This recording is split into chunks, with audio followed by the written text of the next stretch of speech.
Yeah, yeah. They usually drool. That's for sure. They're too funny, man. Jeff, you're burning daylight, man. Let's go. Come on up.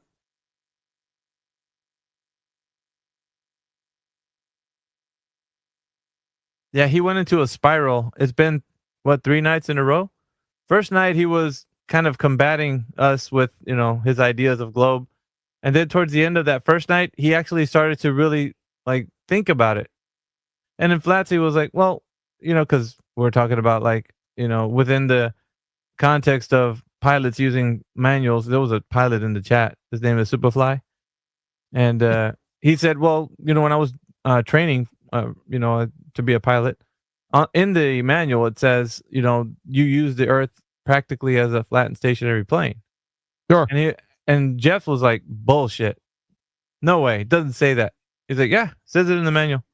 And he's like, "Where?" And he's like, I guess he told him what manual he was using. He was looking at it, and he stayed silent. And Flatsy was like, "Oh yeah, he's probably contemplating it. He's really thinking about it." I was like, "No, Flatsy, he's looking for something in there to provide evidence that the Earth is a globe somehow." He's like, Mhm. "I don't think so. I think he's gonna be one to be like, I think you guys got a point." I was like, "Nope." He's actually looking right now. All he's looking for is some way to debunk what he's been shown. So he didn't say much after that. The first night when I was doing the space. Second day he come in. The first thing he did was post some bullshit of some equation that he got off of Chat GPT. Uh, and I was like, Flatsy, do you see what I'm talking about? He was just looking for a reason to say that the Earth is a globe. He definitely was not contemplating that the Earth is not a Sure. globe. So Sure. I try to give him the benefit of the doubt. Sometimes I can yeah. act a little bit like Adam. Adam, he's classic boy. I love Adam. I love him too. I give him a lot of heck, but he's great. Yeah. Yeah, so Yeah. yesterday was a pure spiral on Jeff's part. I mean, he would interrupt people when we'd be talking to them and on and on. Today, I don't know what he's about. So I'm trying to get him up here to see if maybe he's still on that whole "you guys are wrong, I'm right" kind of a point. Hopefully he comes up here. What is he, tripolar? Yeah, could be. Alpha, you mean like everyone else in last night's space?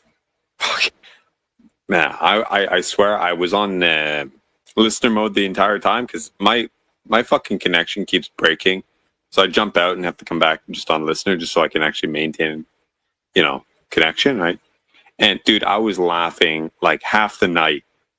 Fuck. Last night there was like hick after like dumbed down retard American, after dumbed down retard American that you guys were entertaining. Except for that one guy towards the end there. He wasn't an American there, but he was like some British guy. The British guy? What was his name? Snuff start with an S or something? Anyways, you guys had like some decent conversation. But holy shit, that Howie guy? Bro, the entire day, all I kept hearing was to the window. No. Yeah, he was a bit drunk. That's all right. Dead. I was dead. I got the same issue as well, dude, and I got the same issue now, Alpha, that everybody in the space is muted for me until I unmute, and then everybody who's a speaker is speaking at the same time is what it shows, and this is what it was. Yeah. It was dropping me last night. I was talking to myself. I don't know. It was a mess. Yeah, it's a hot mess. That's why I want to start using my phone, and I'm trying to get the speaker. I need a lightning port connection. So once I do, I'll hook that shit up, and then I'll be using my Yeti on my phone, and I won't be using my PC anymore. Because use your phone, AJ. You won't have that problem. It's funny for me. For the first time, it's actually cleared up. The other nights, it was like exactly what you guys were talking about, and now it's actually kind of decent. Yeah, I have to try my wireless headphones with my phone and see how it goes. I just hate my phone because it switches off all the time. It's a pain in the ass. Yeah, you can't. Well, I would say make sure that you're connected? Like, plug it into an outlet so that it doesn't die on you while you're doing this. Dude, listen here. Elijah, you look like Klaus Schwab dressed like Dr. Evil in that picture. He's straight up Tyrese. You guys think about that Klaus Schwab outfit that he kind of looked like he was dressed like Dr. Evil from From Austin Powers? Yes. I know. It probably isn't that, but just in that little picture, it kind of looks like $1 billion. Nice. He Fresh, should have his pinky to his mouth right now. Yakub, what's up, man? See you in the listening panel. What's going on, man? Come on up here. Give us a chat. Jeff, what's your problem, man? Come on up. I'll open the floor there. I'll drop out to listener. You drop out to listener. Why? Because my connection is going to cut anyway, so I might as well get at it while I'm ahead. Okay. All right, Mick. I've had to bring him up a couple of times, so I figure, yeah, he must be having some connection issues.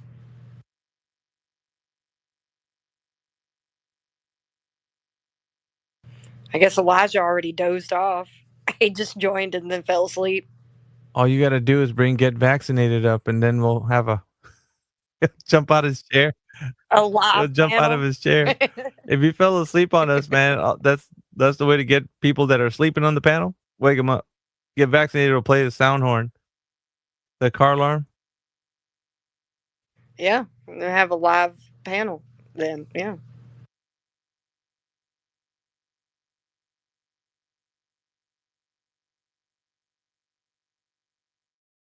Was contemplating whether or not I was going to do a space tonight just to see who's around. Because some of these guys are pretty tuckered out from the spaces we've been doing, but I don't know. You never know what's going to happen. No, not right now. Get vaccinated later. We don't need your sound horn right now.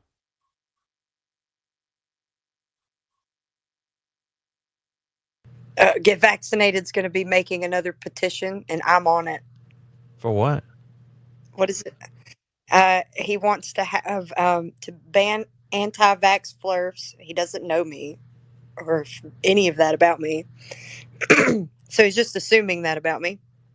But he's also, I think he has a petition to throw all flat earthers in prison. So, yeah, according to him, we all belong in prison. It's kind of funny that they advocate for a side where they want to have common decency, and he's the complete opposite of that. Isn't that weird? That's their position, those guys. Strange. Oh yeah, those guys that are self-appointed social warriors, man, social justice warriors. It's okay to be nasty to flat earthers, though. Yeah.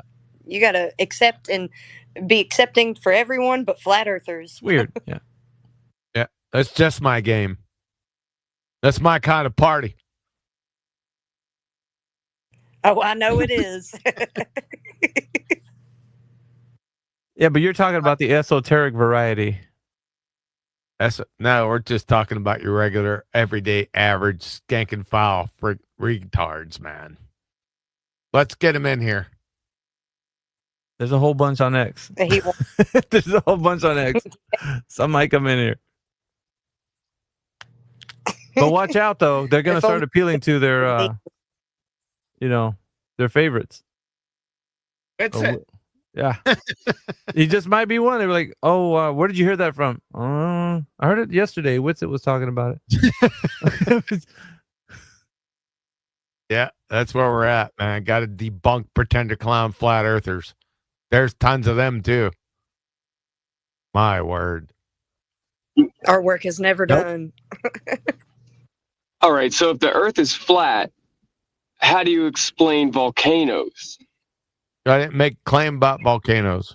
So why are you asking me to explain something I haven't made claims for? Oh, yeah, I forgot. It's only okay. right? You walk up. The Earth is round because Let's say you roll up to a volcanoes. gas station. Let's say you roll up to a gas station, like right up above like 2 miles above my house, right? You roll up to a gas station, you're sitting out there, you're pumping your gas, and a stranger rolls up in a car, and you ask them to explain something they haven't made claims for. I mean, you better be armed, right? That's some dumb shit.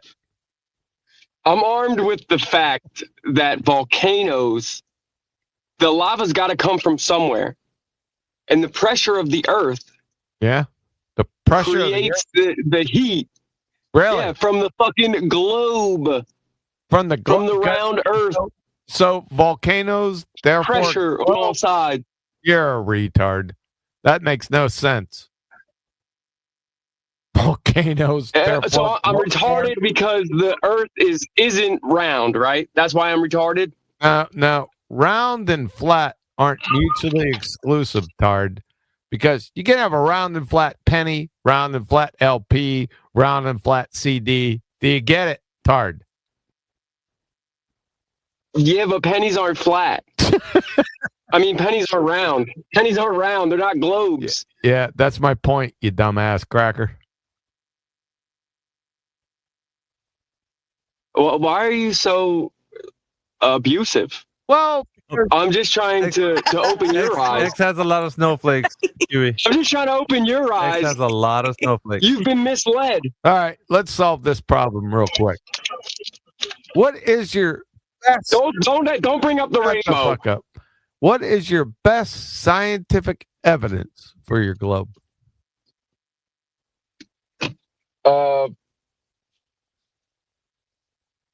The moon. Stop.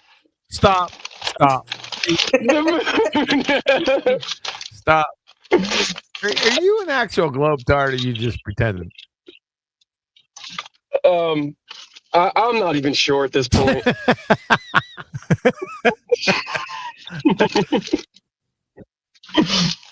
Yeah, just cease and desist, dude. It's gonna end up bad. It already ended bad right now. Yeah, dude, I'm humiliated. It's horrible. But yeah, the Earth is round, man. Yeah. Just heads up. So round and flat. Here we go again. Round and flat aren't mutually exclusive. That is, you can have round and flat. Pennies are fucking flat. CDs, LPs, they're all. What do you want me to say? Circular?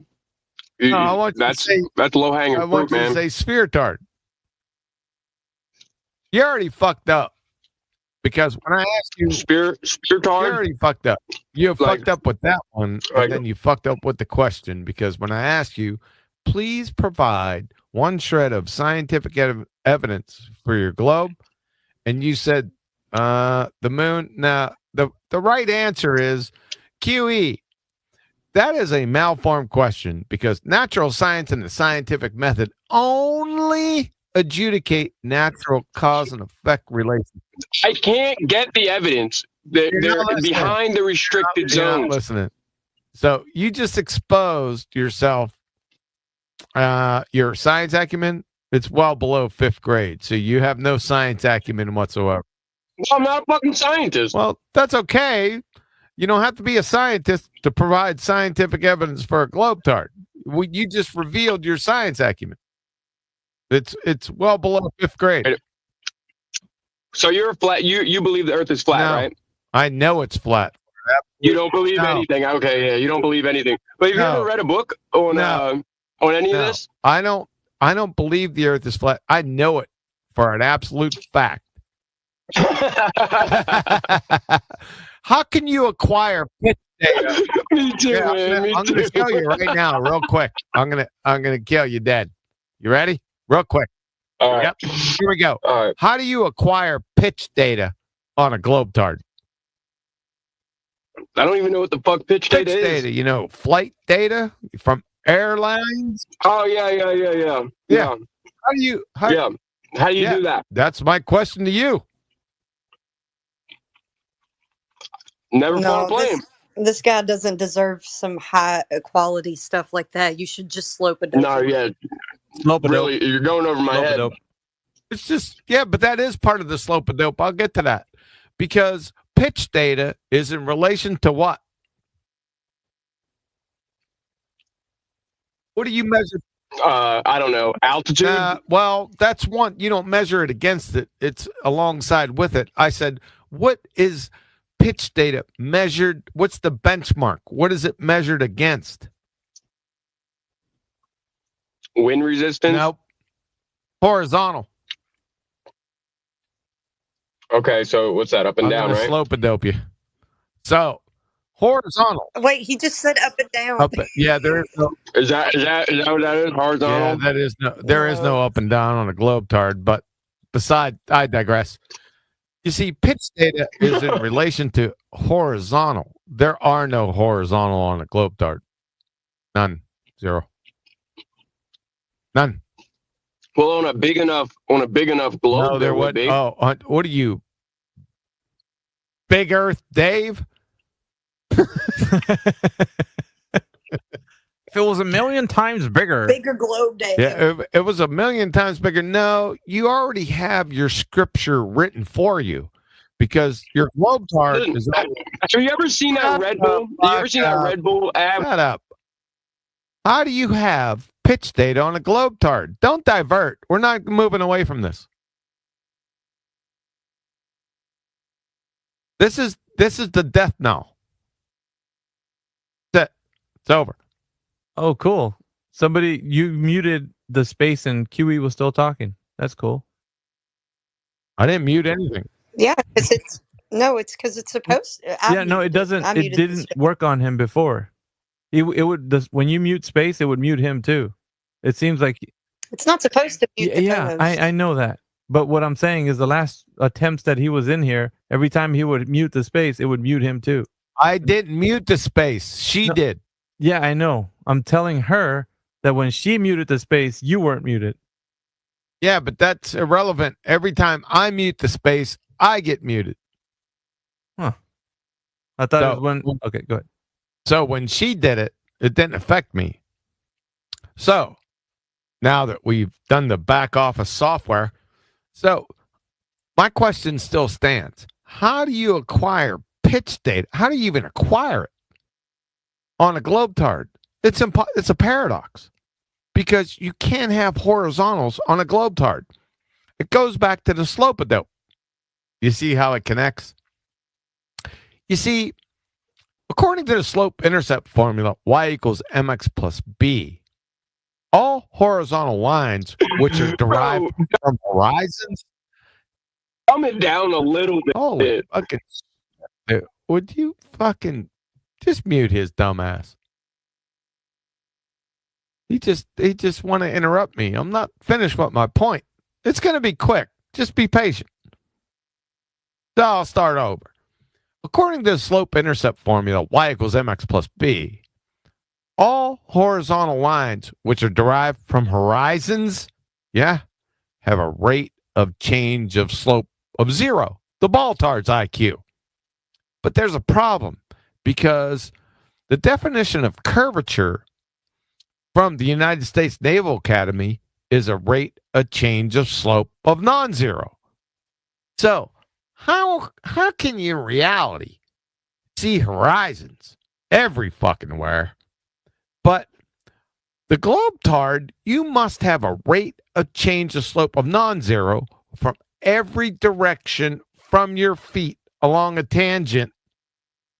There must be a rate of change of slope of non-zero.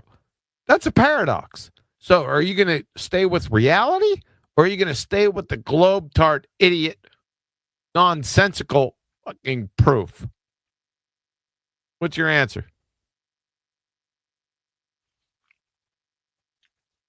My answer is the world is round, and everybody knows it. Well, That's what you call chanting, and like a It's not religious chanting. zealot. No, it's Yeah, that's not. a red herring fallacy. You just- That's non You sequitur. just said It's non sequitur. It's non sequitur. You have to feel. All right, let me give you an Shut example. the fuck up. Look, I have proof. I have proof. Shut I the have proof. fuck up. You didn't answer. That's just a red herring, irrelevant diversion. The world that made no fucking sense. So, how do you have horizons every fucking where that have a rate of change of slope of non-zero? yet believe in curvature that has a rate of change of slope of non-zero. Exactly. Welcome to Flat Earth. It's a yeah, welcome to Flat Earth, buddy. He's like, exactly. I don't No, think he he didn't. gets it. It's so simple, too. Dude. I get it. No, really, still, I man. get it.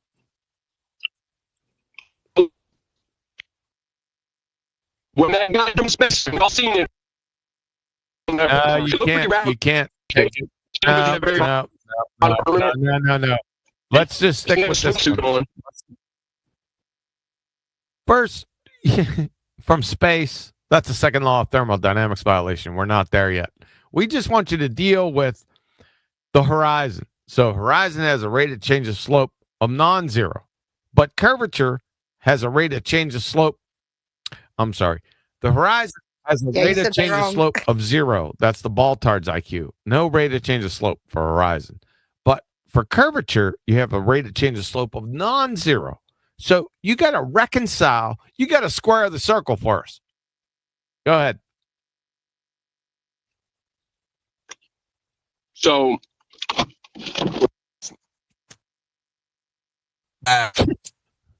if I was an ant and I'm standing on a basketball, Nah. it's not going to seem flat. It's going to seem like I'm just on a giant basketball. It's not going to seem like it's flat. I didn't talk about seeming flat. You're diverting away from the question. Bro, because I have no idea what the fuck you're talking about. Pitch and fucking E equals MC squared and fucking bullshit. Y equals, no, not MC squared. I said Y equals MX plus B. That's the slope. Yeah, I can. Yeah, let me just write that down. What the fuck? Go ahead, write that down. You should have learned it in junior high school.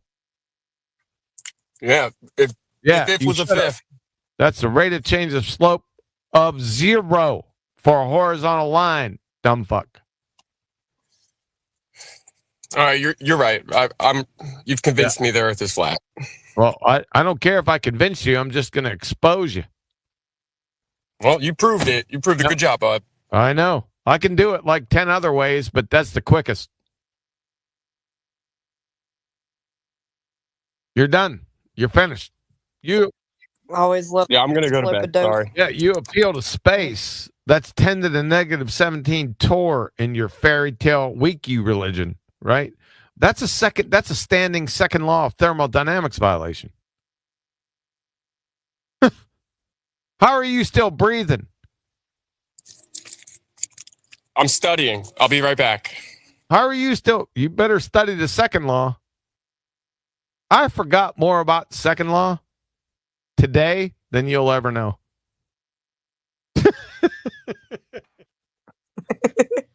We got Peter wants to come up here. He's been requested. Yeah, I was kind of just waiting on you to see if you guys I was waiting for Kiwi to finish with Yakub. Then we're gonna bring him up. He's finished.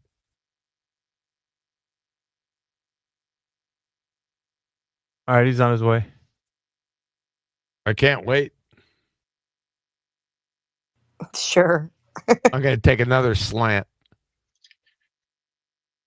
Hello, Peter. How you doing, my friend? My good friend?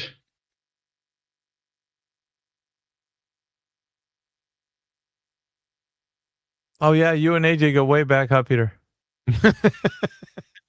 Besties. They're the best besties. friends. I like that term.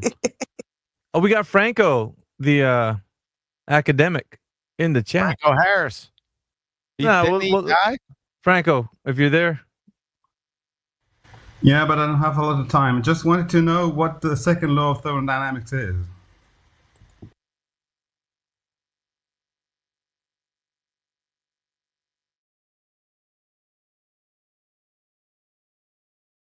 Oh, Kiwi's getting the citation, I bet.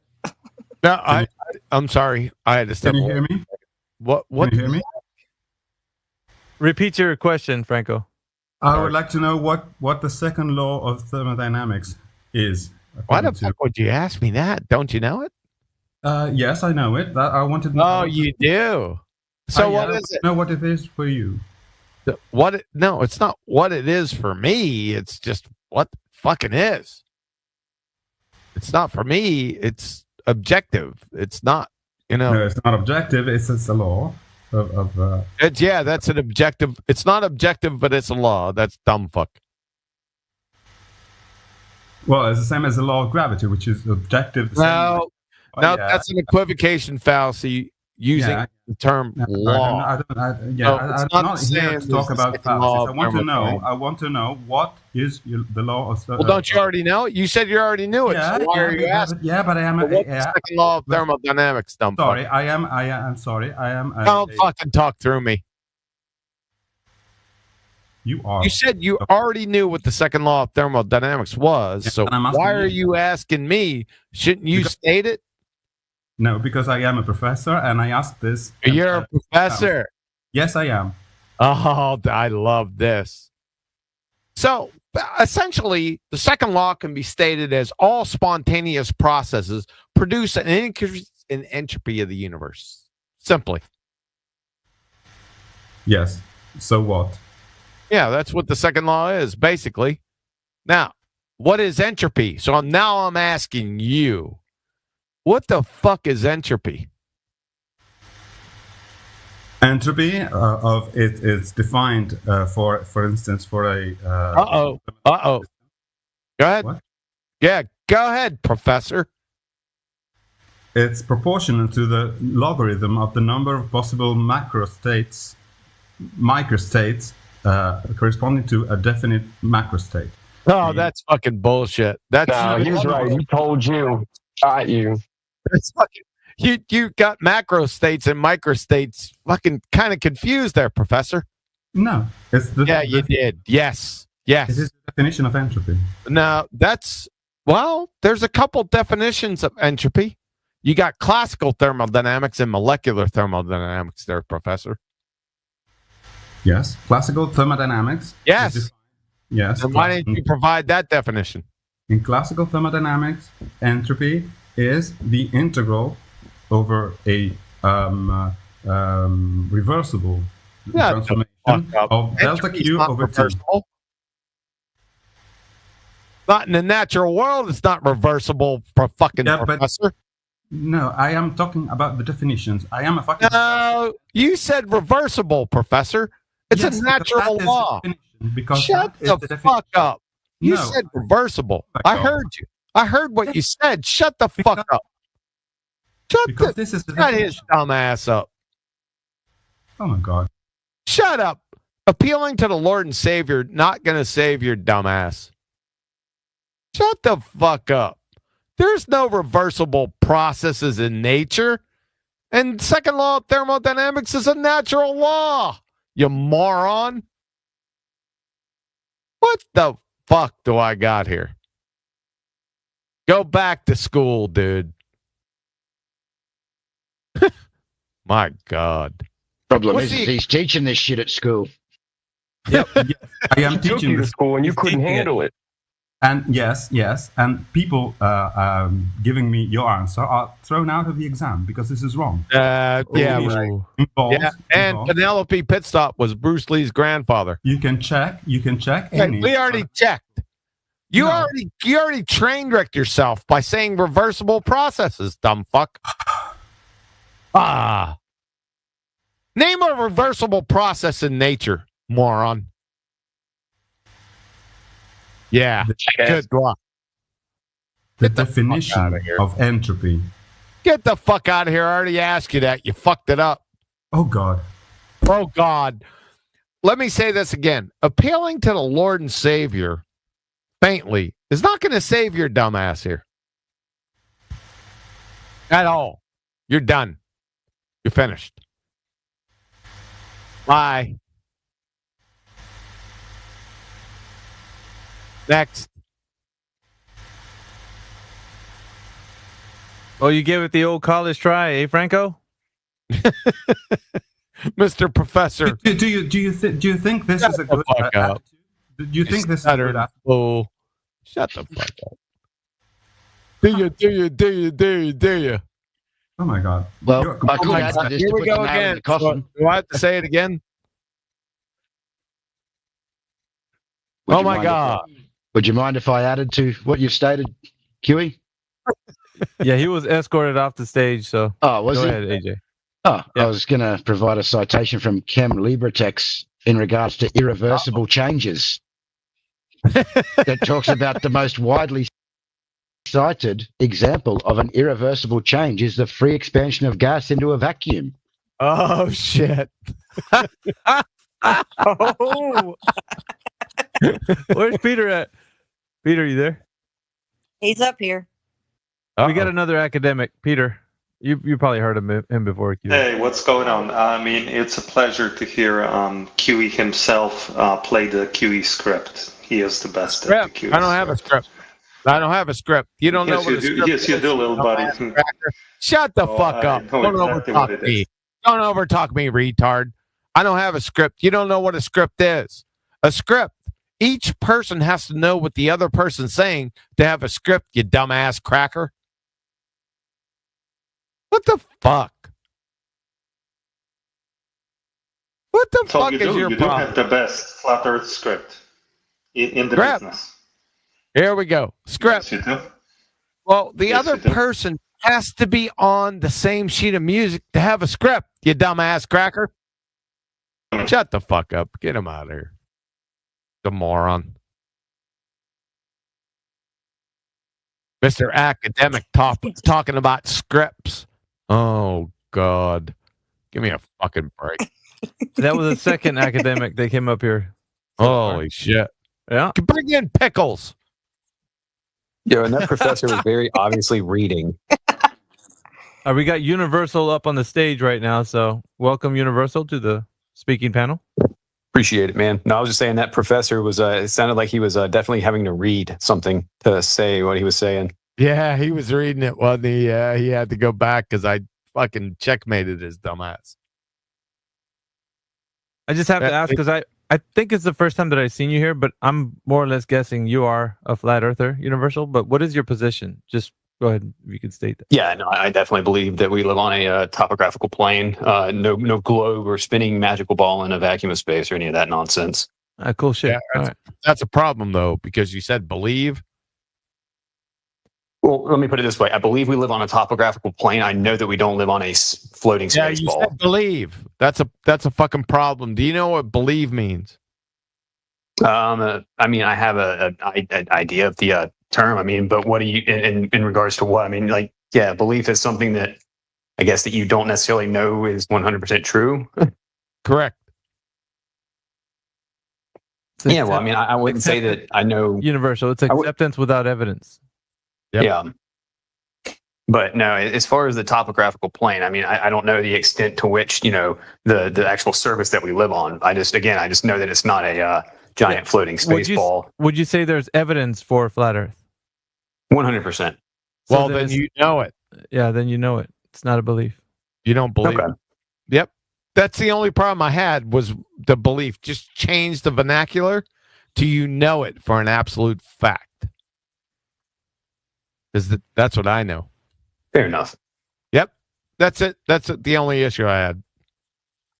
It's more like the globe paradigm, the globetard. When you give that up, that's a loss of a belief because you don't experience that in reality. So we're all about the objective reality around here. Objectively, we all experience the Earth as flat and stationary. Yes. So I know that we live, I guess, then on a topographical plane, but now to the extent of which the exact details of that, I do not know. Yeah, that's fine. Yeah, nobody knows. Except everybody knows the globe is round. The globe is round. Round and flat aren't mutually exclusive. Right? You can have round and flat pennies. Round. Didn't we go over this before? Twice already. Like this is the third time, maybe fourth. Round and flat pennies, round and flat CDs, LPs. They're round and flat. They're not mutually exclusive. So we live on a ball, man. We live on a ball. Just get over it. Adjust. Okay. So if you live on a ball tart, how do you see horizons? By looking up. Looking up. You see horizons. Holy shit. Or look out. I don't know. I don't see horizons often. Are you sniffing glue? Don't. It's all an illusion. All an illusion, man. Are you sniffing glue? You're lying to us. Oh, all we're lying. Yeah. Yeah. So no one sees horizon. Get your dumb ass out of here. You a professor? It's a conspiracy. It's a conspiracy. Are you a professor? The conspiracy is I'm a noticer. The conspiracy is the globe-tard spinning space monkey religion. That's the conspiracy. Who started the conspiracy, and why can't we go in those restricted zones? Your sister started it. My sister's been gone. She's in the restricted zone. No fly zone. She's in the no-fly zone. How do you fly on a globe-tard? Around and round. Round and round we go. Round and round. Didn't Rat sing that? I don't know, but what's behind what's in the no-fly zones? Why can't you go there? Are you going to hit an ice wall? I don't know. I never claimed anything about a no-fly zone. So why would you ask me to explain something I didn't make claims for? You just seem all-knowing. I just figured you might have the answers I'm looking for, you know? Ask your sister. I told her. I can't find her because they won't let me get to her. She's got no cell service in the restricted zone. At least So we got a request. No cell service in the restricted zone. We got a request by Franco wanted to come back up here. He was the professor you spoke to. Nah, fuck off. Is that Franco? The reversible processes, Franco? Yeah. Yes. I don't want to talk to him anymore. I'll waste my fucking time. Yeah, it's a stage atmosphere. So if they don't get invited, they don't come up. So that's right. Yeah. Well, he said more or less there's reversible processes in nature. I mean, you just send them off to the Mr. Magoo idiot realm. He can't provide one single instance where that is the case. There isn't one. AJ already dealt him a death blow. Yeah, that was right. Good on you, AJ. I didn't even have to do anything. AJ's all over it. Well, you're still learning how to navigate X, aren't you? Let me get a quick plug, guys, so that we can get some more people in here. 24/7 Flat Earth on X, episode 22. What globe? That's the title of the space. Guys, make sure that you're hitting that retweet button. We only got 4 retweets. I know we can do better than that. We got 30 people in the chat right now. Can do a retweet. We got the YouTube channel in here right now. We got some folks over there listening to this space. But with your help, we can get a lot more. So just retweet the space. Go ahead, and if it's your first time here, shoot us a follow up here in the panel. Myself, Flatsy Klein, QE, he's going by the name John right now. AJ, Red Lake Criterion, Universal up here in the chat. Yakub and Elijah on the speaker panel. Also Neil. So if you guys want to hear some more content or us engage with more people that think that the Earth is a globe, get that retweet going, guys. Get some more people in here. Get the link to the space and then post it everywhere you can so that we can draw a bigger crowd. And then perhaps we can get some really good conversations going. We're not going to have QE for much longer because it's getting kind of late. So he might boot scoot here in just a moment. But for the meantime, we will have a panel with QE. And then afterwards, be just us. So, hey, make sure you give my website, right? Because there's a bunch of flat Earth proofs, proof of a creator. Goes ABC 1, 2, 3. It's the death knell. So make sure you put that out. Make sure you put the YouTube channel out, right? Where we expose pretender clowns, idiot morons every second of the day for the last 8 years. Holy shit! Yeah, if Flatsy doesn't mind, can you post them in the nest, his YouTube and also his website, so that people can click on it and then go and check out the material that he has there for you guys. There's a lot of content that you got to look through. So QE has been doing this. What is it? 2015? 2016, May 15th, 2016. So he's got his time in, and he's got a lot of material.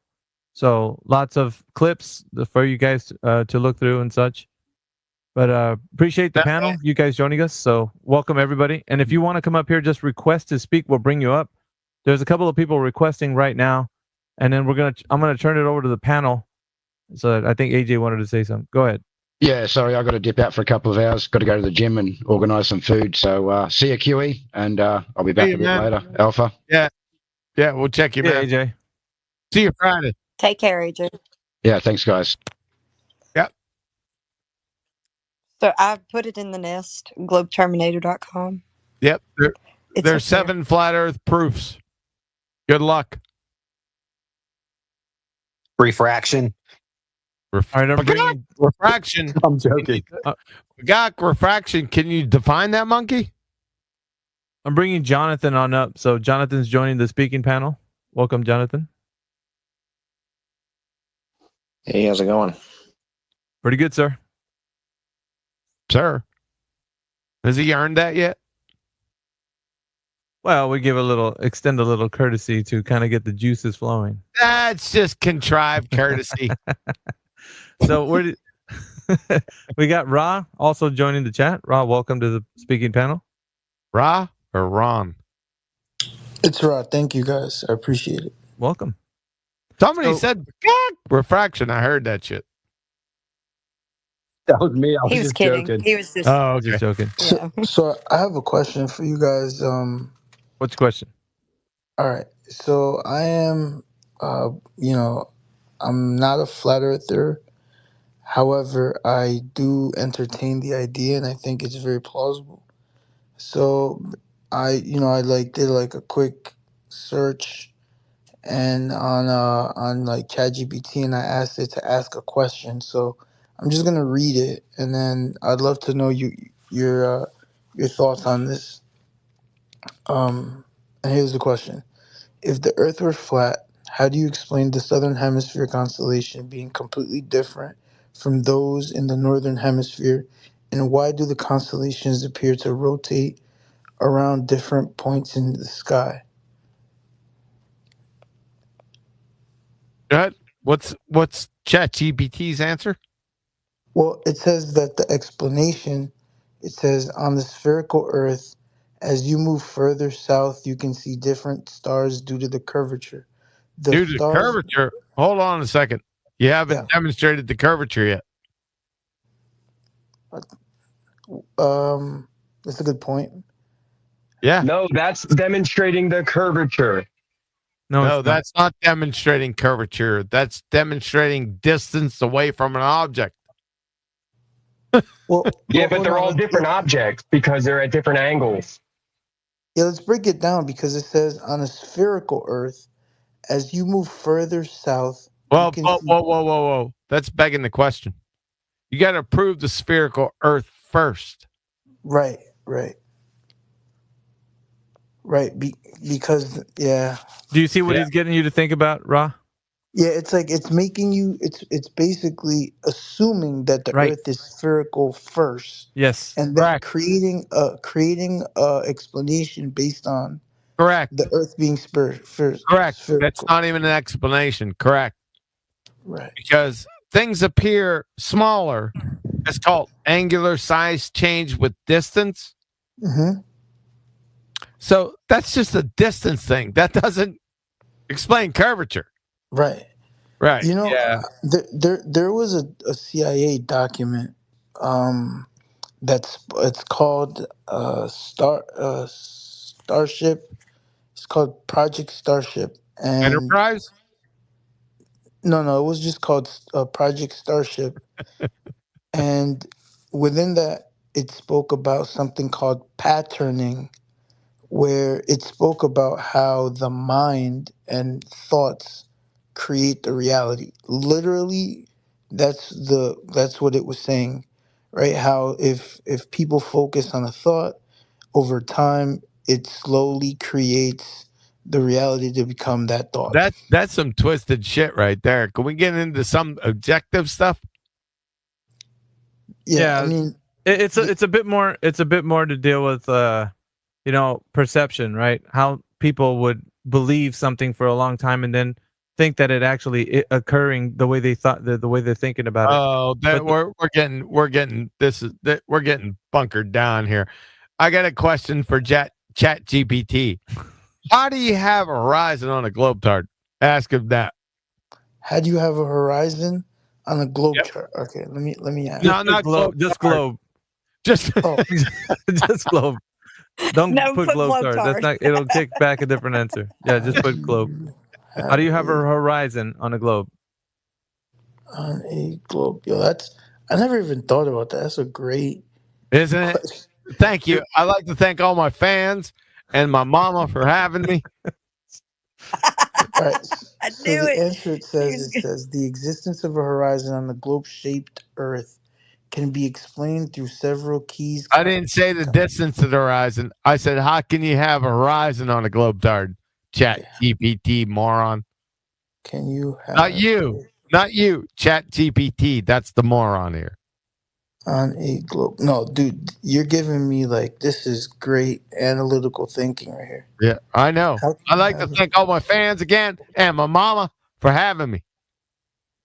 this is a great question. I'm glad that you upgraded to mama. The horizon on the globe can be understood through several fundamental principles.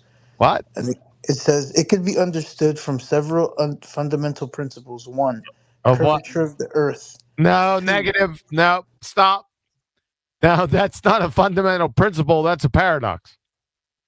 Because right. according to slope-intercept formula, here we go again. Y equals mx plus b. All horizontal lines, which are derived from horizons, have a rate of change of slope of 0. Chat GPT and Baltard's IQ. But according to the United States Naval Academy, curvature is defined as a rate of change of slope of non-zero. So how in the fuck can you square that circle between reality and the narrative? Answer is you can't. It's over. It's all over. That.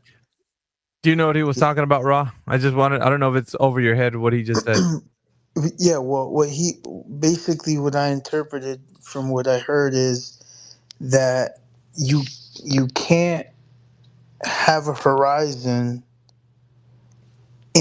on a globe. Like Correct. Yeah. yeah.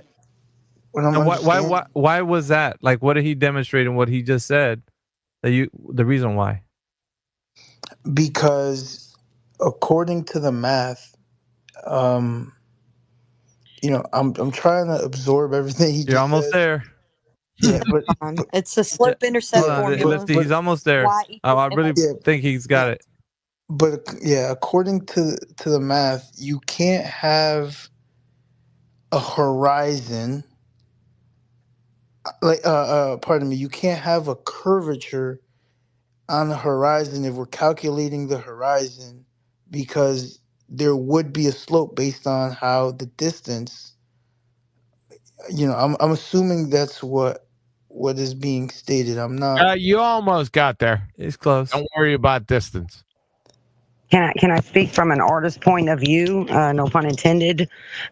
It's point when you look at and draw in school when you're young, or just one of the many types of art that they teach you, pointillism, blah blah blah, is you draw a point of view, and it has the first thing you draw is the horizon, the line, and everything gets smaller as you go towards the horizon. That's a more common sense approach. I'm not real scientific, but I am common sense. So that's just another way to consider it. And again, in regards to a round penny, just the word that always comes to mind is a plate. So there you go. That's all I have to say. Thanks. Well, this doesn't have anything to do with science. It's pure geometry. So let me ask this question: could it be Another one? Could it be that the Earth is so Biggie? No. Yeah. No. No, not even that. Nope.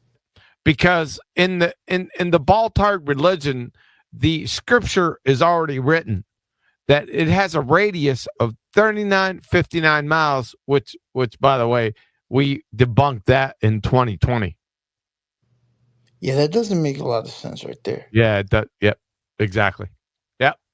So they're already bound. They can't change their story. The Earth can be more biggie.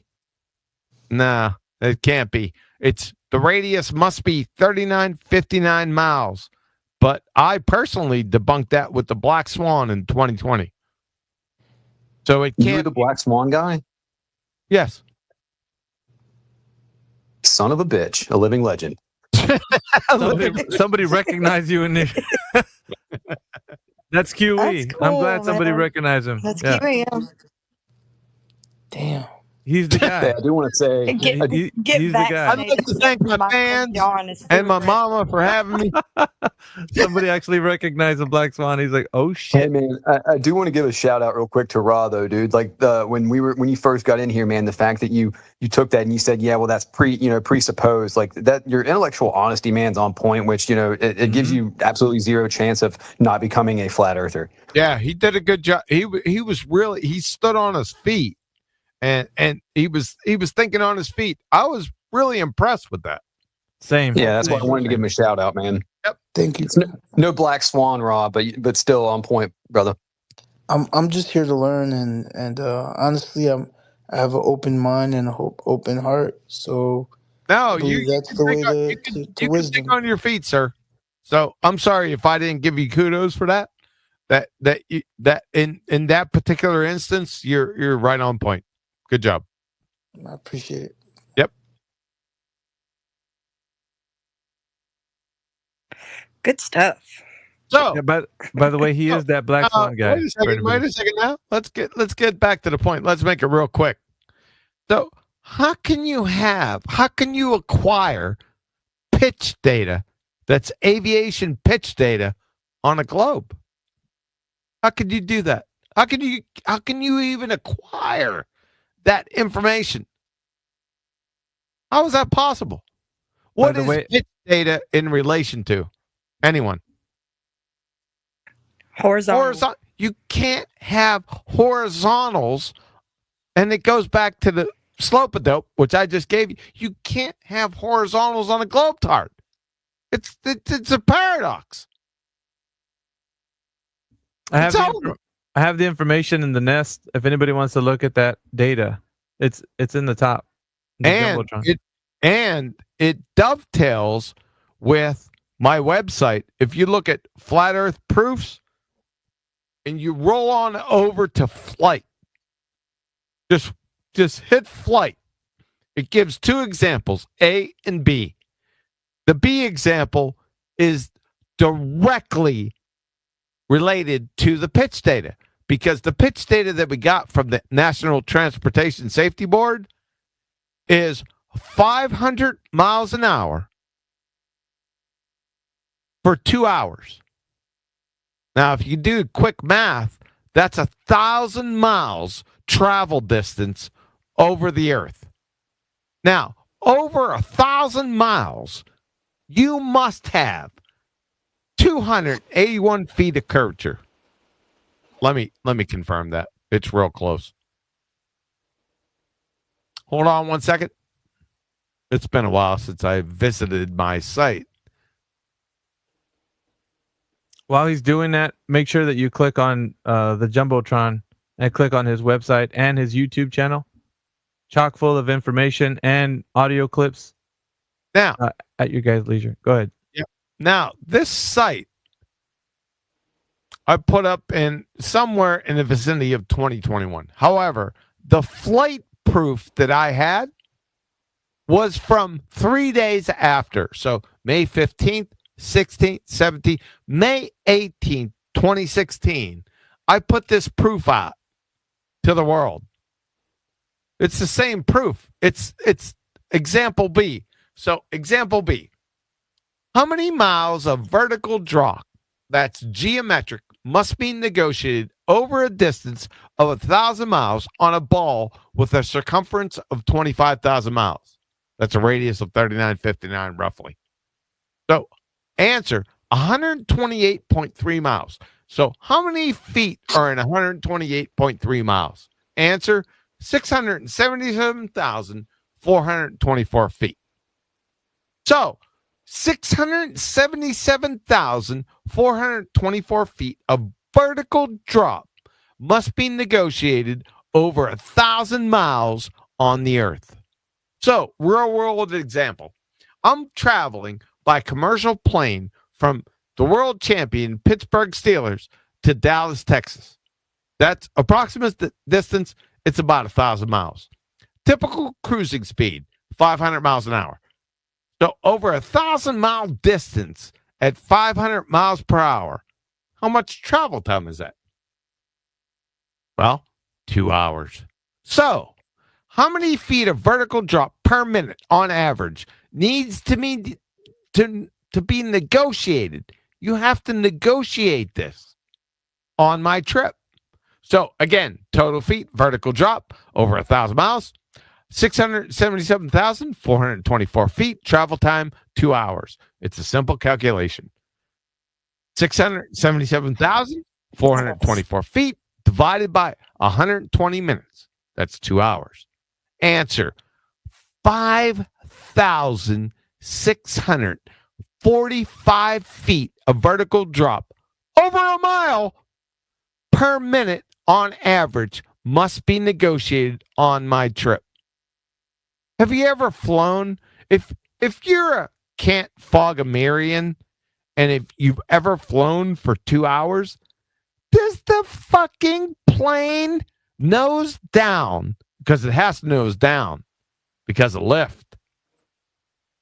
Right? It has to nose down. It be nosing down for the entire fucking trip. And you'd feel that. Everyone would feel, everyone would know you're dropping. You have to, this is, like I said, 3 days after I came, I said, there's fucking flat, dude. 3 days, this is from May 2016. Now, on my website, for the Can't Fogamarians, this will be posted within the next 6 weeks. The NTSB pitch data, you're fucking done. It's all over with this proof right here. I can just stop and prosecution rests. So, logically, modus tollens. If P, then Q, not Q, therefore not P. If commercial planes travel at 500 miles an hour for 2 hours, that's 1,000 miles, if you're keeping up. That's like second grade math. If they want to follow along, it's in the nest. If commercial planes travel at 500 miles an hour for 2 hours over a sphere tard with a radius of 3959 P, it would then have to descend / negotiate 128.3 miles. Holy shit. A vertical drop over the course of its journey. Q.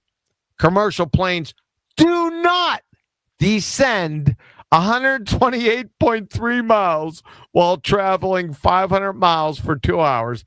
They fly level. That's not Q. Therefore, the Earth is not a sphere. Therefore, not P. Simple. Alice in Wonderland is more tenable than the Baltard spinning space monkey religion. The prosecution rests. Simple. You live on a fairy tale. The end. Turn out the lights. The party's over. I could. Hold on. I could. So when It's you're just a lot more difficult when you're looking going speed of sound too. Everyone's looking out. QA, I wanted to ask you, man.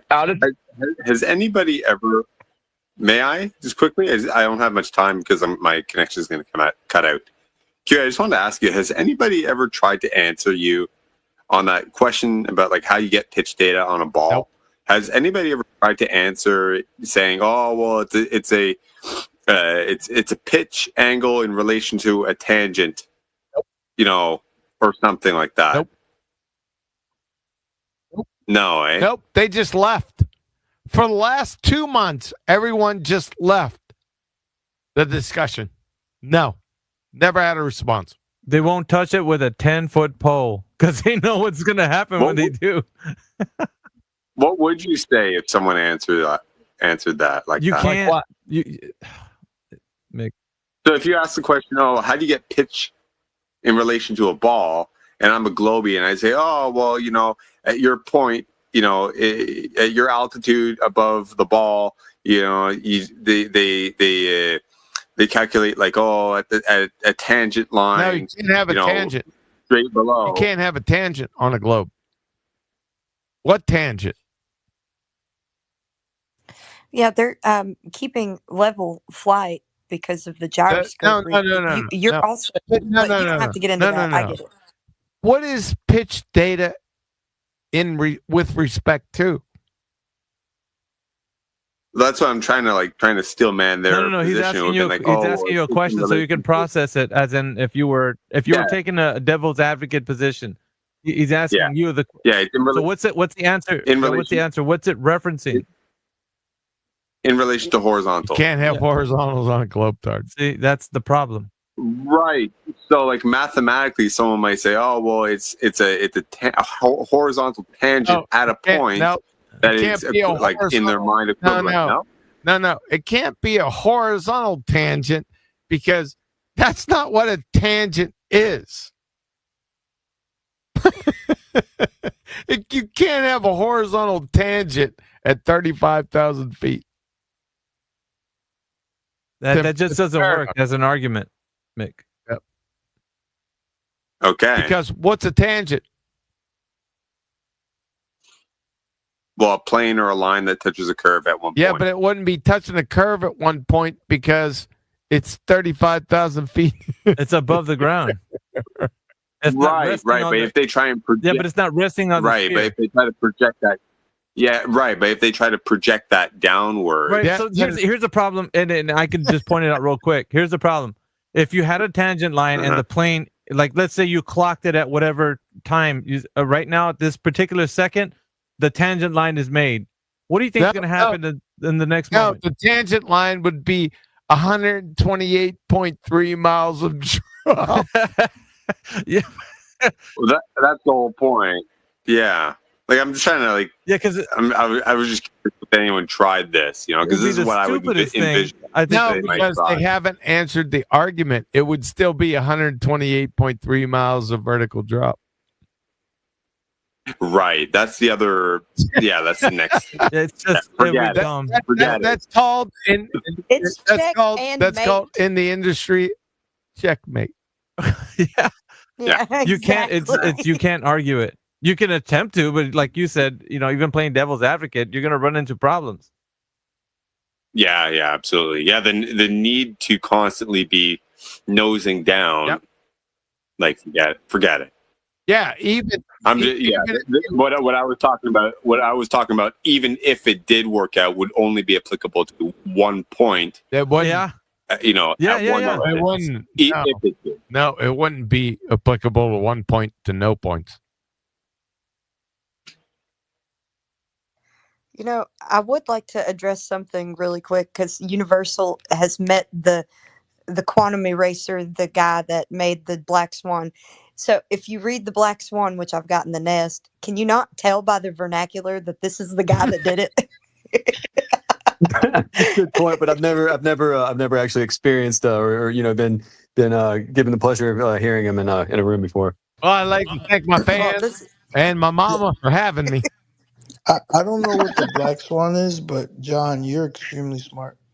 I'm like trying to. He's got enough inflation in that head of his. I'm like go ahead. There you go.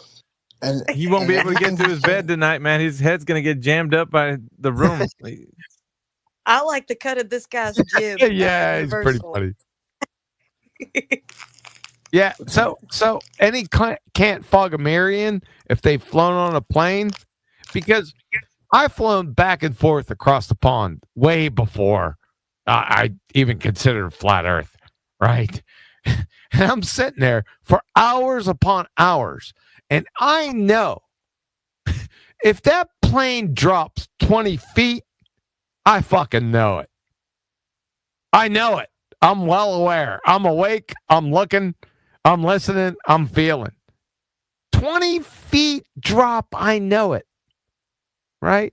And when that plane goes to descend, that son of a bitch, the nose of that plane, when they say, all right, the seatbelt sign comes on, right? They say, okay, we're preparing for descent. Seatbelt sign comes on. That nose of that plane goes below horizontal every fucking time. Right? Right? Yeah. Yeah. Yeah. Yeah. It does. I know. Because I've flown Ears pop and all. I've flown so many times in my life, that I know it for a fact. And then, as a perfect example, as I only flown one time as a flat earther, right? I had my mom died, so I had to fly back to Pennsylvania, and I'm saying, okay, I'm gonna pay attention to this directly, right? That son of a bitchin' plane, we had it great from here to Cleveland. It was you could fly on a baby's ass. It was so flat, right? Right? Right? And as soon as he said, okay, the seat, when the seatbelt lights come on, all the beverages are put away, all flaps, up, everything, everyone's seated. The nose of that plane, when it started their descent to the runway, right below horizontal, immediately. Right? But the whole time we were flying, there was nothing. There was no wind, no nothing, no turbulence, no nothing. Zero. So how did I make that flight? That was about an hour. It wasn't full 2 hours. Right? Hour and a half. What the fuck? What? Gotcha. You know what I'm saying? What the fuck? Yeah, for sure. So No would it be swearing. like if you were constantly nosediving, everybody's fucking stomach would be fucking churning all the no? Yeah, over 2 hours, you would have to drop over a mile every fucking minute. No swearing. Yeah. Sorry. That doesn't happen. Even a Kent Fogamarian. I went across the street one time to my neighbor. He's a pretty intelligent guy. Physical therapist, prior military. We were just over cleaning out his garage. He was getting ready to move. And he brought up flat earth. And I said, you ever flown in a plane before? I just had to state, over a distance, this mile distance, you ever drop, you have to negotiate the curvature of the earth, dude. Yeah, I had some. No, you don't have to add anything. I just left it there. He just looked at me like, holy shit. Yeah. I didn't have to go into all this detail. I didn't have to do it with him because he's a Can Fogamarian. Did the gentleman have a question? Oh yeah, I was wanting to say something. Yeah, thank you for that. I'll drop. Hold on, mate.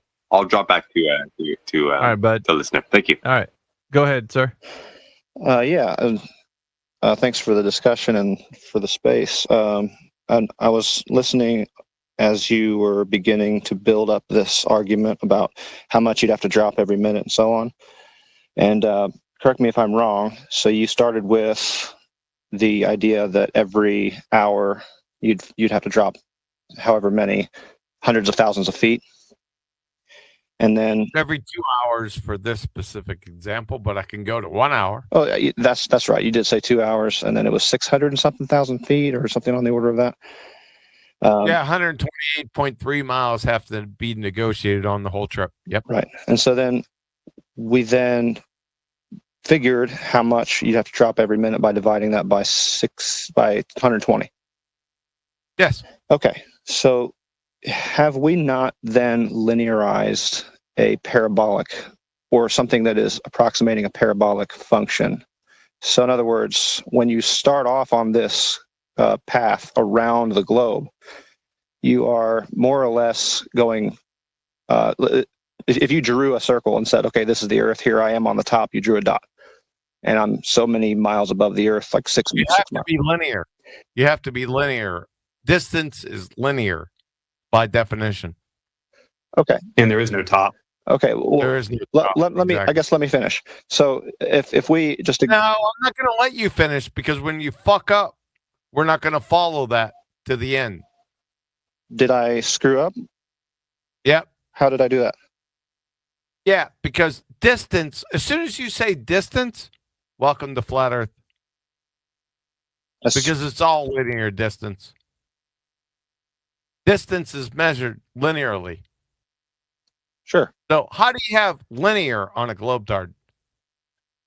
How do you have linear on a globe? Yep. Did I say that?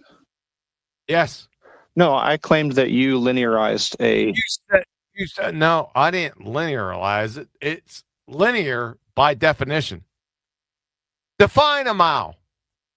A mile is a quantity of distance. Yeah. Distance is linear distance. How do you have linear on a globetard? My next and second question. How do you have linear on a globe? Well, I never said that. I don't understand what. Yeah, you said. Here we go again. I'm not circle jerking back and forth with you, sir. Okay. Well, you just established that you have no idea how math works. Yeah, I do have an idea. Why aren't you vertically dropping with curvature? Do you know what curvature is? You are vertically dropping, but the function is 1 minus You're not cosine of an vertically angle. dropping. It's full of shit. No one vertically drops. If you don't understand that it's 1 minus cosine of the angle of arc, you don't understand math. It's very simple. Tangent, dude. No, it's not. It's not 1 minus cosine of the tangent. What fucking tangent? I didn't say tangent. Curse him out for challenging you. What the fuck, dude? You think that you could fucking wordsmith around this? You think it's wordsmith because you don't understand it. You don't understand basic trigonometry. Oh, I understand it. That's an ad hom. So, no, you clearly don't. So how do I? Yeah, I know I clearly don't. How do you have pitch data on a globe? Pitch data, you say? Pitch data. Yep. So like pitch of a plane, in other words? Yep. How do you have pitch data? Okay, so. Holy shit, dude. What are you talking about? What are you going to ask it 4 fucking times? What is pitch data in relation to? It seems like you're very insecure because I've come with a cordial attitude. It seems like that. You're just a fucking moron. Pitch data, dude. How do you have That's clearly projection. Pitch data on a globe? You are clearly getting your panties in a twist. And you're clearly a retard. Answer the question. Okay, what was the question again? Holy fucking shit, dude. How do you have pitch data on a globetard? What is pitch data measuring against?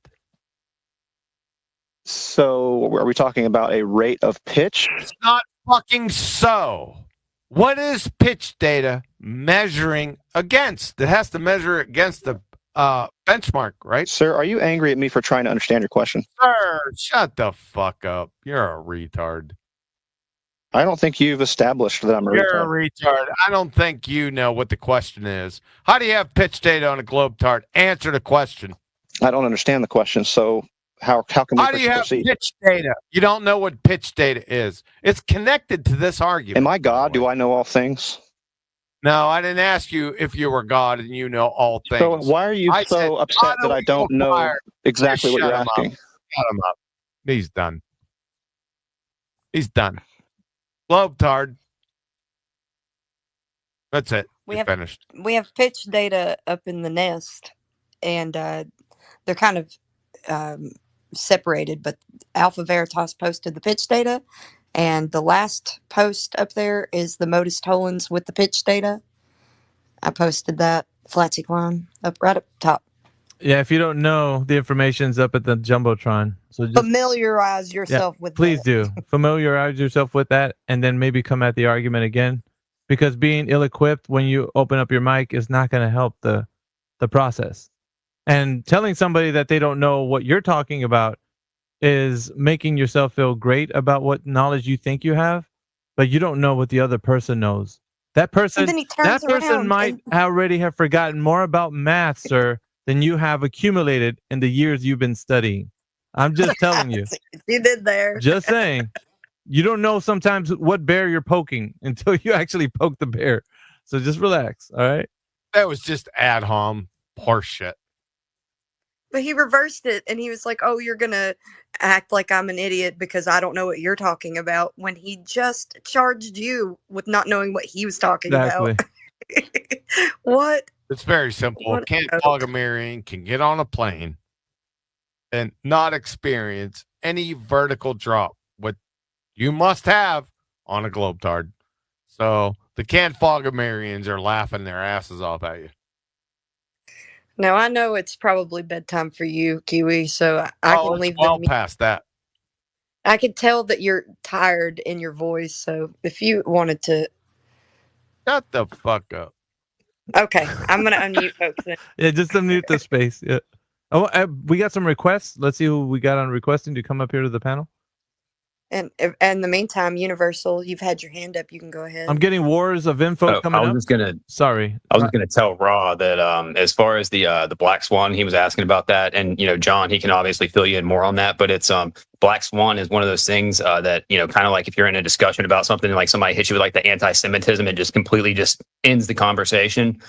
Black Swan takes the whole refraction, which is like they're essentially their equivalent to anti-Semitism, but it takes refraction out of the picture, and it kind of just throws all that shit in their face and leaves them with no ground to stand on. Okay, what? Like the linchpin, basically. Somebody relating refraction to anti-Semitism. That's a new twist. Well, I'm just saying it completely shuts down any possible like constructive discourse. Right. It not only shuts it down. It doesn't only shut it down. It's a bear trap because as soon as they bagak refraction, they give up their geometry to their globe. Yep. But yeah, anytime they get backed into a corner, they just scream refraction, and it's a done deal. Let me just. Universal. They have no idea what refraction is. All right, let me just introduce the new people that are coming up to the speaker panel, so we can just know that they're here. Wars of Truth, I think is your name. Welcome to the panel. Oh, Wars of the Info. I'm sorry. Words of the Info is on the speaking panel. Just to name everybody on here really quick, so we know who's on here. Raw's on the speaking panel. Jonathan, Miss Mudu, Rayleigh Criterion, Universal, Yakub Sun, Wars, John, Flatsy Klein, and Alpha Veritas. That's me. Welcome to the panel. We do have as a special guest, QE is on our panel at the moment. He's hanging with us, but we've been doing a continuing series, guys. We're in episode number 22 of the continuing series of 24/7 Flat Earth coming onto X. This is the landing party. We're starting to carve out a space here on X. We do things a little differently than everybody else. So this is kind of a better, more advanced version of like maybe what you've been exposed to when you hear Flat Earth. Okay, so when you hear Flat Earth and you come in here and you think that you're going to have a conversation like what you have been having out there in the social media groups, you're in for a big shock and awe. That's all I got to tell you. So beware when you come in here. So make sure that you know your shit when you come onto the speaking panel. We do things differently. Water lies level. That's it. I mean, I've been into this for 10 years plus. So nobody and you look up and my whole life the same stars are there. That's the end of the story to me. That's it. I don't care what people tell me. That's it. I've seen it. We live it, and people want to battle me on it. And it's just ridiculous. You done killed him with the water lies level. Yeah, that's it over there. You cannot. Water can never. It doesn't do in a globe. It has to be level. It has to be contained, and that's the end of the story. It's silly to just continue the bullshit that everybody has been indoctrinated with. That's just the end of the story for me. It's like it is. It's like you look up in the sky, dude. You see there's the same stars. There's the same thing. They're the same thing since the Egyptian times. It's like we're not orbiting if it were the sun. Me, I would just stick water level, and that's it. It's over. That's it. I mean, it's in looking up in the stars. No, I wouldn't go You- there. No, but I would Only- because I've seen the only same if you thing know- every time. Yeah, Only but if that you know doesn't about the elevation angle measurements to those celestial bodies. go that. If you know about, You could go yeah, elevation angles, and that would kill it better. Right? Yes. 100%. Yes. So another question is, how can you acquire an elevation angle off a globetard? Right? Can't. Can't do it. So everything, all elevation angles, that means all longitude and latitude lines. Everything, all roads lead to flat Earth. They start out with flat because elevation angles are right angle triangles, and you can't have a fucking Earth. You know what's funny? It's like, how about this? Like, what's Holy the shit. level? Interrupt. What's the level of like how that rocket's gonna turn and then just like it doesn't go up all the way; it turns every time. I'd leave that rocket argument alone. No, I don't because it's like they always you do. don't because I got you. You're a young flat earther. I got it, but you can kill it faster than that. That's my point. Yeah, you have to identify whoever was speaking. I think that was Wars that was speaking. You have to you have to identify what arguments work and which don't. And people that have been doing this a while know what's effective, Wars. And the thing that you're actually coming out with, we've heard a long time ago, is not effective in the realm of when you speak to somebody that thinks that the Earth is a globe. To you, it sounds like it makes sense to have that argument, and that's why QE identified Mars that rover. you're kind of young in the like whole argument stage. But when you're actually duking it out on whatever debate you're having, that argument's not going to pass the snuff test. It just won't. You won't be able Or to. you'd have to argue it till the cows come home. I mean, somebody said Mars rover. What? I mean, Yeah, it's like But that teaching was linear algebra to a first grader. I mean, yeah. Yeah. How do you have gas pressure without a container? I mean, simple as that. That's what got QE on the flat Earth side. Having somebody ask him that question. Yep. That's it. Waves over. Murdered me within a plank time. I knew it. Absolutely. So how can you have the vacuum of space? Because the scripture Exactly. is written without a container. How the fuck are you still breathing? No swearing. I understand that. The answer is gravity, which is bullshit. Gravity. That's the answer. Isn't gravity? Even if gravity existed, that is, even if Newtonian gravity, I'll give you 1,000 times the amount of Newtonian gravity, and 1,000 more times of Einstein's general relativity. Even in that case, it will not affect the entropy of gases one iota. None. Zero. How are you still breathing? Nothing. Even though gravity doesn't exist, has never been scientifically validated. Most people don't know what gravity is. They talk about Newtonian gravity. That was debunked 109 fucking years ago. Then we go to general theory of relativity. Well, post the scientific evidence for general relativity. There's not even a hypothesis in his fucking paper, November 25th, 1915, for fuck's sake. And if you say gravity, whatever the fuck that is, no swearing, pulls down gases, then how the fuck do you explain how it rains? That is the evaporation process. Let's go through that. Who knows how it fucking rains, the water cycle on the earth? So the sun comes out, right?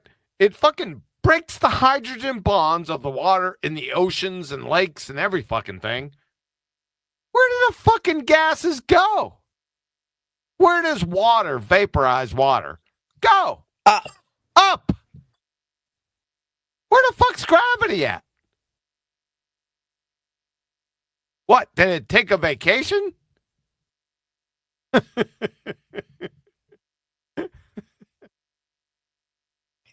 Very And I've nice. never thought welcome, about welcome that. to 2015. We destroyed this back in 2015 Yep. before I even got out of here. So let me ask this question. So how would a hydrogen, like, is it the hydrogen atom? Like, what's going up? Like, Yeah. this is nuts. You can't have up. You can't have up on a globe. See, this is we're stuck right here because you can't have up and down because up and down is relative to sea level. How do you have sea level on a globe tart? It always comes back to that. Seriously, yeah. It really always does. All roads lead to flat Earth. I'm going to go ahead and throw in this plug. There's a book that QE will be a part of, constructing or helping It's my put book. it together. It's my fucking Yeah, book. pretty much. It's going to have Nathan's name on it. Yes. But yeah, you're going to see probably a lot of maybe not. Is he going to use your vernacular at all in there? My vernacular is all over that motherfucker. Good. It's classic. Yeah. So that book, it's All Roads Lead to Flat Earth, the ultimate flat Earth guide. Ultimate flat Earth reference. Oh, reference. Sorry. Same thing, but not the same thing. I guess if you're talking the exact title. Now that you made a plug to that, really quickly, if anybody has any questions you want to ask QE, he's a special guest here on our show. So you guys come up here really quick. You better hurry up and put in your question as quickly as you can because time's evaporating. Time's a wasting, boy. Entropy. Taking Every hold. time that I ask ChatGPT like one of these questions that John is talking about, it gives me like the runaround and it's blowing my mind. It's just Hey, welcome to our world with everybody wow. coming in here. I'm glad that you're able to recognize that it's giving you a runaround because that's my experience with it too. But you have to like guide it to give you the right answers because all you have to do is know where it's getting something wrong and point it out to the chat GPT. You point it out to that AI and it'll correct itself. You can absolutely talk it into telling you, oh, yes, I was wrong. The Earth is flat. I'm sorry. I was mistaken. That's what it Yeah, says. that happens so much. Yeah. Gave you the runaround. I get it. So how do you have sea level on a globe tart? Anyone? Go ahead, fall into that bear trap. well here's something that according to what John just stated, right? It's like, let's hypothetically say that the Earth was round. Then how the hell are stars formed? Because if the gravity on the star is so strong, how are the hydrogen? No, they can't. They can't appeal to that. Nope. Right. It just doesn't make sense. No. It doesn't make sense at a fundamental level. No one can appeal to the vacuum of space because it's a standing second law of thermodynamics violation. So every single claim about the sun, moon, planets, stars are heretofore crushed because it's tantamount to asking how lanterns work in Narnia. Well, I just destroyed Narnia. You can't have a 10 to the negative 17 torr vacuum next to a high pressure system without a physical barrier between the two. That violates the second law of thermodynamics because That's a fact. Always increase in entropy. Always. They fill the available volume. Well, according to the Globetard scripture, that's 10 to the 80th squared kilometers. You can't even imagine that distance of volume or cube kilometers. You can't imagine. It's unimaginable. How is the gas not increasing in entropy? It's all over right there. You can't have gases not increasing in entropy That violates the second law of thermodynamics, for God's sake. I don't even have to give the number. Doesn't matter. Because if you're saying the gases stay on an uncontained open system without increasing in entropy, you're fucking done. It's over right there. So it's all over. I don't care if the volume is 1,000,000 times fucking lower than what I've stated. It doesn't matter. It's all over. Yeah, at some point, the entropy would make the gases just like spin faster and faster and faster. No, they would disperse into that space. It's all over. You wouldn't breathe. You would never get an Earth. Right. With an atmosphere. Atmosphere is a contradiction in terms. Atmo means air. Air is a gas. Sphere is a shape. Gases have no inherent shape.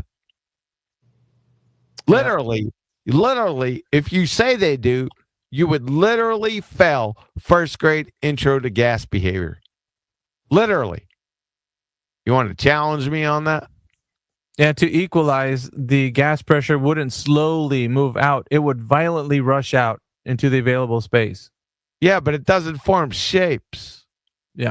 That was my point. It's not an atmosphere. So you've been Jedi mind tricked into gawking atmosphere. That's a paradox. From Christy Bodak, Southwestern University, grade level. I will use this lesson with a first grade class. If an object is in a gaseous state of matter, it will not have a definite shape or a definite volume. So let's go. If you don't believe Christy Bodak from Southwestern University and you'd fail first grade intro to gas behavior, let's go to Kim Lieber text. Like liquids, gases have no definite shape, you fucking retards. But unlike solids and liquids, gases have no definite volume. Oh, echoed Christy Bodak. And Britannica.com to put the final nail in the coffin. The remarkable feature from Edward A. Mason, professor of chemistry and engineering. The remarkable feature of gases is that they appear to have no structure at all. They have neither a definite size nor fucking shape. No swearing. You're shit. You're done. It's all over. Second law of thermodynamics. It's your huckleberry. Game over. I'm out. Love you, Kiwi. I'm out. Yep. Have a good night, Kiwi. I'm gonna plug your good night, brother. YouTube. Yep. So have a good nice getting to know you a little bit. Yep. I'm out. Have a good evening. Yep. See you next time. See you Saturday. Probably sooner. Yeah, Saturday we got a show. We got a show. Yeah, he's a firecracker, that one. Yeah, he is. I got some DMs that were telling me, dude, he's got to settle down, bro. This is X, man. He can't come in here with that energy. He's going to scare off the X crowd. I'm like, bro, this is the culture. Sorry. That's just the way it is. Man, like we've curated a culture within the context of our group, like our friend group that we have. And it is like one that I've never seen before. I'm sounding like Trump now. Kiwi is this big old softy. He sounds big and mean on here, but guys, you just get to know him. If you're not a pretender clown, he won't be mean to you. And all you got to do is tell him to stop swearing. He still won't. No, check this out, right? He doesn't suffer fools. And that's the way it is, right? But if you come in at him correctly, or like Ra came in, Ra was the example of somebody that really just wanted to know. And he got treated with respect. He was just like, yeah, that's right. But if you're coming in here gaslighting him, or if you think that you're going to pull a fast one, if you're a professor thinking you're smarter than him, or if you're trying to use your skills at debating or any other gimmick, he's going to cut you down, dude. Like, it's going to hurt. Like, don't do it. No. But some people don't know who he is. That's fine. But anyways, you got to get to know a little bit of him right now. So Yeah, I don't know him, but I treat everyone with respect, and obviously he knows way more than I do on the topic, so it's wise to just like listen and ask questions and learn. Absolutely. Because I mean, what the hell? We're here to learn, and if like I'll say this, like on a personal level, I've personally experienced something in my life that changed my life forever, and that was it was me, seven of my buddies. We were outside and we saw a orb like 300 feet away. It was close. We all saw it. We videotaped it. Like I have pictures of this like floating orb that passed us and just like zipped away and flew. Like this shit was unbelievable what we saw, right? But it was one of those experiences like for many years trying to tell people about that experience. No one really like believed it or took it seriously until like not like recently people started talking about UAPs and aliens and this, that, and the third. And we have like videos and images of that. So no one really believes things until unless they're like in it, like he's in it, so he knows more than most on the topic, which is probably why he's so passionate about it, because Absolutely. you're trying to come in and tell him something that he knows more than you do, or he experienced it at a different level. Right. He yeah, will I never. usually laugh when some of the professors and people who actually start telling him about math Right. and start making it seem like he doesn't know what he's talking about. I'm like, guys, you really don't know who you're speaking to at the moment. That's They kind of don't. funny. It's funny to me. It's fine. I I, take that because it's like, I mean, I've known him for a long time, so I can quote him. Yeah, I can appealing quote to him for. authority and to credentials is bullshit. I can but quote it him. happens. It does happen. Like they do that. Yeah, they messed up uh when they educated a creationist. That he says that. Well, he says they effed up, but his vernacular. He's a military guy. He's also he will never flex. He talks about his military stories a lot, but he doesn't ever flex his credentials.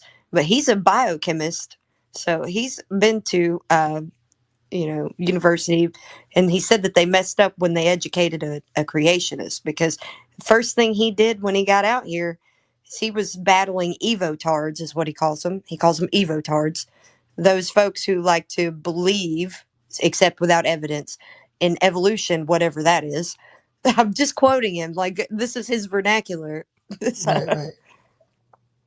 Yeah, I don't believe in evolution either. I think that's a crock of shit. That doesn't make sense, because like where are the monkeys that are kind of human? It's like they're not around, so it's weird. yeah, All right. That's what we call globetards. Yeah. So you'll let's see use if the second law of thermodynamics with that one too. let's see But if we can shift the topic a little bit to back onto the topic of the room. So see if we can give a small reset to the room. All right, so everybody that's joining right now, we appreciate everyone that's in here right now. We got like 29 people in here. I do want to plug the 24/7 Flat Earth bot that's in the listening panel. It brings along the YouTube crowd as well. We're always live streaming on YouTube and on X at the same time. So shout out to Helio Skeptic. So if you go to YouTube, you'll be able to find the 24/7 Flat Earth Discord on YouTube, and it'll be playing this stream that you're on right now. So everything's being recorded at all times. So of course my stream is being recorded here on X as well.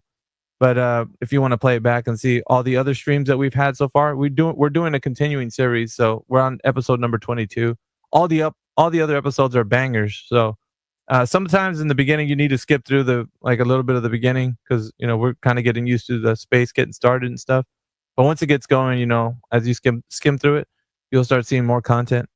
Yeah, and you'll get to know me, Flatsy, QE, some of the names that are in here. We got AI that comes through here, AJ. You'll start seeing different names like APOC and such. And then you'll start seeing the group of friends who we are, and we've been hanging around a while. So if you guys want to come up here to the speaker panel and start talking about how you know the Earth is a globe, or perhaps your journey into flat Earth, we'd love to hear it. Go ahead and bring your evidence. If you think that the Earth is a globe, state your claim that the Earth is a globe, so we know that your position is that you believe that it is, and then bring your evidence. And then if you think that the Earth is not a globe, then go ahead and tell us how your journey into flat Earth is, what it is, and then we can talk about that. But needless to say, I'm going to see who's on the panel right now. Flatsy Klein, my co-host. We got Raw that's joining us. Jonathan, he has a speaker. Miss Moo is on the speaker panel. Raylay, Universal, Smart Boy. Welcome to the speaker panel. Guys, if you have any questions about what we've been discussing on flat Earth topics, let's talk about that. See if we can shift the conversation. Go ahead.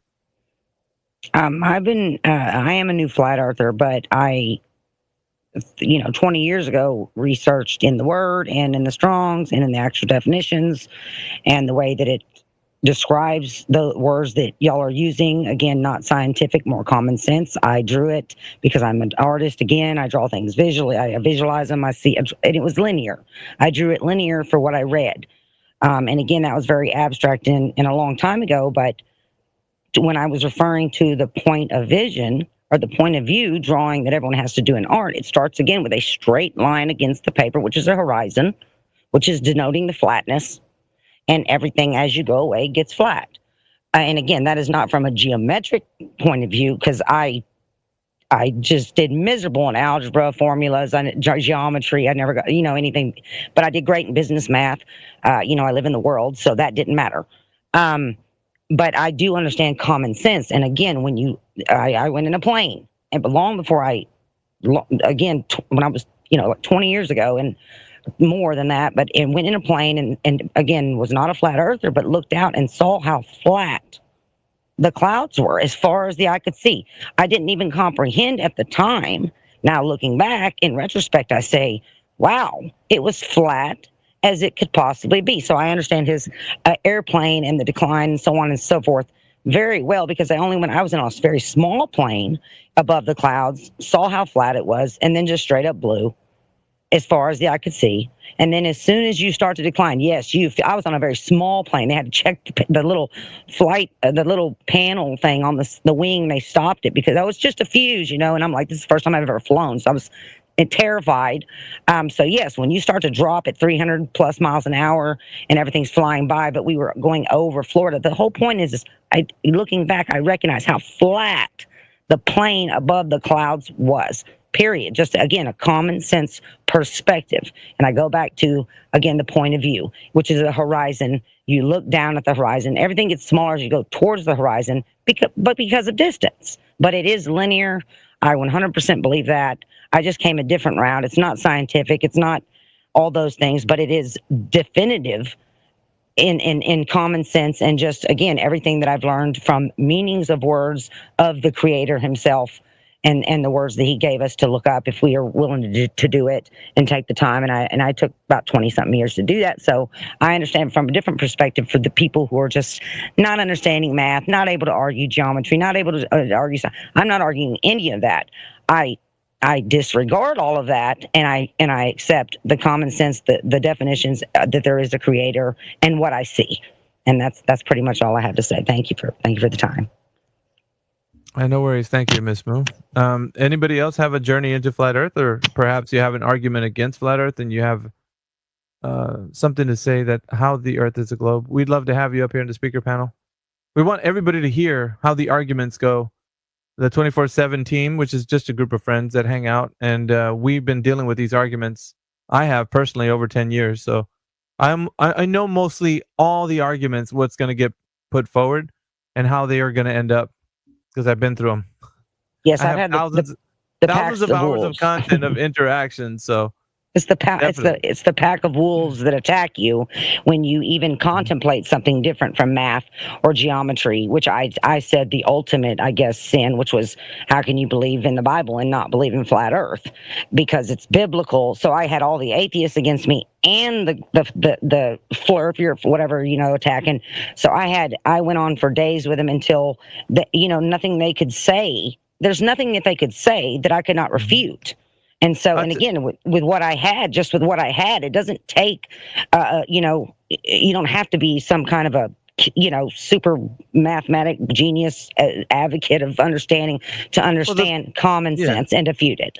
I think the most important aspect of what you're saying there with common sense is understanding the physical and natural world with your God-given senses, right? The Creator has endowed us with the ability to discern the physical and natural world in such a way that we have the ability to say, I know what I see, and when I see what I think I'm looking at, I can discover more about it by either measuring it or trying to figure out a way to falsify some type of way what I see in the objective nature that's outside. Well, isn't it interesting that the wise men who were astronomers from Babylonian Magi, they were not, they didn't believe in God or Creator, whatever.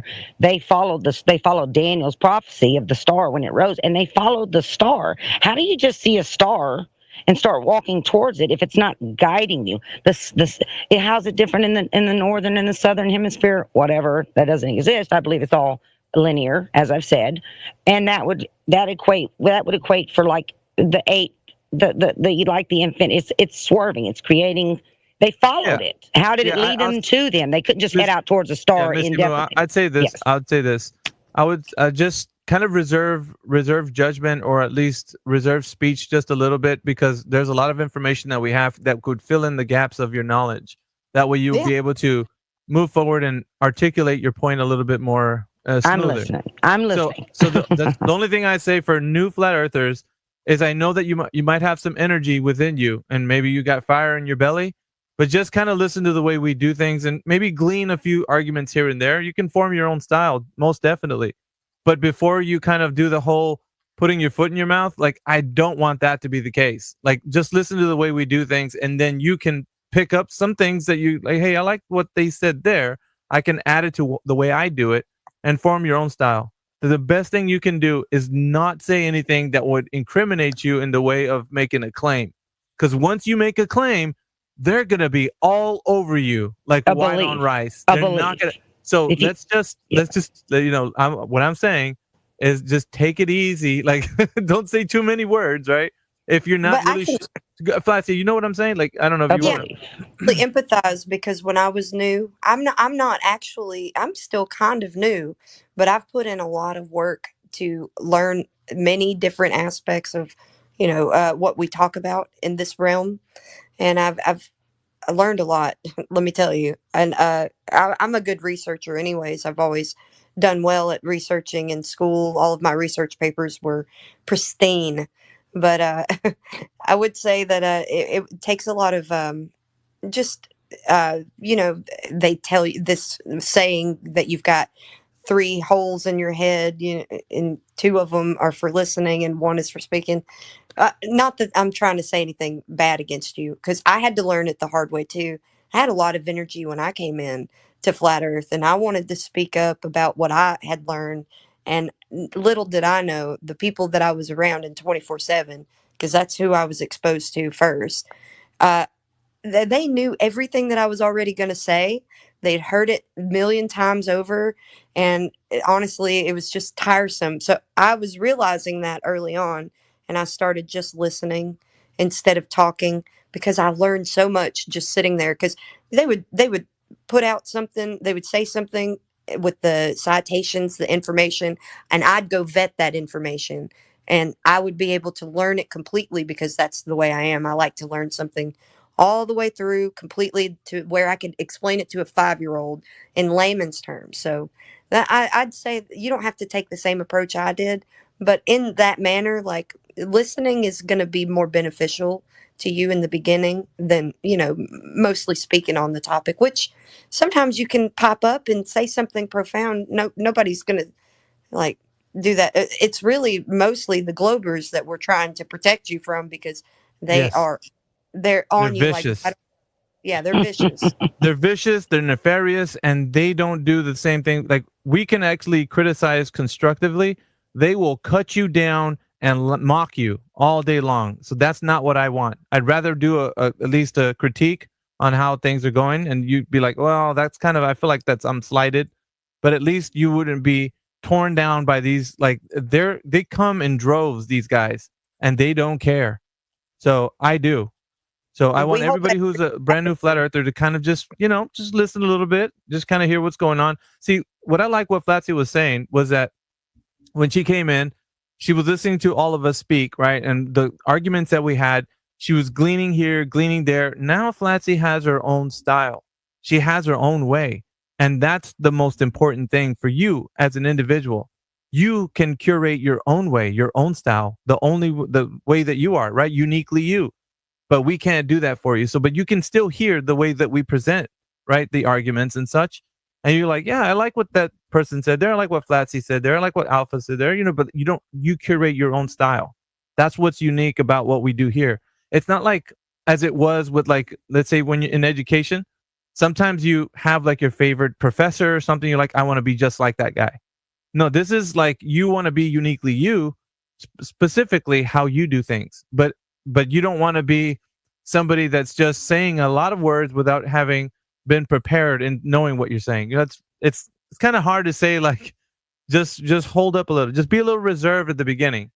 Later on, when you pick up some points and you start getting better, then come in and start using those points. Start using the ways that you can articulate your arguments, and oh, we'll show you. I had to learn not to get butt hurt too, because we critique our own. So Yes, we do. yeah, we're probably a little harsher on our own than not. Kind of, it seems like we might be a little. We kind of are harsh on our own because we want them to, it to stick.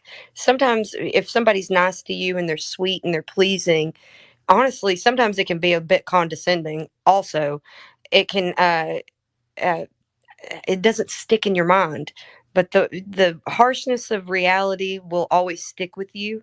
So we're a bit harsh with our own critique of our own. So I would try to have a bit of tough skin coming into this, because that's going to be also a factor. And nobody means anything. We'll be friends in the next 20 minutes, because you'll forget about it, we'll forget about it, and we'll keep going. It's just like that. It's just a Yeah, little internal critique. the thing that we're doing, and I think mine and Flatsy's point, is that we're going to be assisting you and kind of formulating your own style, because the big world that's out there, you're all alone. We're not, like, this group is not with you all the time, so we can't be like backing you up if somebody's like dogpiling on you on another forum, like Facebook or whatever. So you have us here now. So when somebody jumps in here as a Glober, we can jump in, step in, and say, all right, I'll take this one, and we'll just take over from there. But we're preparing every individual to kind of look at the way people speak. They're very, like, what you'll notice. I'll tell the group right now. What you'll notice, if somebody who thinks the Earth is a globe comes up to the panel, they use suggestive terms. I'll give you an example. We'll say, like, okay, so Mr. Glober, what do you think the moon is? Well, I think the moon probably could be, a round globe. They'll use that. Like, and if you listen carefully, right, you're going to hear words like probably, maybe, could be. And if you hear those, it's almost like a red flag. And Jeff knows what I'm talking about. He put a little smile emoji because he's been doing that the whole time for 2 days now. Well, this is his third day that he's in my space. But he uses a lot of suggestive language. When he did that, he subconsciously didn't know he was doing it. I pointed it out to him, and now he realizes, oh, I am saying kind of suggestive language. So the Globers, most of them use that. I think, maybe, it could be, possibly. And so when they do that and they proceed to tell you the rest of whatever they're going to say, it's all built on an assumption. It's suggestive. They don't really know. So when you identify that, you become proficient at being able to spot when somebody doesn't really know what they're talking about. And that's my contention to you guys, like letting people know, like when they come in here and have the arguments, they don't really know that the Earth is a globe. So hopefully that kind of helps everybody along. Just listening to suggestive language when someone speaks is crucial at addressing, an argument in a conversation, for sure.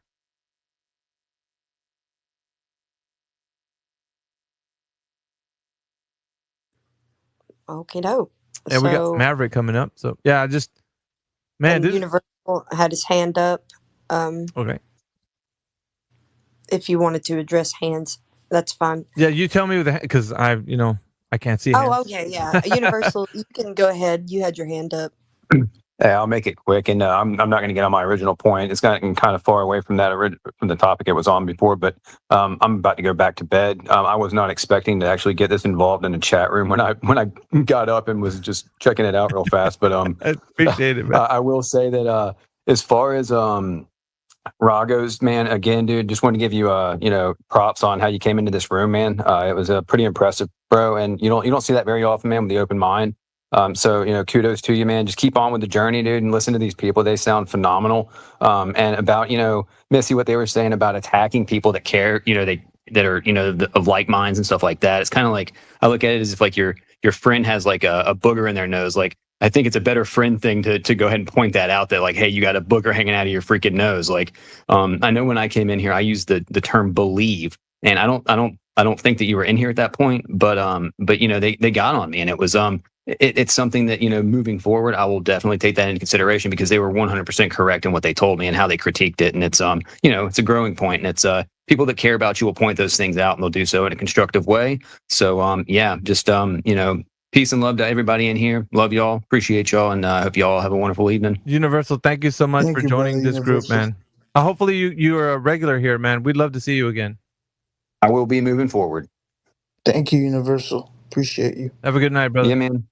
You too. Thanks. Yeah, good night, everyone.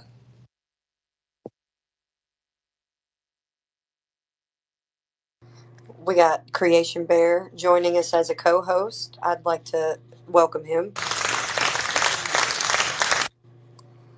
With the soundboard, no less. Yeah, thanks, guys.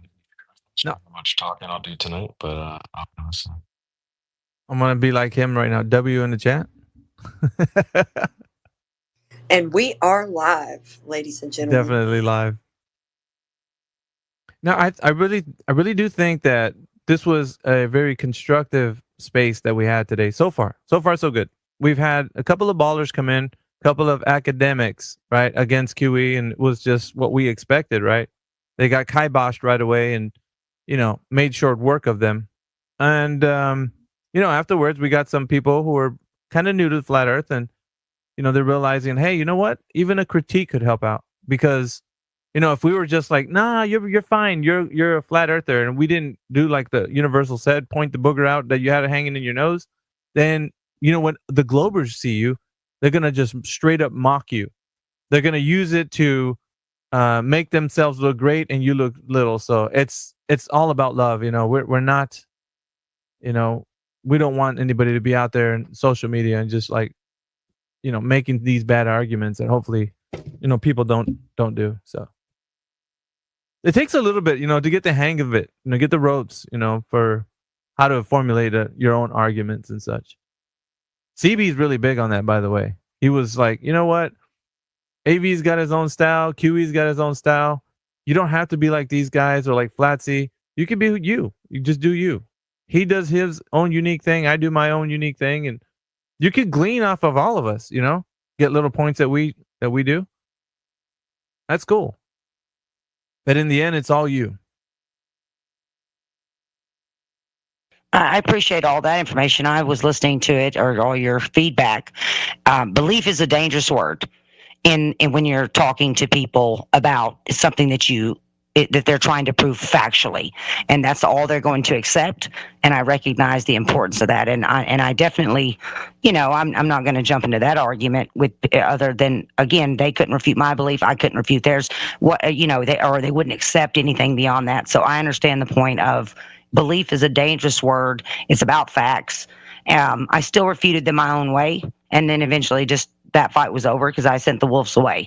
But yes, I understand the point of factual, being able to shut them down. Like I'm not sure what his name was earlier, John was it? But yeah. He just, he's dropping the axe, and that's what you do to the wolves.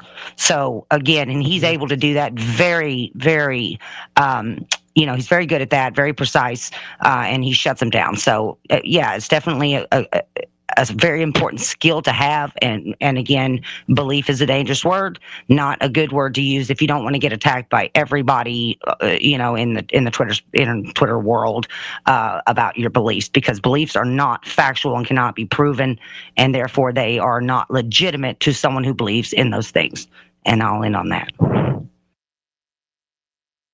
That's a good point. Yeah. To be honest with you, if you're big in scripture, belief or faith in the Bible is defined differently than what we would consider it to be defined today. So a lot of people just have blind faith in authority today. So it truly is a belief system. The globe is a belief. You don't experience the world as a globe. So you have to believe it to be that. And you can't have any firsthand knowledge of it being a globe. You just have to refer to someone who has said that they've seen it as a globe. And that's not good enough for some of us. We want to prove things to ourselves, and you should prove all things. So that's why I'm kind of appealing to your nature. It's very similar to mine. So yeah, we appreciate having you, Missy. I appreciate y'all letting me speak. Thank you. You're welcome. Hey, to the co-host, don't bring that guy up who requested to speak. Hopefully, if you saw him, we're going to bring that guy up. Yeah, I looked at his profile. It's like, no, do not bring him up. I'm not sure which one you're referring to, but I think I know. Yeah, he was requesting to speak. I was like, If like somebody requests to speak and as a co-host, just click on their profile and see what they have. And I did. If it looks like they got 0 followers, or that could be an alt account of somebody that just got kiboshed out of the chat. Yeah, buzzwords in their name. Yeah, I got you. Yep. Cool. Anyway, we're rolling forward. I think we got Maverick in the chat. Maverick, if you're there. Welcome to the chat. And welcome to the speaking panel. Is Maverick in the... He's a speaker for me. I found it, sorry. I'm new to this.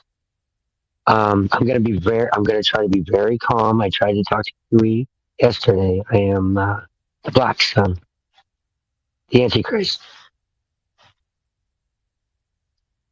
What time is it again? Wait, 2 o'clock? What? Did he Is it 2 o'clock in the morning? Nothing good happens after 2 a.m. I was just gonna say that. You stole that from me. Stole the thunder out right from under me. Oh, you want to know the witching hour? Would you like to know what's the witching hour? We're 13 minutes into it. Christ died at 3 p.m., so that's why the witching hour is 3 a.m. So I'm black. East Coast. Sorry, my time is 3:13. I'm the Black Sun, so I'm quote unquote evil. The Catholic Church thought I was evil, but I'm actually Christ's brother, and I'm here to avenge him because they slaughtered him. So they're dumbasses. Literally, I was born when they say Christ was born. So if you look at the sun, you ever watched that movie Zeitgeist? Have you ever seen Zeitgeist? How he talks about the sky story. Yes. The sun sits on the cross for 3 days and then it rises. That's literally God putting Christ's story in the sky, and then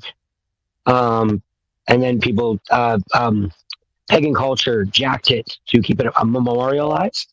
So my main Google name is Phoenix Rising. So that's a pagan symbolism for Christ rise out of the pit from his resurrection. Phoenix Rising. Yes, there you go. There you are. Yes. So God always put things. He put things in me like zombies.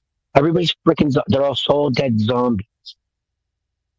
In the Bible in the beginning. Your super chats got pretty weird today. Just saying. Sorry, I emptied my bank account and I started ripping on McToon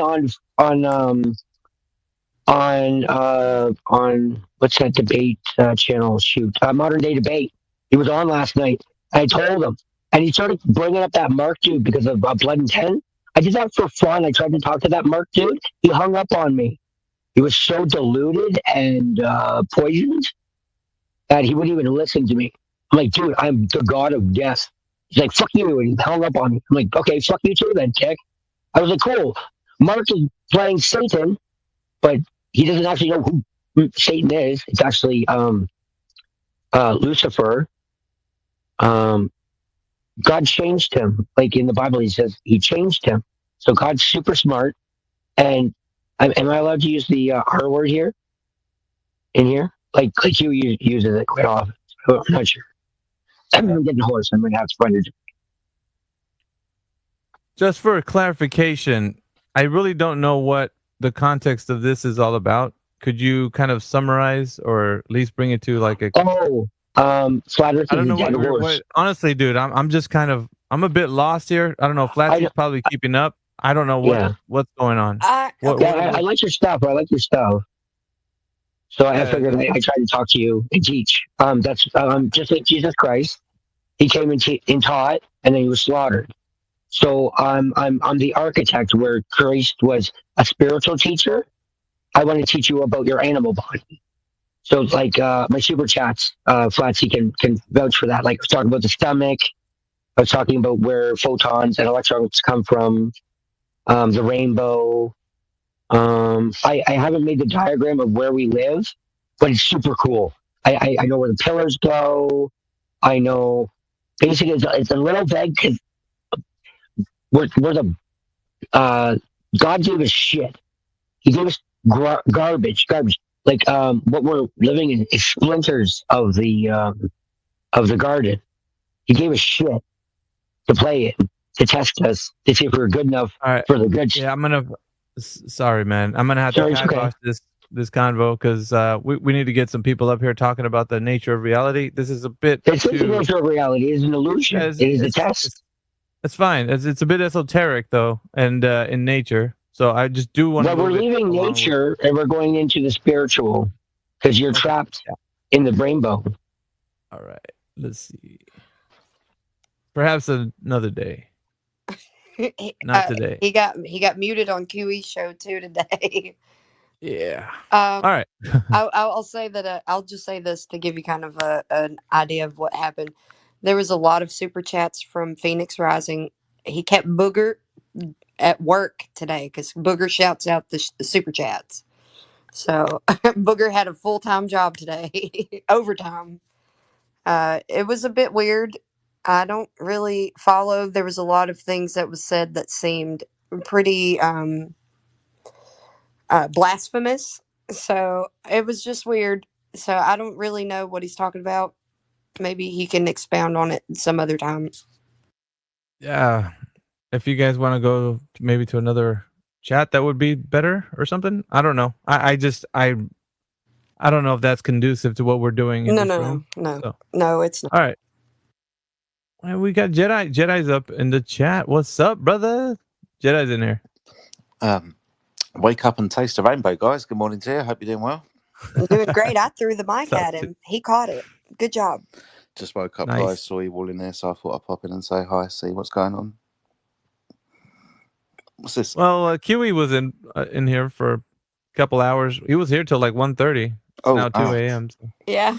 Shame I missed that then. Yeah, it was pretty awesome. He was typically QE, so no surprises.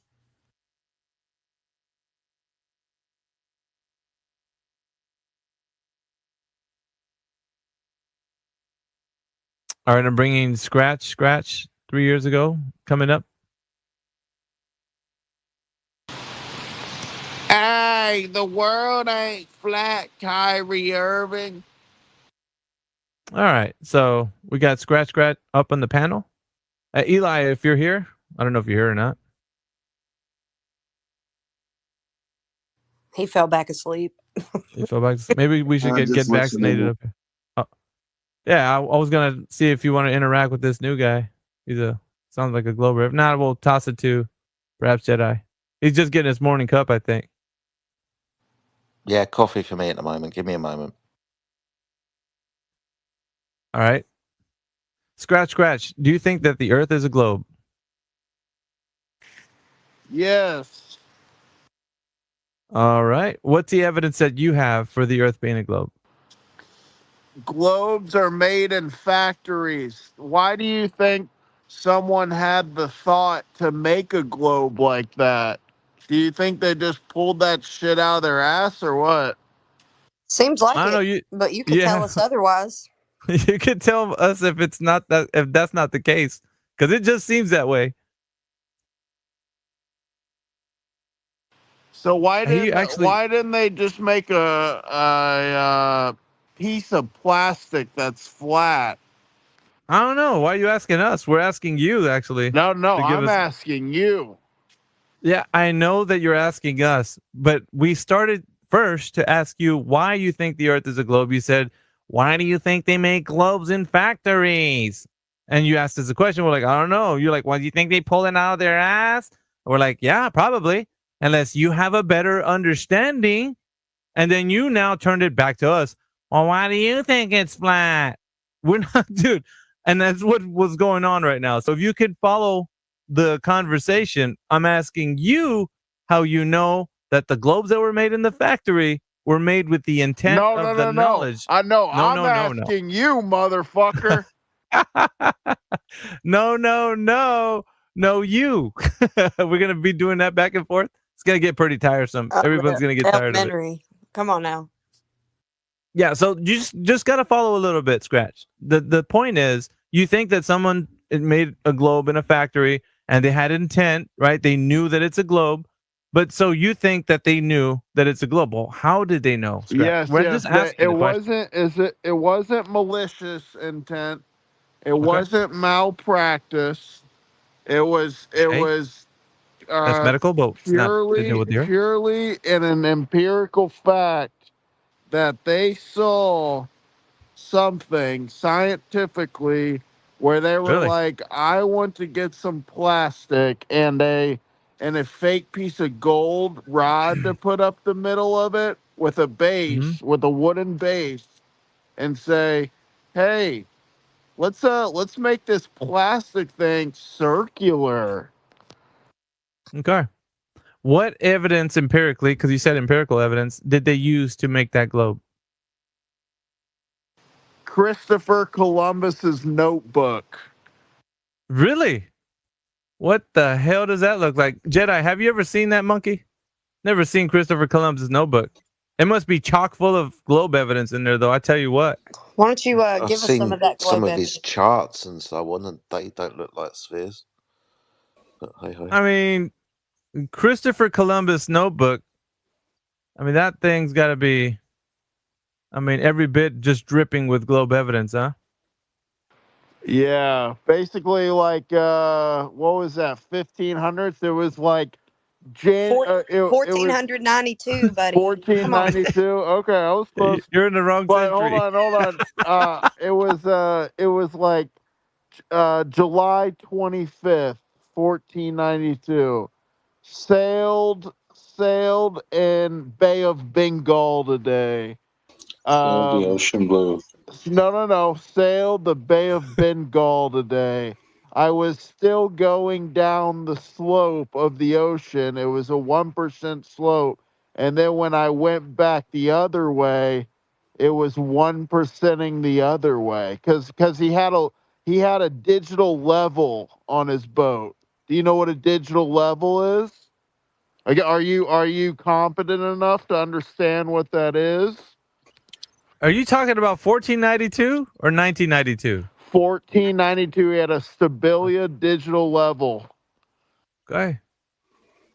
Is this comedy hour or something? I think so. Gotcha. But so, and you said that he's measuring this water hill that he's traversing over, right? Yes, This that is giant water hill. correct. Really? How did he know it was a water hill? So like if the level said 0.0 on it, that would mean it'd be flat. But it wasn't. It said 1 to 2% throughout his sail. So are you are you not retarded? Did you And say can a kind of stabila? understand that? Did you say a stabila digital level? Stabilia. Do you know how to pronounce words? Stabilia. Okay, or stabila is the way it seems. Do you still not know how to pronounce it after trying it 4 times? Oh, brother. Dude, look up a stabila digital level.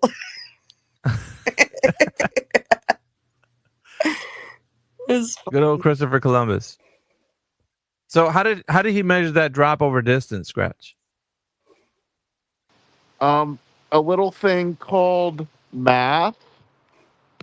Yeah, math is used to kind of get the numbers of calculations and such, and perhaps even numbers to measure things. But what I'm asking for is, over the course of the travel over the water, how did he know the Earth was dropping over the distance with math? He took How did he verify? How did he verify He it, Scratch? took the mileage sailed, and Mileage. then divided it by the percents of at each mile, and then added it all up. Okay, so he just did a bit of math on a piece of paper, you say? In his notebook, I was discussing In his notebook. earlier. Okay, in his notebook. But he didn't go outside and check to see if those numbers line up with reality? They are reality. That's great that you think that. But did he do anything to go? And then at a later Scratch. date, Yeah, that's great. We're not gonna. We're not gonna go to Einstein. and Scratch. Benjamin Franklin confirmed No, it. we're not even talking about Benjamin Franklin, Scratch. So Einstein and Benjamin Franklin are just going to have to sit in the waiting room right now. We're still dealing with Christopher Columbus. So if you're saying that there was a drop over distance measured using a calculation, how was the calculation verified when Christopher Columbus was actually sailing across the ocean?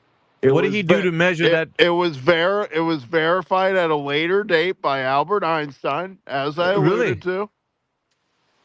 You alluded to it. You didn't say that he verified Christopher Columbus's travels. So Christopher Columbus didn't verify the travel himself. Yeah, according to you. Verified at a later date. Verified at a later date. How much later?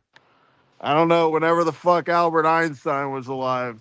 So they were Whenever just he able was to alive. guess back then. That's a hell of a proven right. dude. You're bringing the facts to the table right now, aren't you? You're really chock full of information. Yeah, whenever the hell Einstein was around, he verified Christopher Columbus traveled over the ocean, the curved surface of the ocean, according to Christopher Columbus' notebook. Yes. Did you wake up, or did you sleep at a Holiday Inn, sir, and thought you could actually take a swing at FlatEarth? Did you say anything like this? Honey, hold my beer. I'm going into. Honey, hold my beer. I'm going into the FlatEarth group right now. Did you do any of that? What I just said. I just won the argument. No, I don't think you won the argument. You won the internet, sir. The whole entire internet has been won by you right now. Did you know that? You have taken the medal and the prize. You have won it all, sir. And AV. You can now go to sleep comfortably in your bed. I didn't realize Christopher Columbus had discovered calculus 200 years before Newton did. Yeah, you got to just go with it sometimes, really. It's after 2 over here. It's probably after 3. We got to have a little comic relief, dude. This is the gold. bar is closed. Benjamin Franklin and Einstein verified it. The bar closed. Yeah, must have been. The bootleggers were still open, so he got his second win. So check this out, man. If you're thinking that all of this is true, I'm serious, man. The internet belongs to you today, sir. You have completely won everything. You can now turn out the lights, and take a good rest, knowing that you have defeated the entire internet. Turn out the lights. The party's over. Hey, co-host, where are you from? Arkansas? Hey, don't worry about that. This guy sounds like Dr. Phil from. I'm from Arkansas. Dr. Phil, you're drinking too much. Fucking hillbillies. Hey, you know John Daly? He does sound like Dr. Phil, doesn't he? That's crazy. Hey, Anyway, hey, Bill Gates is trying to stick rods up cows' ass so they don't fart and produce methane. good night. We got a live Oh, night, guys. they broke the mold when they made this one. They really did, didn't they? I don't know, man. You some in sync. He's coming in here just like guns blazing. He doesn't give a shit, dude. He's gonna take out the internet tonight. It's funny. Nice try, Scratch. But hopefully, when you sober up and you actually come to your senses, you're able to come back in here and perhaps, try your luck at articulating some points, because what you've just given us, sir, was probably the best word salad tonight. Okay, understand. Well, it was all empirical facts. But one thing before Right. hold on. One thing before you kick me down, everyone, please go to my profile. Look at the second meme down. It's Little Tykes, my first ankle monitor. That says a lot. Oh boy. That says a lot, dude. All right, Scratch. We'll give you some parting gifts on your way out.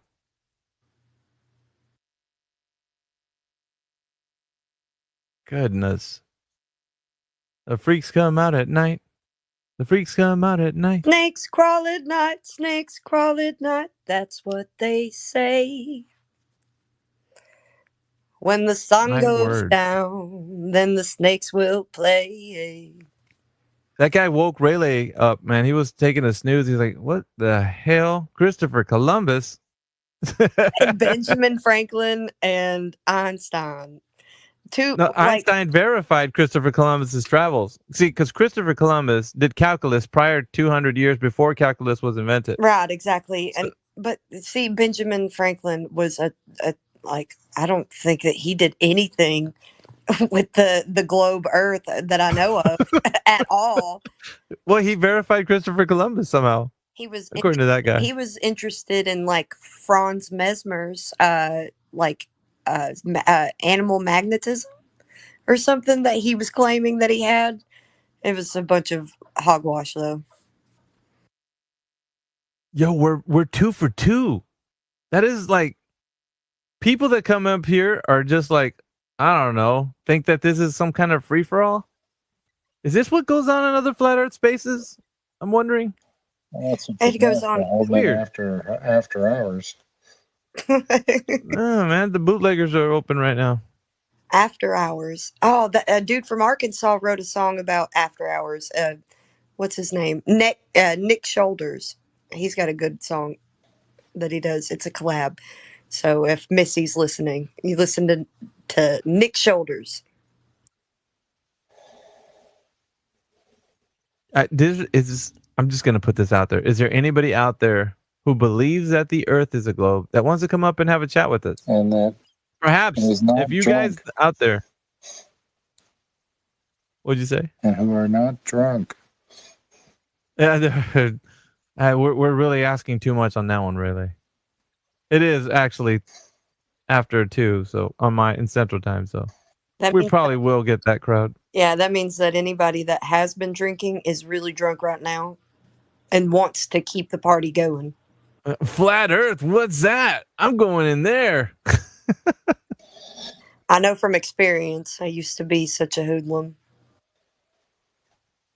All right, Missy Moo's back up in the chat. Welcome back, Missy Moo. I can't stop laughing. This guy, Einstein, Columbus to Einstein, in one sentence. He's going to write a book from Columbus to Einstein. Yes, that was amazing. Copernicus. He didn't mention Copernicus once. Did he? I didn't even hear that one. That's amazing. No, he didn't. Is what? Yeah, that doesn't surprise me. He did not seem well versed at best. But yeah, I had to chime in. I'm from Arkansas. Yeah, I'm the hillbilly. Well, I'm not from Arkansas. I'm Arklatex, but either way, I live in Arkansas. So yeah, I'm here too. All the hillbillies. I'm from Alabama. I'm very used to being called a hillbilly. It's all Yeah, right. I'm a flat Earth hillbilly.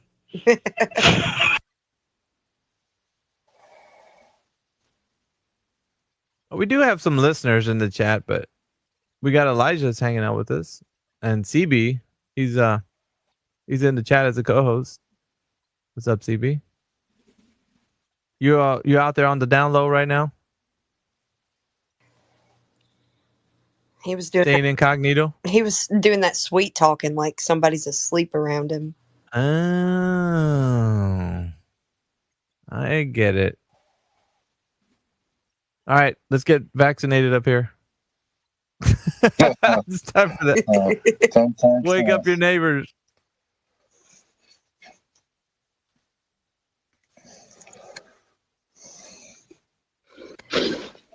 Surely we've got more Globers that want to come up.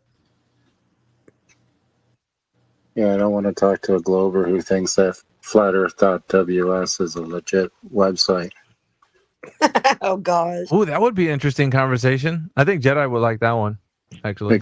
Well, that was get vaccinated. So no, you don't. Because that website is what convinced me to become a flat earther. Really? Yeah. The WS one? Full of nonsense. I didn't know that was your shit. I didn't know that was your way in. Nice. Yeah, most people do it the opposite way. They try to disprove flat Earth. I looked at flat Earth and said, "Well, what does the other side say?" And I looked at that website and went, "Like, these people are insane." Yeah, they are pretty insane. I like how your name is Rayleigh Criterion, which that's just awesome. So that must mean that you really looked into that alone. Yeah, dude. Like, have you ever heard his arguments against these Globers? Yes, I have. That's why he chops them down. Yeah, I like his approach. He even is his namesake. You know. Yeah, I actually figured out the Rayleigh criterion even before I knew the official name for it. Because people would ask in my channel and go like, "How come I can see the top of the building but I can't see the bottom?" And so I sat there and worked out the math on it and said, well, that's because the distance to the top is 25 times greater than to the bottom. So those tiny angles is what's preventing you from seeing anything. Yes, exactly. And is that you've got Kevin Bacon, and there's a meme. What does that meme say? That one is about people will be mad at you for telling you the truth instead of being mad at the people who told you the lies. Oh, okay, yeah. So true. So true. It's like they're Agent Smiths, right? Yep. Yeah. What's the other saying about that? It's harder to tell somebody they've been lied to than to tell. What was it? How's it go? Yeah, it's easier to fool someone than to convince them they've been fooled. Convince them they've been lied. Yeah. Thank you. That's it. I sound like George Bush on that one. Remember when he fumbled? He said something. He was trying to figure it out. Yeah, mixed metaphors. Yeah. Yeah. He was used Don't to you doing love it. it when people do that, especially at a speech? Yeah, it sucks. I think it's comedy gold. Yeah, so we got 2 comedians that came through. So hopefully we might not get a third. But I think that's reaching. I'm reaching. I know. The bar is very low. Yeah. Yeah. Actually, they're digging holes under the bar now. They're scraping under the barrel. Yeah, they're scraping underneath that damn thing. They done scraped a hole in it and got to the ground and kept going. Like it's like I don't even care if you're saying like things that are wrong. Just come in here coherently and saying wrong. Just say them coherently. He's in the caverns. I can't even understand you. He's in the caverns inside the earth. But inside the earth, he's in the caverns, like way down in there. He dug the hole he reached the inner earth, if whatever that is. The other guy thought he was the Black Death, and then you get after him. This guy who doesn't know any history, like he just like it's so crazy. I'm thinking like this though. If there's any glober that actually is worth their salt, could come in here and speak. Maybe they're just afraid. That could be the case. They're too timid. What do you think, Flat? They're too timid? I agree, because in order to believe in flat Earth, you have to go against the narrative. You have to go against what you were taught.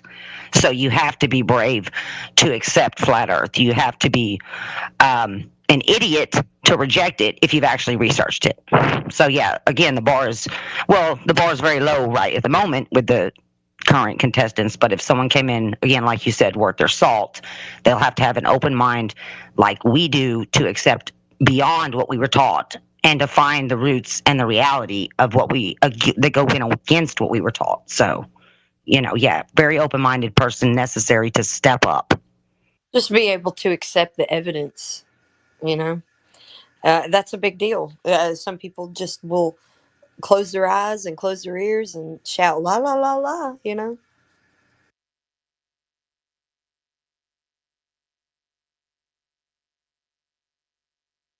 I know we can ask. I don't know, Jedi, if you're still around.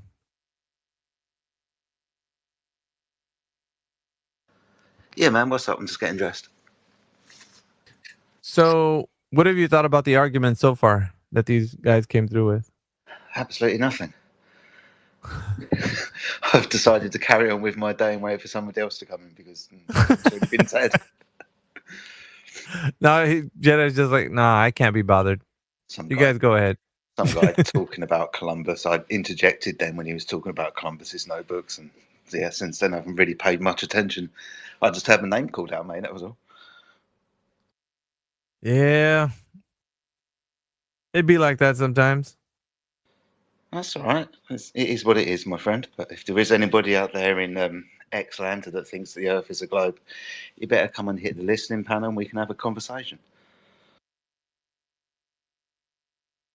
He was Columbo. He was discovering, but he was going in the wrong direction, led by wrong devices. No, wait a second. He had, what was that? That digital. I can't stop laughing. I keep muting because I don't want to laugh the whole time in the background. So there you go. Yeah, that was great. Digital? He had a digital. What? 1492, man. I don't think things were digital on that ship. Don't think so. I think he gets confused with 1992, not 1492. They hadn't quite Oh, my goodness. mastered the photoelectric effect then. So, no digital. And he was talking about globes as well. Oh, they make globes in a factory. Out of plastic. He kept talking about that plastic. They stuck a gold rod right through it, man. Like, right. Nice. And that proves what? That they're really making some money off of selling those globes, probably. And speaking of history and globes, the oldest surviving globe was commissioned in 1491.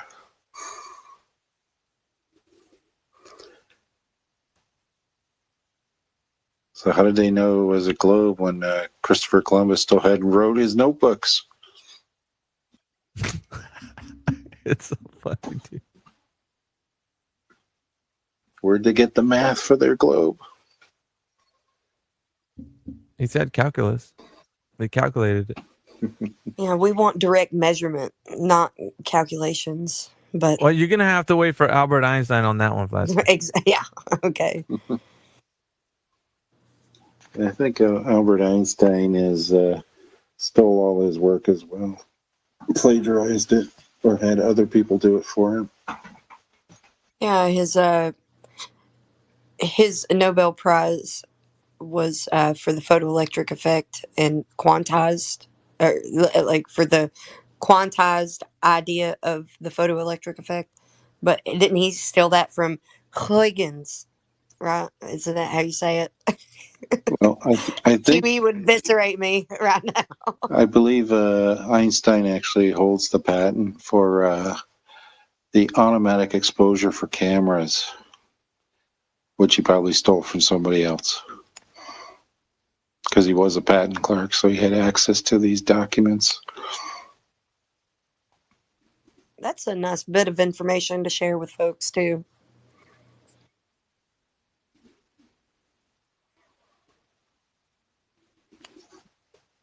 I think Jeff was arguing from the cheap seats. He's in text arguing. I mean, he left now, but earlier when he was in here, he was arguing from the blue pill at the bottom. Purple pill, sorry. So Jeff was saying avoiding the question. Like, I don't know who he talked to, but definitely wasn't from us. Was that the same Jeff as yesterday? Oh yeah, dude. He was interesting, wasn't he? Well, I wanted him to talk to QE. He was in here when he was in here, so. But he didn't want to come up to the speaking panel. He just wanted to stay in the cheap seats, being a chat skank.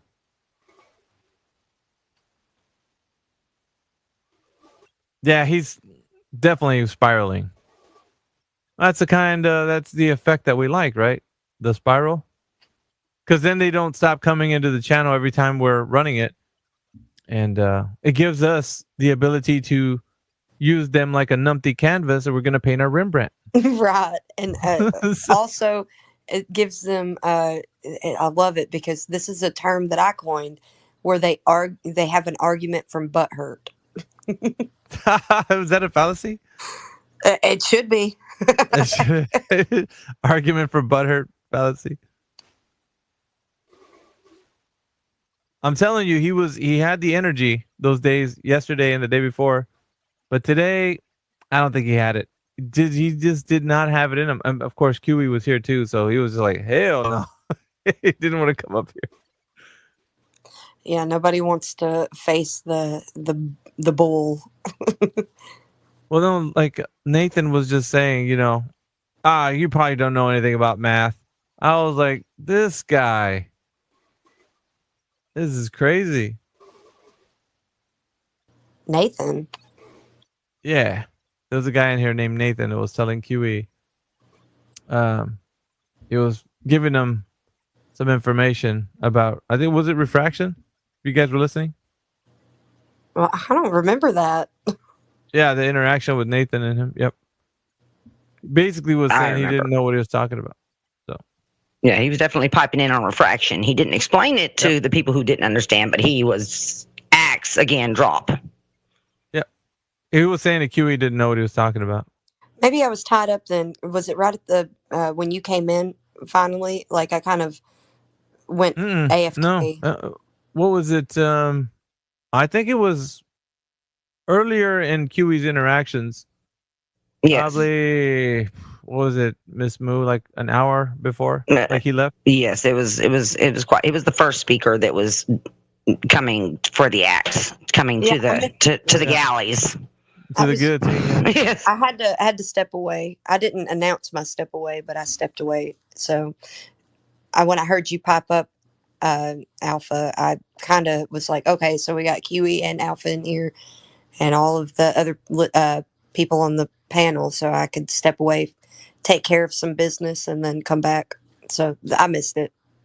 I made that backhanded comment to him, like, some people have forgotten more about math their whole life than you have in the time that you've been studying. Like, I remember that. I remember you saying that. That was a short that was like maybe 20 minutes or so right after he was, because I was kind of critiquing him, like acting like he knew what he was saying, but he didn't, because just like Miss Moo was saying, he didn't really tell anybody about what he was saying. Like, explain from a Glober's perspective. He didn't do that. My daughter, who's in 6th grade, knows more about math than him. She makes 101 in math, so she's got it all. She's got their system and knows how to apply common sense math to core requirements or whatever, or common core or whatever. But she literally is ADHD, and she also told me, I just forget. I don't need to know what it is. I just need to remember it for the test. She immediately forgets it. So that is just exemplifying what you said, that she's forgotten already more about math and that she learned and was able to do well in, which I was not. Again, business math was where I excelled. She is able to do all this dumbing down through the math. She's able to do it and apply it and forgets it immediately because she knows it's not practical to life. It's not practical to what you see. It's not practical to common sense. And their arguments are always mathematical, which have nothing to do with reality and common sense of what you see. It's like the dealer who told me it had 62,000 miles on Carfax. I said, well, it had 67.5 when I test drove it. Do you use your eyes? I do. So that's just my opinion on that. And we're big advocates for if something is mathematics, that would be a more descriptive. It's like a language, and it's purely descriptive. There is no explanatory power with math. So you have a descriptive language that we've created with the principles of logic. So it's even a type of logic. So mathematics is a type of logic applied. So it's purely descriptive. It's not explanatory. It was never meant to be explanatory. So when they use that as some sort of explanatory power, like for say their claimed gravity, that's not evidence of anything. If it can't be applied to reality, then it's just you can describe anything. It's a belief. It's a belief. Just like we have our belief based on facts, based on visual, based on common sense. They're bringing it with math, and they cannot hold that up. They cannot support it. The foundations are weak. And if you actually apply math to flights and so on, like I'm not sure what you name. My name for him is Axio. He's dropping the X. He was, he's defining that for the people who are coming with math that that's not possible. And so, yes, I believe it's a belief, just like if I have a belief, like I picked up I don't know, when I was in my 20s, I picked up a 1-page pamphlet in physics. I don't know physics. I'm not a physicist. I picked up a 1-page pamphlet for like a child, and it said, there's a string theory.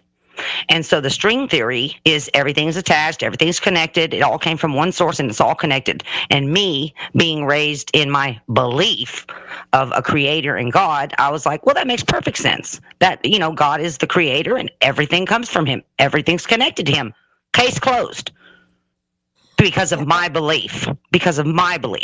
And again, that was very young. But if you try to argue with math as a belief, you're going to fall and you'll be chopped to pieces with the Axio. Well, like I said, mathematics is purely descriptive, and it is a type of logic. So it's good to learn the principles of logic and the types of logic. And I can give it to you right now if you want me to. The principles of logic would be your law of identity, law of excluded middle, and law of non-contradiction. This is how languages are even formed and created. You have 4 types of logic. You've got formal, informal, symbolic, and mathematics.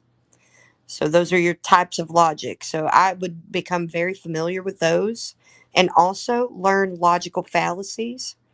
If you just write them down, you don't have to, you can find certain, I can even DM you a way to look them up and figure them out. But you can look them up online. Just look up logical fallacies, find one that really dives deep into a lot of them, and start writing them down and learn how they're used and applied so that you can call them out. Because a lot of the times the conversation ends at their logical fallacy. Their belief in their logical fallacy. Which, yes, again, the logics are important and necessary, and they explain away. That's how we dispute them, is with logic, and with math, and with reality. They just can't accept it. So I believe, again, it's again, for them, it's a belief just like it is for us. They believe in it so much they can't hear any logic other than their own. You said there's 4. They believe in 1. There's not 4. There's 1.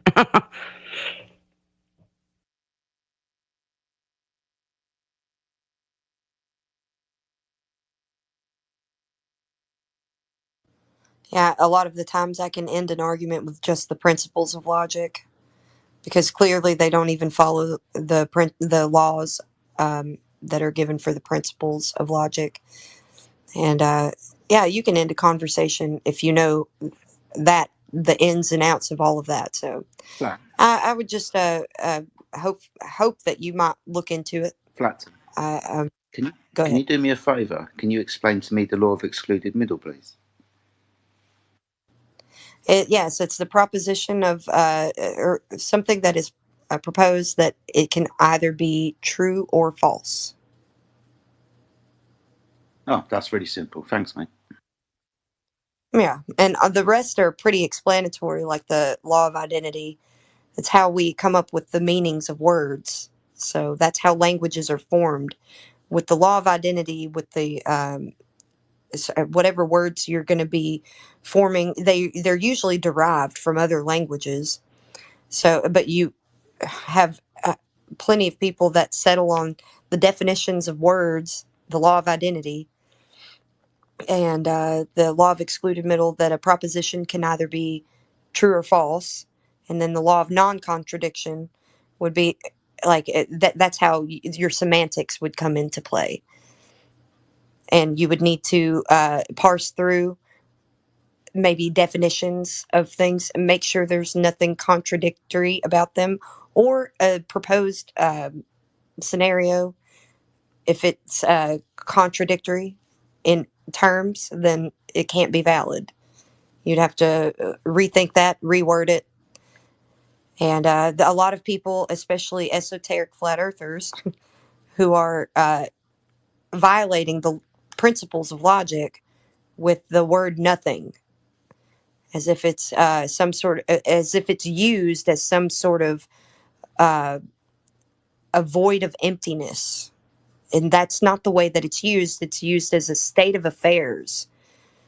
And like you've got there's light, and then there's a lack of light, or heat and lack of heat. It's kind of that, but you have words for the lack of heat. You have cold. That doesn't mean that there's no heat at all whatsoever. Cold doesn't mean that, and we know that because it's a lack of heat. Or say those are a state of affairs. Those types of words that we have for you know those scenarios, to use that word and then kind of straw man. It's kind of using a straw man against your opponent that you're presenting the argument to. You're already putting on them the definition of nothing, like I was saying, nothing being some sort of void of emptiness instead of a state of affairs. That's kind of a straw man of a position that we don't hold. We don't hold that there's a void of emptiness. I would never say that in between something and this and there's a void of emptiness. You would have to presuppose, like, say, the vacuum of space, which is a fairy tale.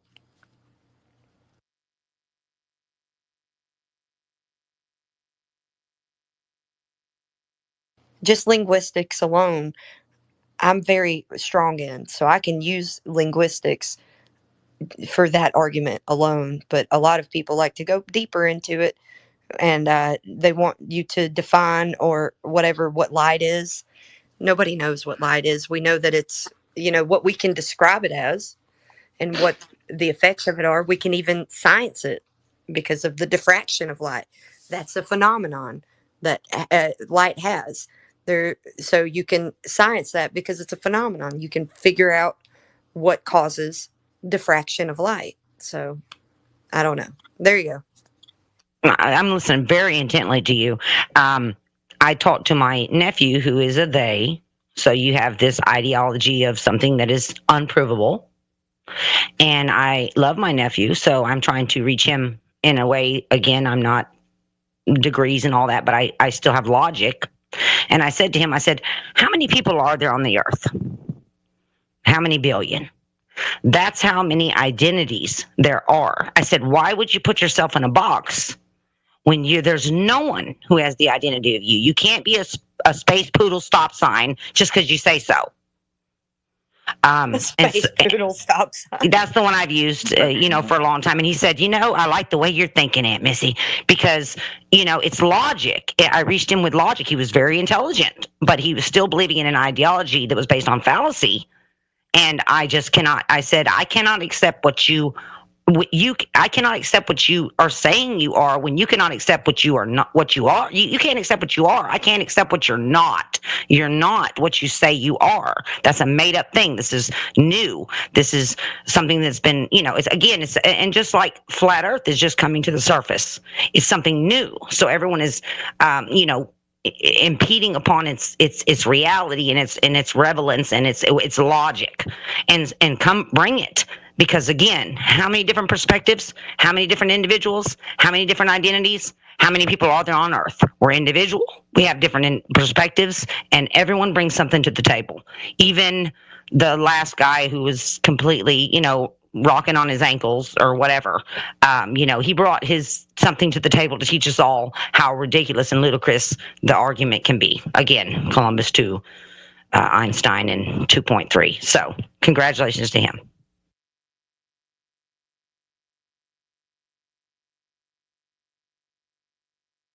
Jedi, you had something to say? I did, but I can't remember what it was. It'll come back to me. I was talking. Sorry, go ahead. Do want to give that's not a word. Give a quick shout out to the room right now, everybody who's joining us. This is 24/7 Flat Earth, episode number 22 in the continuing series that we got here on X. We just arrived about a month ago, so we started to carve a space out for us here. And the title of the space is What Globe? # Flat Earth. So if you're brand new to this whole topic and you want to ask us some questions, you're welcome to do so. Please request to speak, and then the co-host or myself will bring you up here. What's interesting is that we've had this conversation, or at least I have, the history that I've been doing this for about 10 years. I've had interactions with thousands of conversations over the years that I've been doing this. And I've talked to people such as PhDs, astrophysicists, cosmologists, and just your regular layman. So I've had almost every single type of conversation you can probably have with the topic of flat Earth. So if you think that you want to come up here and maybe prod or poke, maybe the idea that you could be dipping your toe into the conversation of flat Earth, please do so. I think it's interesting. People don't realize that they don't know what they don't know. So until you come up here, you won't really know that you don't know if the Earth is a globe. We'll ask you some questions, and if you're really honest, you'll figure it out. But if you never ask, you probably won't know. And I think sometimes that could be because you don't want to know. You don't want to peek behind the curtain and find out that you really don't know if the Earth is a globe or not. It's a hard truth for sure. But I think if you have the fortitude, you could muster through and figure out like what you really know. And I think in the end, isn't truth really important? I mean, everybody seeks truth out, right? You want to be correct in what you're saying when it comes to like, if you know something to be true, how do you know it's true? So that's what we're getting down to, the nuts and bolts of what people know when it concerns the shape of the Earth or lack thereof. So yeah, welcome everybody who's joining us. And like I said, the panel is open. We have a couple of speakers up here, myself, Flatsy Klein as my co-host, Jedi, Creation Bear, Missy Moo, Rayleigh, and anybody else that likes to join, go ahead. It's 3 o'clock in the a.m. for me, so I usually work night shifts, so that's why I'm up. I don't know. What are you guys doing up? So if you're joining us, yeah, I'd like to know, get to know some people. It's my alone time. I like to get to know some people. I've always been a late night owl, so this is my alone time too. So I don't have anybody around me, and I can talk freely without having to worry about a bunch of noise going on around me. It's a very provocative topic for most, right? But we do have people across the plane that are in here, like representing the United States, me, Flatsy, Jedi's from the UK, Creation Bears US. I think Missy Moo would be safely in the US. Rayleigh's in the US. But yeah, there's people that... Rayleigh's in the Canada. Dang it. I was going to say Canada. I don't know why I was going to say Is he Canada. in Canada? Yeah. He's in Canada. Yeah. Just like to welcome everybody. There's a lot of heated discussions, guys. Check it out. We're episode 22 right now, but check out the other episodes on my profile page, and you'll see what kind of interactions we have. We go pretty long, so usually about 7 or 8 hours a stream will last.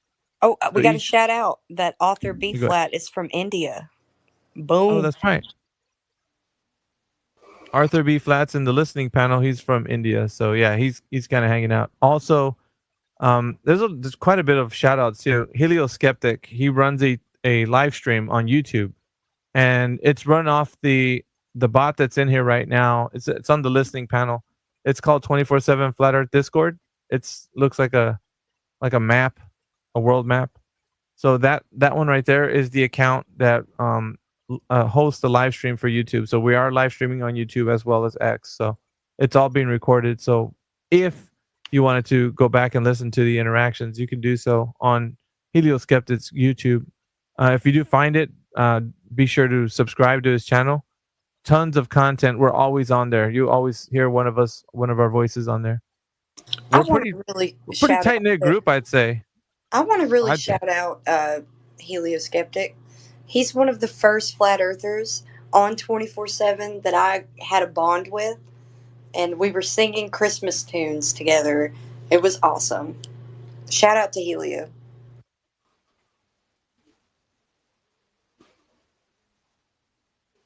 Yeah, there's a lot of misconceptions about what flat earth is, or even, how do I talk to somebody that knows about the flat earth? Like, what kind of conversation is that? It's pretty weird. If you're listening as a third party listener right now, just lurking around, I would submit to you that once you get to know us, it would be kind of like, oh, it's just regular folk. It ain't nothing crazy.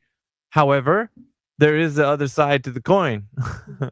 There is people that are very esoteric in their descriptions of what they think the earth is, and they get really long in the tooth about like how they believe the earth is some kind of ethereal thing, so we're not that group.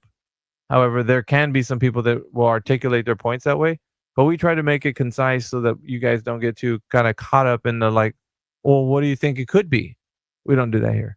We want to keep you guys grounded so that you know what's going on, and you'll be able to know, like, okay, can I discern whether or not the realm that we're in, like, is it truly flat? What do you mean, like flat like a piece of paper?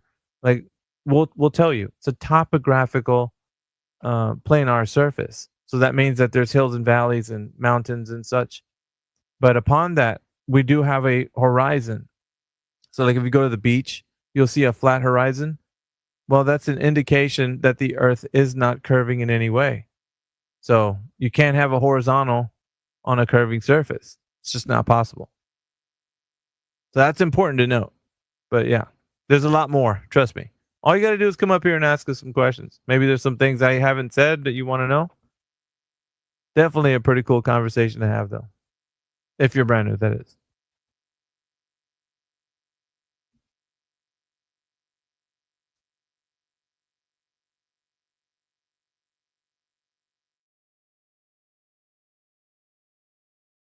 Yeah, we've had some pretty good interactions lately. Yesterday was just off the hook, man. Everybody was just the globe side. The individuals were advocating for the Earth being a globe. They were all over the place yesterday. So episode 21 was pretty crazy, if I do say so. We had about 1,000 impressions on that one. So yeah, it was quite a bit of people that showed up to that one. Yeah, we're supposed to be getting Jeff back. He wants us to explain something about his preconceived notion of the moon. Yeah, where is he? Is he coming back right now? No, he said that he would be back. Oh, I'll be back later. Oh, here. It just skipped. I'll be back later. In the meantime, get your best explanation ready as to why the moon's surface looks the same for everyone on Flat Earth. Hey, we can't wait to have Jeff back. Right? And as a initiation, we'll let Jedi go in on that argument if he likes. Does Jedi want co-host? Because you only have me as co-host. No, I can't accept co-host. X is very, very glitchy for me, so I can't accept co-host. Sometimes I have to leave and rejoin because I can't hear everybody. So it's best I just get left in the background, guys. So you have to take control, I'm afraid. Well, that's unfortunate because you sound good and you're coming through all just perfect. So it's sometimes on Discord you don't come through very well. You probably have really shoddy internet. My internet is stunning. Thank you very much. How dare you? But yeah, I appreciate that. But yeah, There was an be there was an interesting. Go ahead. Did I? Oh no, I was just saying it'd be interesting for Jeff to come back. That's what I was going to say. There was Jedi, an you're one of my favorite flat earthers. I hope you know. Love you, Fatsy. Love you. I love you. There was an English gentleman that came in yesterday that I was like, dude, this guy has like he was born with a plum in his mouth. Like you should have been here, did I? I like it when they got plums in their mouths. I like. Yeah, dude. It was like, oh, he was posh, but I was like, yeah, this is we need our resident UK individual to come back in. So yeah, he was he basically what he said he was from the military, and he . As a I don't think he was a pilot. He assists the pilot though in navigation. So he got the flight data and everything. Amish was up here. I mean, everybody was on their A game. So good stuff. I mean, it's not like we never is- are, but yeah. Amish is a bullet, man. He kind of reminds me. It's always like heretic, CB, Amish, and Warden or Radwin, whichever way. He just changes it out every now and then.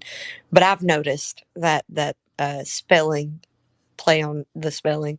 Anyways, these guys are what's up for real.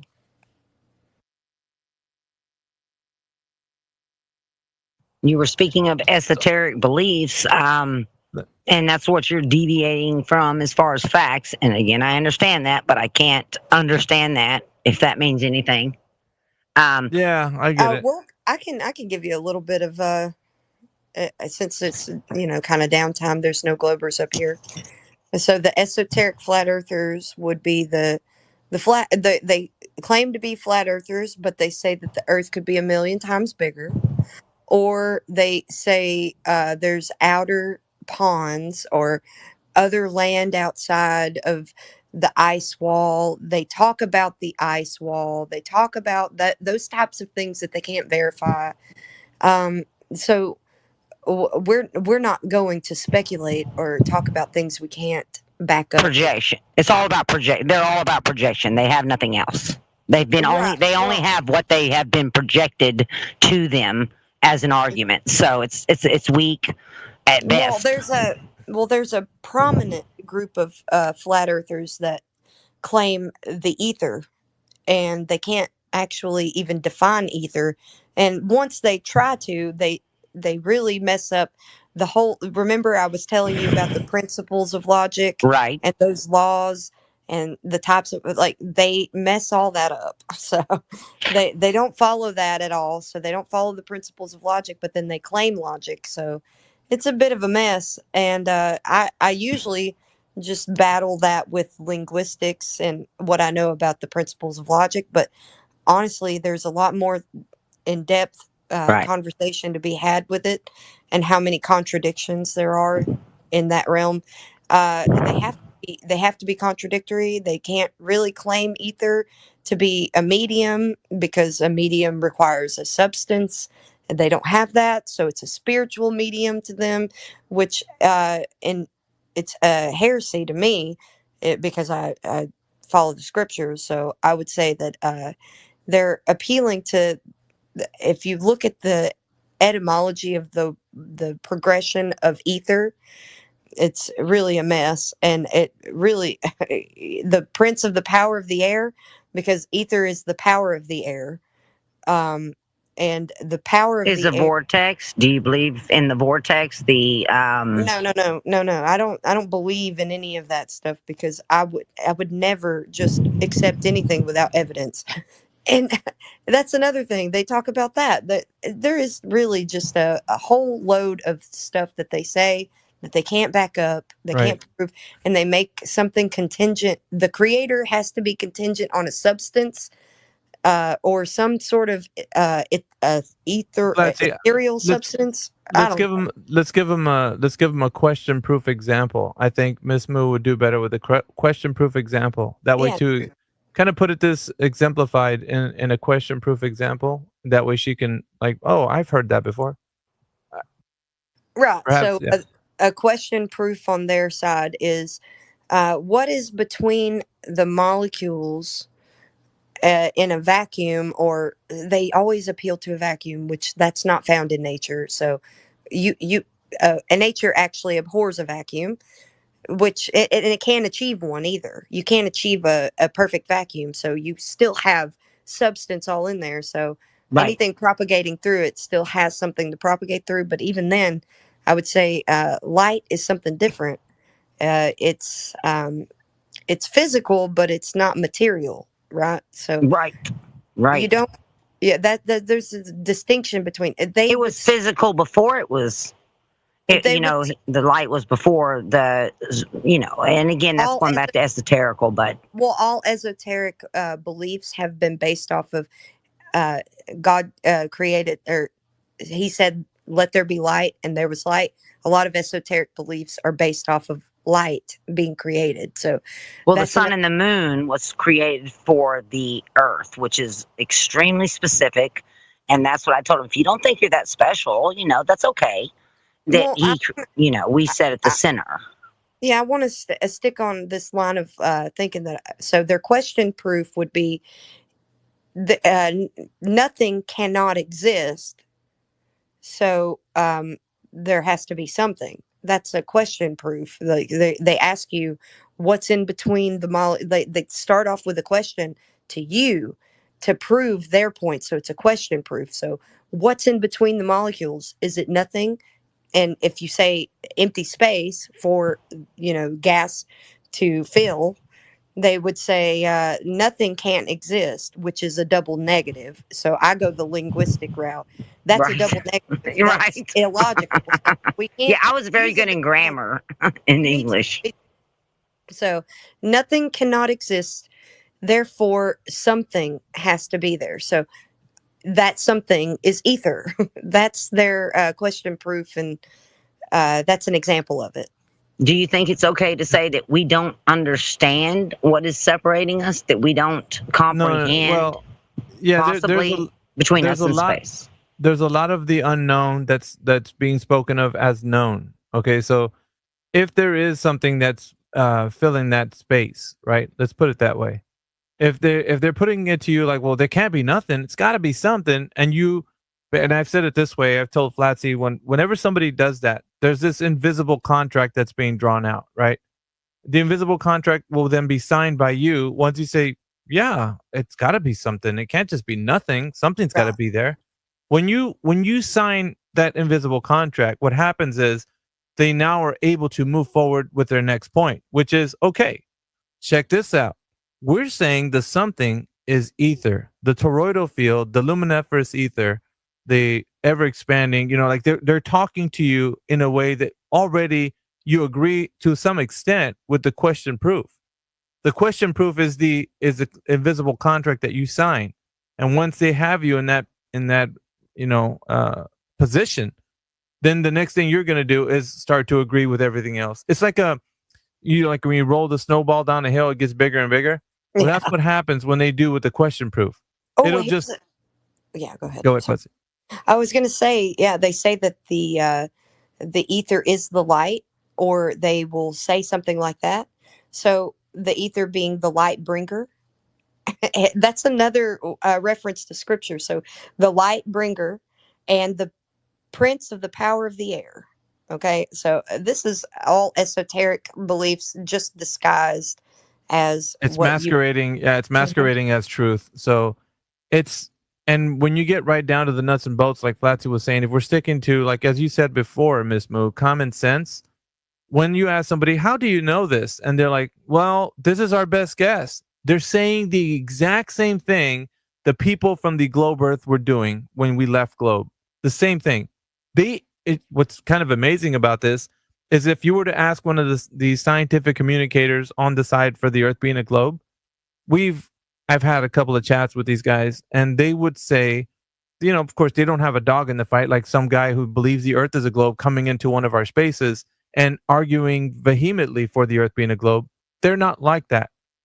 These guys, these academic types, they would easily come in here and be like, well, science doesn't work that way. We really don't know. Like, all we can do is give you our best guess. And, that's where we're happy to be at, because we're happy to be disproven. According to them, this is how they articulate their position. So for us to them, we're like, well, it's kind of crazy, us talking to them, right? It's kind of crazy that you guys come in here and you don't take a position like these other guys do. They're a bit more staunch in their position. They're dug in. They're holding to the fact that this is a known reality. This is a fact of the matter that the Earth is a globe. They don't say, like you guys who are scientific communicators, that the Earth is a globe, but perhaps maybe we could be disproven in the future. They do not say that. They say that it is 100% fact that the Earth is a globe. And that is a very hard statement to say if you're hanging on the idea that science is in a realm of, we're always disproving each other and such. And so just to show you, right, what we're saying is that these guys believe with all of their heart and soul and their mind and every fiber of their being that the Earth is a globe. So they come up to this space like they have with right now, like we're having, and they would argue in the most religious, the most dug in and vehement way that they could possible. I mean, I'm telling you, they are so staunch in their position. They want to make it adamantly known that their Earth is a globe, 100% unequivocally a globe. And see, this is the distinction, right? I'm giving it to you. The scientific communicator, the guys whom they appeal to, right? Because at the end of the argument with those, the regular rank and file guys who come up here and say, there, it's a globe, I know. And we're like, yeah, but how do you really know? After an hour's passed, they're like, well, I'm not really a scientist. And then we're like, okay, check this out. Let me drop a knowledge bomb on you right now. Those guys that you appeal to, those scientists, they say that this is their best guess. They never say they know that 100% the Earth is a globe. They never say that. What they will say is that they could be disproved by another scientist that comes in the later years and has another theory. That's what they do say. And interestingly enough, you don't know that. You think that science is settled. It's 100% fact. The Earth is a globe. I mean, anybody who goes against this is ridiculous. I mean, my God, we learned this in the second grade, third grade even. Like, why are we talking about this subject? Because people have been brought up to think that this is a foregone conclusion, that we should not even be looking at this information, not even a little. So when we ask these questions, the guys, I'm long in the tooth right now, I know, but what I'm saying, I'll get back to where we're at with Flatsy. So you have the people who are staunch in their positions, right? I guess you can call the zealots, right, for the idea that the Earth is a globe. Those who religiously will appeal to scientists and say, well, dude, I know it's a globe, but check this out. I'm not a scientist, right? Ask those guys. Well, the thing is, right, and back to Flatsy, is that now once you get away from the globe, let's say you peeled yourself away from the idea that the Earth is not a wobbling, tilting, whirling, twirling space ball water and flying through the vacuum of space, right? Let's say you peeled yourself away from that. Now you're looking at other things. You're looking at flat Earth. You're looking at what could be. You could be in the camp of those guys who have an itching ear. Your ear's itching. You want to hear somebody give you an explanation for something that you don't know, right? Like, you'll come in here and say, okay, look, I know the Earth's not a globe, but tell me what is the sun? What's the moon, right? Because you want to know, right? You're curious. Everybody's curious.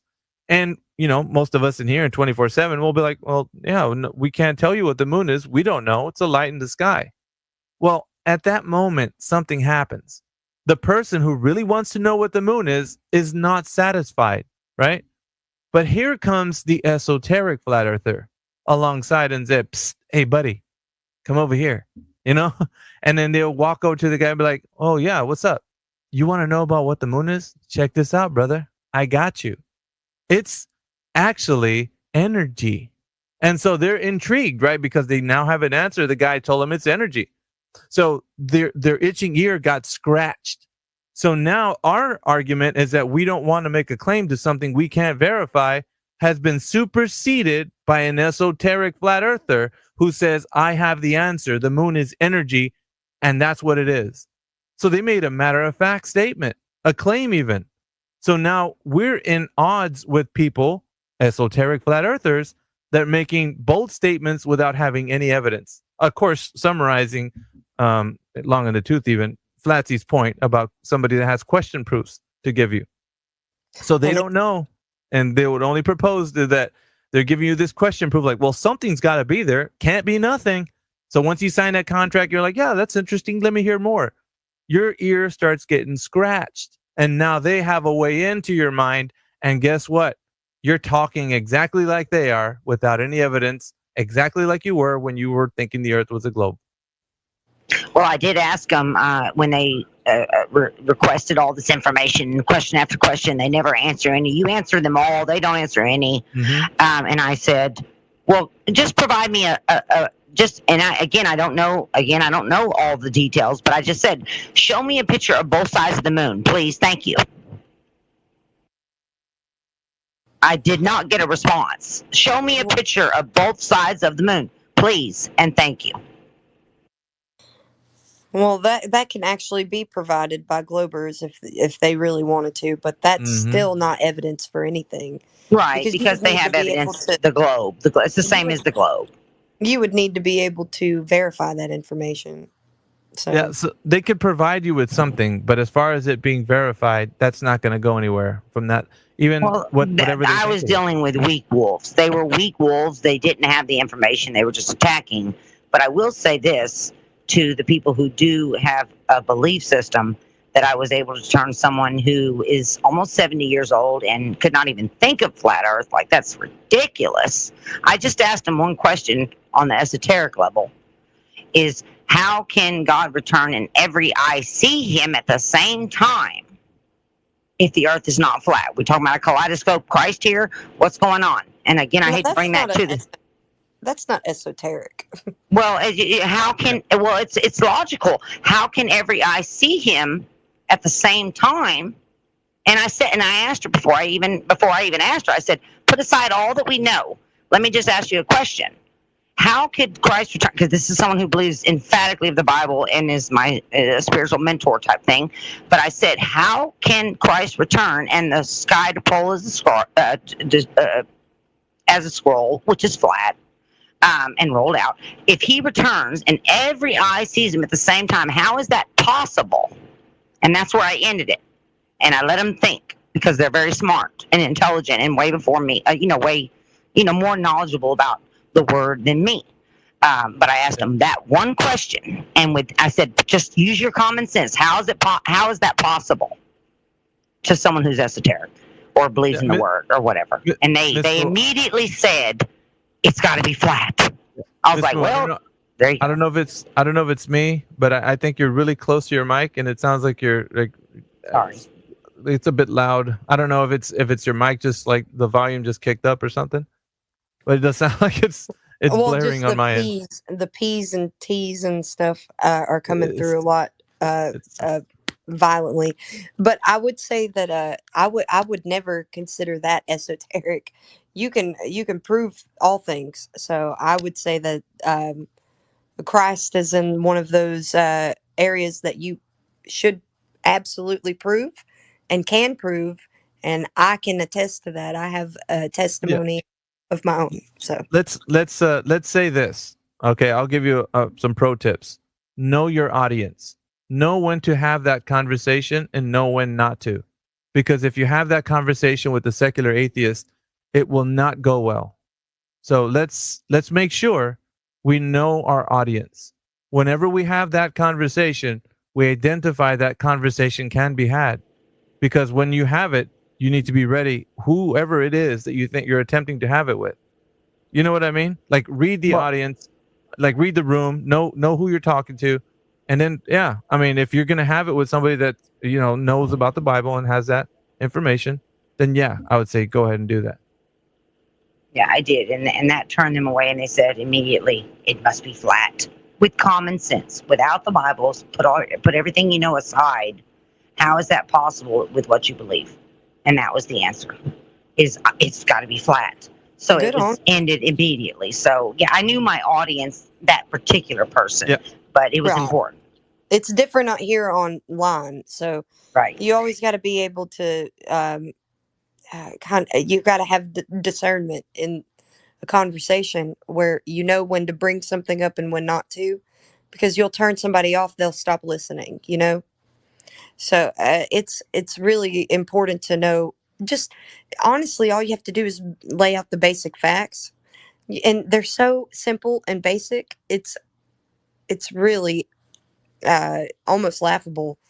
Seriously, the foolish things of the world will confound those who think they're wise. So this is one example of it. So the Earth is flat. That's foolish to someone who thinks they're wise about the world and what they think of the world. So Right. one of The wisdom of God is as foolishness to man, and the wisdom of man is as foolishness to God. So it doesn't correlate. So yes, I agree. Well, Yeah. one of the things that we show them also is that our common sense and logic and reason always seem to be the way that we can have discernment, right? So without those tools, without having a sober mind, we're not able to understand the physical natural world in such a way that we can make these bold statements, right? I know I see the earth in this way, I can measure it this way, and I can practically use it in this way. So for us, it's a way to have a very thought provoking, a very fundamental conversation with somebody about the nature of our reality.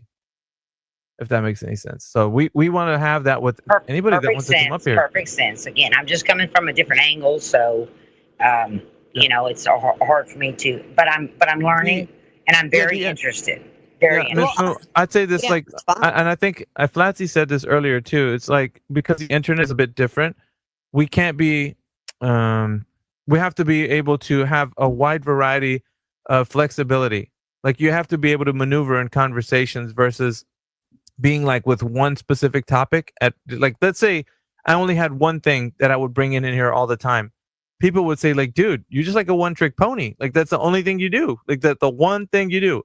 I have to be able to understand when people are talking, and I'm not just like on one specific thing. I can have a myriad of topics that I can bring up, different ways that I can articulate myself. And so that will give me flexibility to like maneuver the conversation if it diverts into a different tangent, right? If it goes in another direction, I'm able to follow. I'm not just going to be obtuse and be like, no, I'm not going to go over there. Yeah, I'm not going to talk about that. Like, that can't be the way it goes, because every individual operates on a different level. Sometimes you have to find out where they are. So you can't just, you perceptively, right? You can't just use one single type of argument. It's not going to work. And also, you have to understand that the person who you're speaking to, you can't address them in the same way. Same way as like the way I do. I match energy. If the person comes in hostility, calling me names and stuff, guess what? I'm going to bring a mirror up, and it's going to get reflected right back to them. However, if the person is a bit cordial and just asking questions and stuff like that, and I don't read like a passive aggressiveness on them, then Like yeah, we can have a great conversation about something they might not know. It's something that can't be taught but has to be experienced. How about that? Like, I could tell you, right, all of these things, but until you're in the thick of it with somebody, you won't know. Like, you have to experience it and then build off that experience, and work to the next individual that addresses you on a. It's kind of hard to say. It's facts is it facts opposed to belief? No. What I mean is how you present the information, because it feels like, let's say you know some truth right now, right? You know a bit of truth, but if the person is not on your wavelength, they're not going to hear what you're saying. So let's just say you brought up the Bible and you wanted to really tell them about what you wanted to say. Let's say because you didn't really read the audience, for example, right? I know that you probably would, but let's say you didn't read the audience and then you're talking to somebody and then they're going in they're asking different questions and you're like, no, no, no, I'm talking about this thing over here. Then you're not really like engaging them and you're not really, they're not going to hear you, So you got to kind of be a little flexible and hear what they got to say, perhaps once, not like 1,000 times, but hear them out once and see what they got to say and then address it. You're like, oh yeah, so how do you think that even makes any sense, or logical consistency, just anything that would bring the conversation to a place where they can have that conversation with you. I'm telling you, the internet's a great training ground for your conversation experience. Right. And I am speaking to a specific audience within the group. And I recognize that. Outwardly, I recognize the whole of what your what the goal is. But inwardly, I speak on an individual level to people I'm not normally on spaces. This is like my second or third time. So, but either way, I still am interjecting for those who have those beliefs as me. Here's a question for you. The whole face of the earth, the face of the earth, a watch has a face, a globe does not. And so there you go. You know what I'm saying? This is for the people who believe and are in the same belief system as me within this group that might listen and hear because they know the word that, again, it's the whole face of the earth. And again, a watch has a face, not a globe. So, there's things like that reaches to that audience, and that's the only audience I really can reach because that's the only, I'll learn. Miss Moo, but later on you'll be able to be a bit more diverse in your conversations. Just give it time. I mean, that's all you got to do, and everybody can articulate the points really well and 24/7. So you can glean a lot of good stuff off of everybody. I love that word, gleaning. Write some letters. Give it time and you'll feel better. I love the gleaning word. I love that gleaning. That's so biblical, but it's also, yes, I understand that word emphatically. I can't even explain to you the detail in that particular word, but, because it's biblical and I don't want to go there. But either way, I understand the aspect and what you're saying as far as gleaning. I am gleaning. I am putting my little toe in there. But yes, I'm gleaning, I'm learning, and there is factual based things that are logical and can be argued as opposed to a belief system, which, a large majority do not understand or don't believe. So you have to come at a different angle. But yeah, I'm just speaking to the audience that maybe is in my territory. So I do want to.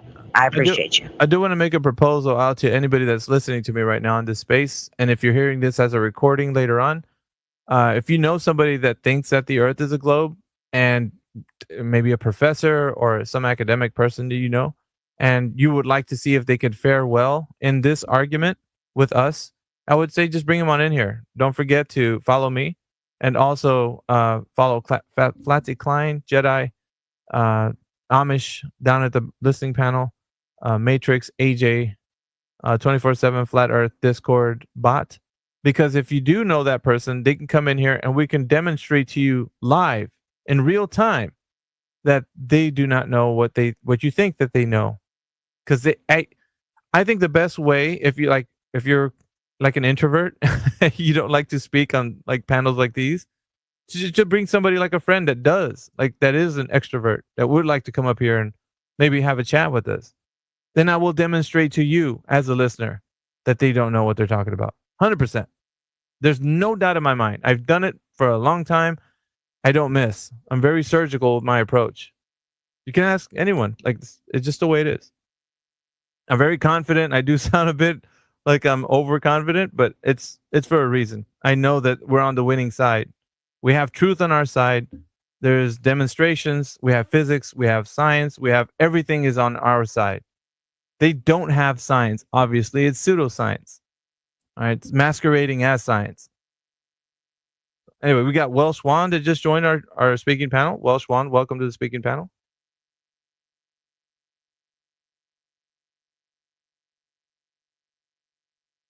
Welsh Wand, if you're there. Yeah, you can go ahead, Welsh. Hello, hello. Good morning, Bore from Wales. Hello, everyone.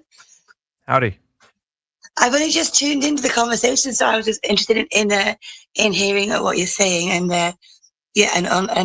nice, happy morning from Wales in the UK. Happy morning. We've had some snow today, so yeah, they're probably messing with the weather again. So, do you, Welsh? Do you think that the Earth is a globe, or do you know the Earth is flat? I'm very open to persuasion. I think we're living in possibly a simulation. I don't even know if we're really.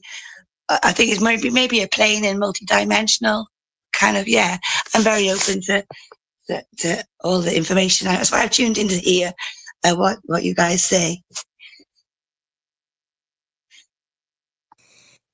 Well, I would hopefully advise that you may not be so open that you're like a plastic bag in the wind.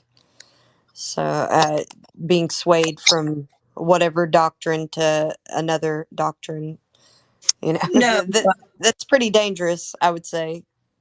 no, I'm not swaying from any doctrine. I'm just interested in other people's perspectives. Yeah, we would say that the Earth is flat. It measures that way, and there's no evidence at all for a globe, right down to the fundamental things like direct measurement of a globe.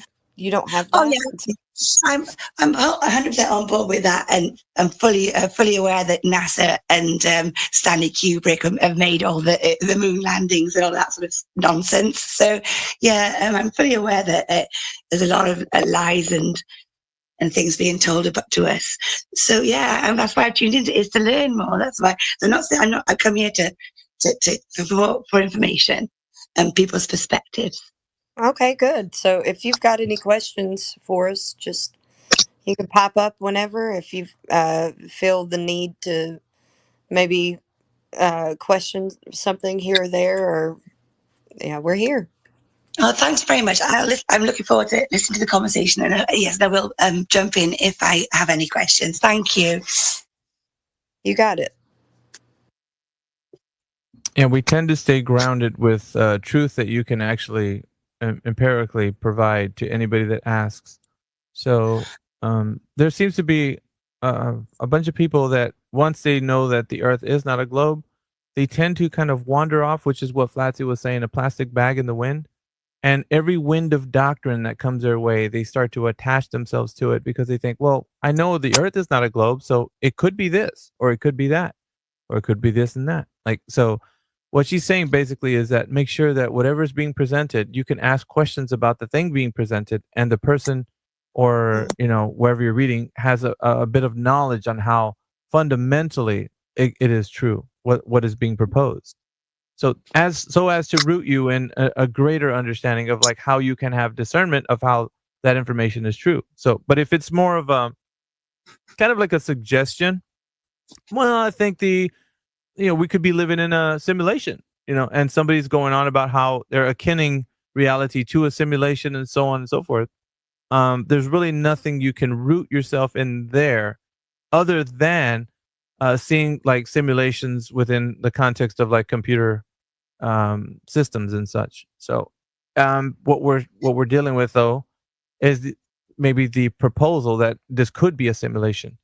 So it's more of a speculation kind of a thing. But we, like in this group, we want to make sure that when people hear such things, you're able to have a way to critically think about what's being said. So you're not just taking belief after belief on, but you're actually saying, wait a minute, okay, so how do they say that this is a simulation? Because, from my, real world experience, I don't sense myself like in a computer game. It feels pretty real to me. You know what I mean? Like it could be thought of like it, but it's not a simulation. It could be thought of like a simulation. But you know what I mean? Like there needs to be a bit more of critical thinking involved. And what we do here in this room is get people to realize when things are being told to you or anybody in here think about the question. Think about what's the statement. Like, just hear them out. What are they proposing? How is it real?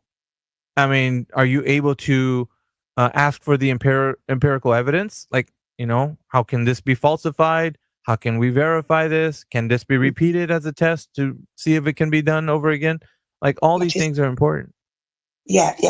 I'm fully on board with all of that. Yeah, I'm very a critical thinker, and didn't take the vaccine because I realized it was experimental and there was no empirical evidence regarding its safety and stuff. So didn't do that. I am very open-minded person, but I'm very grounded also. But I have seen some. I'm a tarot card reader, and I'm quite a psychic lady. And I saw the veil, the whole sky, the ground, the houses, the pavement, all sort of rippled like a breeze going along a silk curtain. And so it seemed like, that's why I think maybe we are sort of some sort of quantum projections of, maybe we are, because I saw the fabric of the world, if you see what I mean, flutter past. So yeah, there's a lot of mystical things that we don't, that are the unknowns. So that's why I tune into the room, because I'm interested in people's perspectives on what is going on here. Yeah, the nature of reality is very mysterious, and where everybody has a curious mind about it, and everybody thinks at some point that we can have some way that we can philosophize on what it could be. Right? Let's talk about all the things that within this realm seem kind of weird. Like, why does this happen? How come it happens in this way? And you start to ascribe to certain doctrines. And I mean, I don't know, because I can't speak for you or whatever, but I know that when people do that, there's a lot of speculation and a lot of unknowns that are attributed to that. So it's not really like this room's vibe. This room's vibe is more into trying to figure out how we can root ourselves in a foundation of logic and reason. Do you get what I'm saying, Welsh One?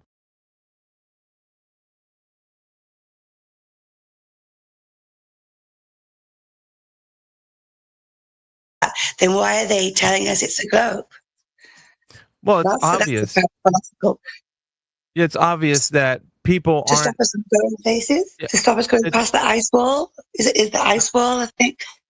No. Just check this out. So people that are telling you that the Earth is a globe, they're not doing it in a nefarious manner. They're not out to get you, right? Your third grade teacher that told you the Earth was a globe is not doing so in a manner to kind of fool her student.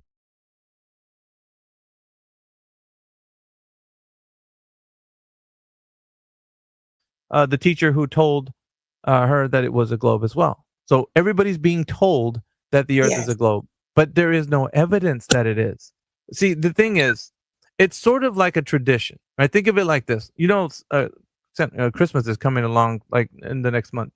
So Christmas has Santa Claus and all the trimmings, you got all the things going on with it. The lore that old Saint Nick lives in the North Pole with his reindeer and all that stuff. Now, there's been a story about it, and every country has a different story about who Saint Nick is and all that. But nevertheless, it's the story, right? It's not real, but it's still propagated. And see, the children, the little kids, they don't know that this story is true or not, because they're only being told one side, which is Santa Claus is real. Send your letters to Santa. It's a whole thing, right? Christmas with the tree. And think about this. To the child, it appears as if all of this is real. It's true. Their parents are, getting all ready for it. They're dressing their house up. So to them, it seems like it's a real thing. Santa, he exists. So think about this, right? I'm just as an example. If the Earth as a globe was presented to you that way, one-sided, without anybody else being a buffer for that information, you would wholeheartedly accept and believe that that is the case, just like you did with Santa. Because you don't have anything to buffer against that information. There's nothing to stop that information from your mind receiving it and accepting it as the truth. Yes, there's no alternative view. That's true. Right. Yes. So when you're challenged, however, to figure it out. It's like us telling the you know when you went to school, your friends all Santa's not real, and you're like, yeah, he is. You know, there was this whole thing, but then you find out later on Santa really isn't real, right? And then it's like well, it's a kind of a it depends on the child. It was a bad phase, like they found out Santa's not real, they were crying or whatever. But the same kind of thing happens in here when people start to realize that the globe isn't real. They start to spiral in real time. They start to realize, well, wait a minute, my Earth isn't a globe? Like, what's going on? Are you Yeah, flat you get earthers serious? Are you flat earthers really serious with this right now? So they get kind of, on edge about it, and you can hear it like they're, their it's cognitive distance. Yeah, their yeah, cognitive distance. you could hear it in real time. And so what we're dealing with here is a traditional teaching about people being told it's just a globe. And really, it's a surface level knowledge. And I guarantee it, because anybody that comes in here, when I question them how they know the earth is a globe, I guarantee it, Welsh, they will not tell me how they know. So, just like everybody else, it's not nefarious. It's just something like a tradition that was told to them, and they take it on as a world, like an epistemology. They believe. So Yeah, it's not like it's not a conspiracy. I mean, you could think about it like conspiratorial from its roots, right? Like where it began. As far as we know right now, it's only being told like misinformation. It's not real. It just isn't real. There's no way that you can tell me that the Earth is a globe. So wherever its roots were, where it begun, could have been nefarious, right? But where it is today, it's just a tradition. People believe it just because their neighbor did, or their teacher did, or their parent did. They don't That is know. what they're taught in school. Yes. Do you get it now? Like this is the way it is now. It's not. There's not. There's not a room full of robed individuals conspiring against humanity, going like, hey, "Let's get them today, boys." Like there's not. That's not happening. Okay, that's not. There's no boogeyman out there. The boogeyman is the information that you're receiving in your mind. That's the boogeyman. Well, no, but what about the space travel and then all the trips to Mars with robots and things that they send over there? I mean, why are they bothering? Why are they bothering with all that subterfuge? Oh, it's well, I'd say it this way: the people who work in those companies, they believe all of that is real, 100%. They don't. It's just like imagine you're a child watching people put the tree up, seeing Santa. I'm just painting a picture for you so you can see how it is. So when they do all of this, it's like, your mom and dad putting the tree up. You don't know that Santa's not real. You see them doing all the Christmas things. So to you, it just seems so real. Look at it. They got milk and cookies out for Santa. He's coming tonight. He's on his way. So you, in your mind as a young person, you don't question these things. And as an adult, you see the production value that they have with, we got videos, we got all this stuff. But see, here's the dirty little secret. You, as an individual, cannot verify that information to be true, because they're going to a location, allegedly, that's out of your reach. So you can't go, okay, I'm going to take a rocket ride to go verify if they actually went to the location they say they're going to. You can't do that. So just like Santa Claus living in the North Pole, you can't go visit Santa when he's working with his elves, nor can you go to space and go visit and see if the Earth looks like a globe, just like the astronauts are telling you. Like there's no standard of evidence for you to actually say, I know that this is true. They're showing us these rockets and all that stuff, and I know it to be 100% true. Right now, currently, as a person who's seen all of this, you're just a believer. Like the young person believing in Santa. You're just a believer. It's a tradition. No, but I don't believe that the moon landing was real. That was made by Stanley Kubrick in a film. So it has production value. You kind of get it now. Yeah, you get it. Yeah, but why are they siphoning off all the money and pretending that they're doing these things with their egg box and tin filled crap? I think Jedi wants to come in. Go ahead, Jedi. Alpha's kind of explained it to you, like why they're going to the moon, because that's setting the stage. All the world is a stage, right? And I don't mean to use it as a cliche, but that's setting the stage for you to believe this paradigm. So they go to the moon and they turn around and set the paradigm for you when they take the picture of the Earth being a ball. It's the first time that we could ever see it. It's the only way that we could ever really confirm it according to the narrative, right? So they're just setting the stage for you. So they are um, pulling the wool over our eyes then, and then why Yeah. would they be doing? Mm. Yeah. Well, Why? go ahead. Jedi, tell them the ontolog. Yeah, I was gonna. Okay, so why are they lying to us? Well, Hmm. one plausible reason that they're lying to us is if they give us a ball that spins around the sun that was created by the Big Bang, then they get to give us their own creation narrative, right? And then this sets into play what's known as the ontological primitive. It's the dichotomy of creation. When you ask a question about creation, how it was created, you're left with two choices. One choice they've given you, that nature creates itself, right? Explodes into existence, physical matter, and then after the existence of physical matter, conscious life. Or on the other side of the dichotomy, the other choice, intelligence creates. Now we can demonstrate it, right? You can't have a house without a builder, can't have a painting without a painter, and a clock without a clockmaker. Can't have a creation without a creator. Intelligence creates. So there's two sides to this dichotomy. It's a true dichotomy, right? It's either God, intelligence, or nature created. Now, if they're trying to give us this idea that nature created, then they're obviously trying to take us away from the other choice that intelligence, God created. So potentially, they're trying to hide the true existence of God. Yeah, okay then. That's a wonderful answer, and I truly believe in the creator, intelligent creation, and I think there's it's maybe quite an affair. To me, then that is a nefarious. Right. It is nefarious to hide us from the truth because the truth is the light. You know, the truth is the. Yeah. So, and the thing I wanted to say too, Welsh, was that it's not known as nefarious until you actually put it into that dichotomy of creation. So Jedi just kind of pointed out like the elephant in the room, because that's how it is. That's what's being put against. So it's either this pseudoscientific understanding of nature created everything out of a big bang for no apparent reason. Life just sprung out of like dead matter, right? So all of this happened to be for no apparent reason. But in this other side, intelligence created it with very much intent to do so, right? Yes, with a purpose, for sure. Right. So what happens is when you take away purpose, you take away intent, you take away intelligence, you take away all that. Now everything has random. It's just, things that are just happening for no apparent reason. And there's no real reason why anybody that believes in the earth as a globe, even if, let's put it this way, even if you believe in a creator as a person who believes the earth is a globe, you don't really have an attachment to, or you don't really need to stay on the side of believing that there is a creator when you have this other side that nature made everything. And you could just slide on over to that side and be like, okay, well, now the creator doesn't exist because nature just made everything. It was always there or whatever, Do you get it? It's like believing in the globe and still believing in a creator is only a few degrees away from being an atheist and secularist.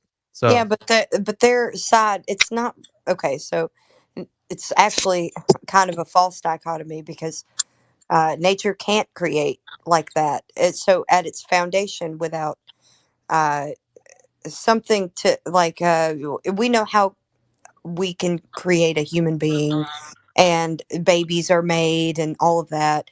But nature creating itself prior to that would be in standing violation of the second law of thermodynamics. So Yeah, you are correct. you don't have a dog in the fight when it comes to evolution or anything like that, because you don't have anything observed. And the first step of the scientific method would be to observe a naturally occurring phenomenon. You're right that's to true. point it.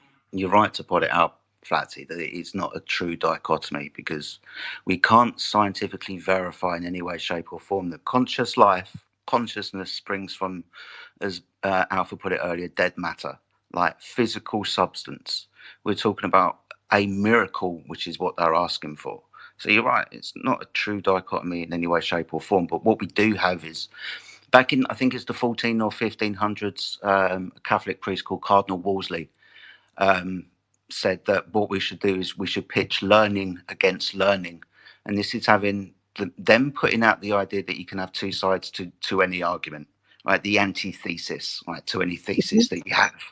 So on one side we have intelligence creates, and we understand intelligence creates, and we understand that intelligence in this conversation we can call God. To put man's learning that no, you don't need God. There's another potential answer, that nature can create itself. It can spring into existence for some unknown apparent reason, but they'll add the physics to it afterwards, right? This is where we get the Big Bang cosmology from. So everything springs into existence. And then we have this evolutionary idea that because of lots of time, we can eventually cause life.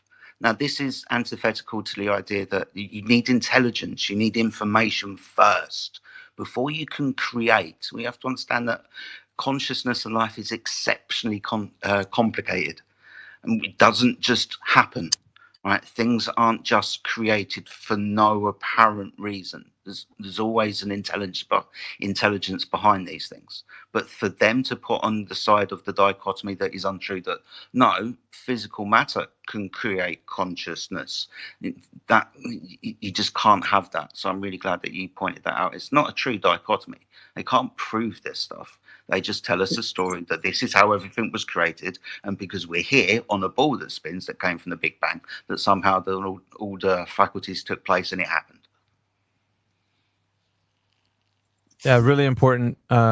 It's been a really good discussion. We're answering the question from Welsh One, the why would they lie question, and that one gets asked often, and sometimes it's hard for us to expound on it because we're dealing with people that still believe that the Earth is a globe. So we don't get a chance to expound, but this is a rare moment that we do get to expound on it. So I kind of appreciate this moment, I guess, with Flatsy and me and Jedi kind of talking about it. However, I do want to just really quickly plug the space before I get to anti-Babel. So let me just... Oh, J-Dog is first. J-Dog is first. Yeah, I don't see a hand, so appreciate you, Flatsy. Let me just make a quick plug to the space. 24/7 Flat Earth, episode number 22 in the continuing series. What globe is what I titled the space. We're asking the questions that people seem to shy away from. They don't want to look at these questions, and that is the Earth a globe, right? So the question on our minds is that people right now, everywhere, think that the Earth is a globe. They just don't know it. All right, so what we're going to do is I'm going to introduce myself, Alpha Veritas, if you're joining us right now. Flatsy Klein on the speaking panel, Jedi also. Part of the 24/7 team. There's a group of friends, right? We've been doing this for quite a number of years. So we know all the arguments inside and out, I guarantee it. Promise. So what we will do is I'm gonna pass the mic to everybody here. Hopefully we can have some conversations going. And J-Dog, it seems like you're up, man. You're up next, so go ahead.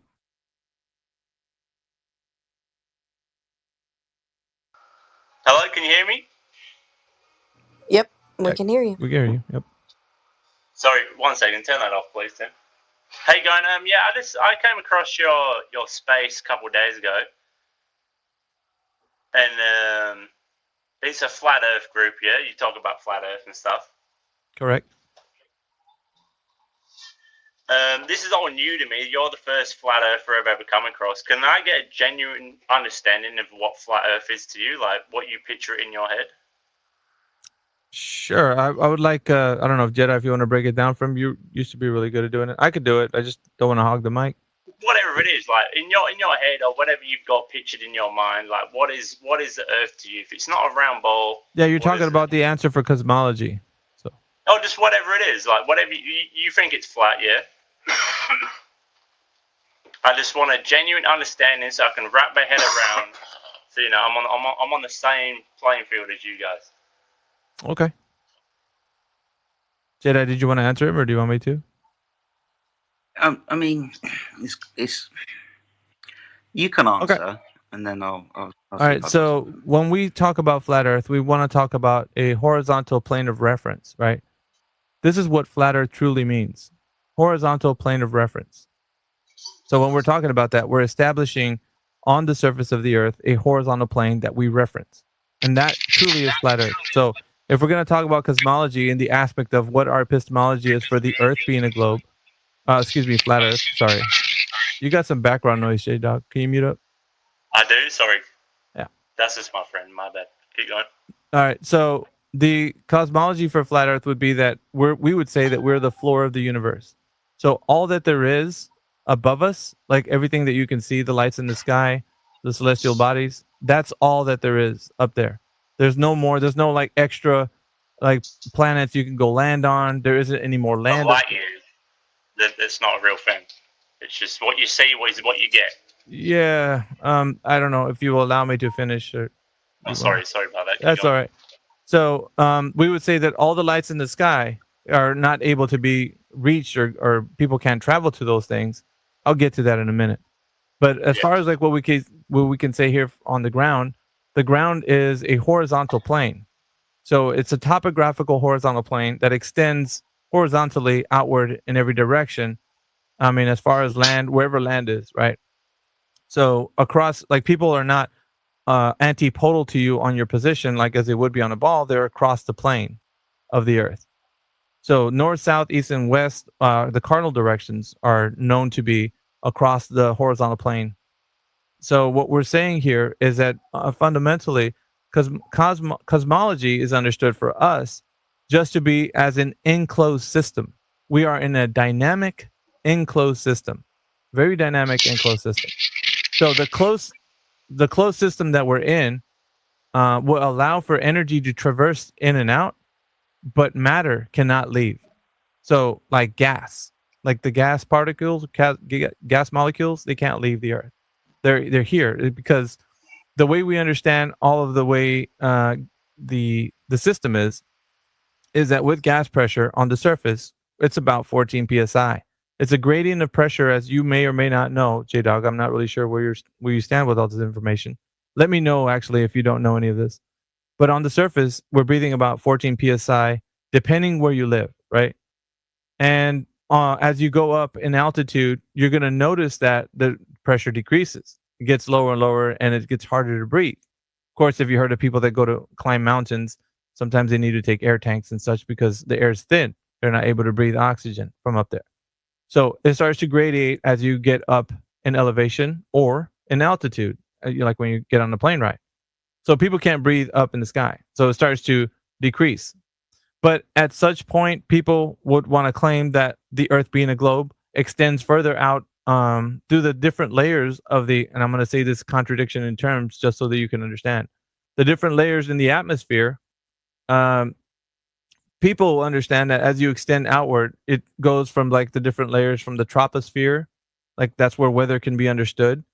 And then it goes to the mesosphere and on to the thermosphere and so forth. I might have skipped one there. And then Exosphere and then is to the the exosphere would be the very top layer, right? That's already past the exosphere is already past the Kármán line. The Kármán line would be at 62 miles above the Earth's surface, according to the Earth being a globe.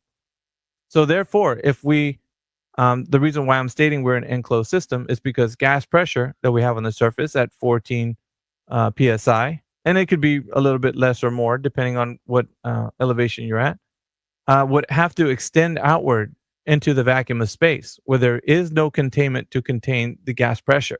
Now, as far as we know with gas pressure and how it's defined, there needs to be a container that contains the gas pressure. That's just the way it is. It's a natural law. We cannot have gas pressure without it being contained. Now, if you can understand this, gas pressure is defined by the walls that surround it. So if it doesn't have surrounding walls for gas pressure, you don't have gas pressure.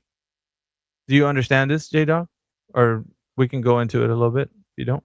Yeah, it's an antecedent. So it's a cause and effect relationship with gas pressure. Gas pressure is caused by the walls of the container and the gas pressing upon it. J-Dog, are you there? Finished? Yeah. Oh, No, I'm not someone finished. else? I'm not finished. I'm stopping so that you can at least address if you understand what gas pressure is. Yeah, honestly, everything you said just fucking. I didn't hear, didn't understand. Like, it's all bullshit to me, so. Okay. What? Can I step in for a second? Sure. Sure, go ahead. Is this Walshy? No. Look, when Or Jedi? when you Jedi, ask a flat Earth, hey, when you ask a flat earther what Earth is, You know, we All I draw want to know from. is, you think it's flat, yeah? Oh, for crying out loud! Yeah. He's not Whoa, gonna. whoa, He's whoa. not gonna allow you, Amish. Yeah. He Okay. sounds up too. Allow, oh, no, go right ahead. You No, guys did you're the very sexy obtuse. of It sounds like you're cut him upset. off every other second. Yeah, you're upset. I think is what Yeah, I'm. you asked a Upset about question. what? All right, whoever's going next, you speak. I'll listen. All right. So our language is drawn from how we think, and how we think influences our language. When we're brought up to think about our world, and I say the word Earth, you imagine the pictures, you conjure the pictures that you've seen of Earth from space in a solar system flying through a vacuum. No, for us as flat earthers, we've trained our brains to draw instead from our senses and our lived experience. When we hear the word Earth, we think of the fields that we walk through and the forests. We think about the world beneath our feet from the highest mountain peaks. We think about the view from outside an airplane window. We don't think about a ball that's sitting in a vastness of space, spinning in a vacuum that is well beyond our experience. It's very important to align how you think about your world with what you draw in from your senses. And if you think that the world is different from what you sensibly take in, then you might experience cognitive dissonance, and it's going to ruin everything you think about in life. All right, I yield the floor back. That's a very good point. So, if you want to just get down to the fundamentals of it, because Alpha went into gas pressure for you to give you a display of how we know that this system that we live in is contained. And so the idea of outer space and planets being balls and like revolving around a sun, all of that is contrived and in your imagination and in the imaginations of others. So that it's like a tradition. And we were speaking about the tradition of it earlier. What Alpha outlined it very well. But the fundamental thing is that there is no curvature of the earth. You don't have any measurements or direct measurements of curvature of the earth. It actually, we experience it, we measure it, we aviate Are it, you we guys waiting for me to navigate it speak? flat. Sorry, what was that? I think my phone's going weird, eh? Can anyone hear me? Yeah, I can hear you. Yeah, we hear you. Hey, were you waiting for me to speak? No, I was telling you something. Did you hear me? Can you hear me? Everyone just went blank. I don't know what's going on, eh? I don't think he can hear me. No. Hello. Can anyone hear me? Yeah, we You'll hear have. you. I can hear. Can you hear What, were you anybody? waiting for me to answer that question? I don't know. What did you hear? Well, I want to know first. Hold on, Flatsy. What did you hear? Who did you hear I think speaking? my phone cut out. I don't know if I'm getting bad reception. Yeah, who did you hear speaking, J Dog? I heard you speak, and then someone else spoke for like 4 seconds, and then it cut out. He didn't hear Amish. Well, He'll have was to. someone He'll else have to drop speaking? down and Fucking come hell. back. He'll Yeah. have to drop down and come There's back. a lot of. Yeah, I might have a bad connection. Here's. Can I J- reset J my Dog. phone and join you guys in a couple minutes, 5-10 minutes? Yeah, that sounds great. Just do that because your phone has too much connection issues for us to continue. Yeah, that'd be best. Sorry about that, guys. Sorry if I Don't worry about it, interrupted man. your It happens. space here. It happens. Sorry about that, guys. Yeah, I'll disconnect and then join later. Is that fine? Fine with us. We're here 24/7. Well, not here, but How long are you guys going to be We're so live for? used to saying yeah, I'm that. so used to saying it. My bad. But I hear 24/7. There's 24/7 because we're always streaming daily. but Tonight, though, yeah, you're not 24/7. You can't be doing that. Come on now. We do. We do though. On other platforms. Yeah. You do though. All right. So I could leave for 30 minutes, come back, and you still be live. Yeah, it should be fine. That's what 24/7 is. Yeah. All right. I'll Should be speak to you fine. guys soon. All right, J Dog. Have a good night, guys. See ya. Or wherever you guys are at. Anti-Babbles next. Anti-Babbo, if you're there, what's going on, man? Hello. Can you hear me? Yes, we can hear you. Can you hear us? Yep. Okay, I like this topic. Globe is only one gift the Creator gives us. to others like moon, sun, or other globals in the universe. Just the seasoning. Seem like yes, seasoning. Hell, both heaven and hell in the universe, no other universe. This is only one he gave us. He gave us. Uh, most of the religions that broadcast, oh, there's a heaven, there's a hell. This is just a dream. This is just a theory. The hell and the heaven now in the real world. Some people nowadays live a life seems like heaven. Some brother, people can I are ask, so painful. real quick? I'm sorry to interrupt, sir. But what is your native language? What language do you speak fluent? Made in China, Chinese Mandarin. You're Mandarin China. Are you in China right now? In Thailand. What? Do we hardly get people from over there? You're like the first one in how long? Wait, hold on a second, Auntie. I just want to say to the panel, how long has it been since we had somebody from Taiwan or at least? Wow, dude. I'm sorry. I didn't mean to make a lot of it, but I'm just saying we haven't heard somebody from there, that region. Globalization is the end of the world. To see the Bible, chapter 11:8. He separated all the people in different races, different languages, in a wide building, the Tower of Babel. Globalization is the Tower of Babel. It's the end of the world. I mean, Yeah, he's speaking facts. No, he's totally right. He's spitting facts. And the reason I was saying what language do you speak, because I just noticed that English wasn't your native language, but we can still understand you. It's just a little bit difficult, okay, on our end. That's all. But I mean, we heard what you're saying for sure. We get the gist, and we hear you. We agree. I guess hence his name, Anti-Babel. Kai, my name is Kai. Oh yeah, I'm reading on my screen. Your name is Anti-Babel. I don't know if you named yourself that. I don't know. Does anybody see his name, Kai? I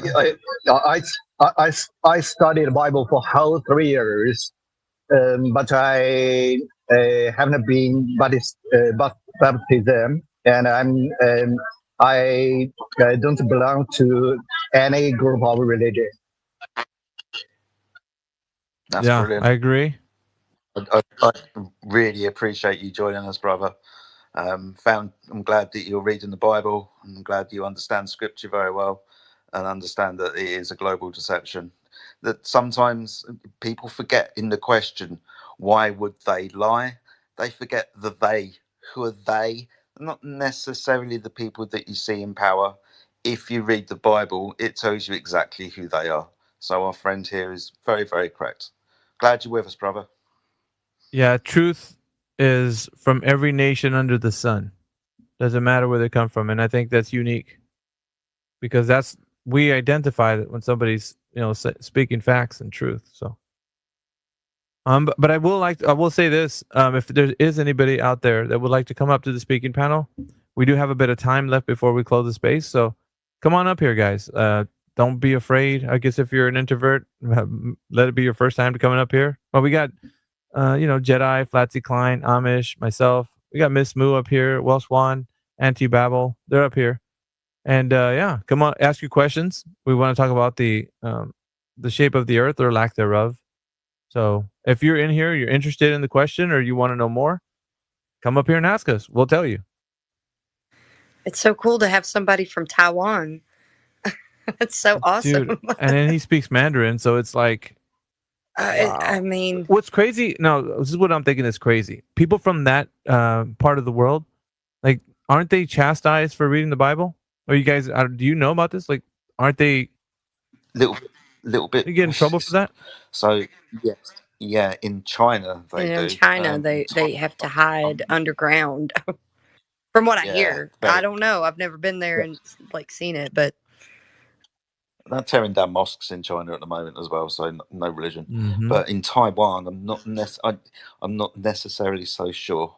I would have thought it's not a popular religion by any means, but I'm glad that the Bible has found its way there, and there are people that are obviously I reading don't it and consider understand it. Christianity a religion because it's evidence based. So It's just the word of yeah, God. I consider it evidence based. It tells you to prove all things, and even faith in the Bible is defined as evidence based. So Yeah, I think this is Are you guys arguing that some the somewhere. Bible says that the Earth is flat?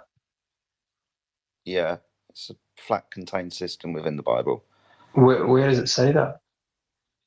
It says it all over the Bible when God speaks about His Yeah, Job creation. 38 and 14. If you want to know specific scripture, Job 38 and 14. Job 38:14. Yeah, go look it up.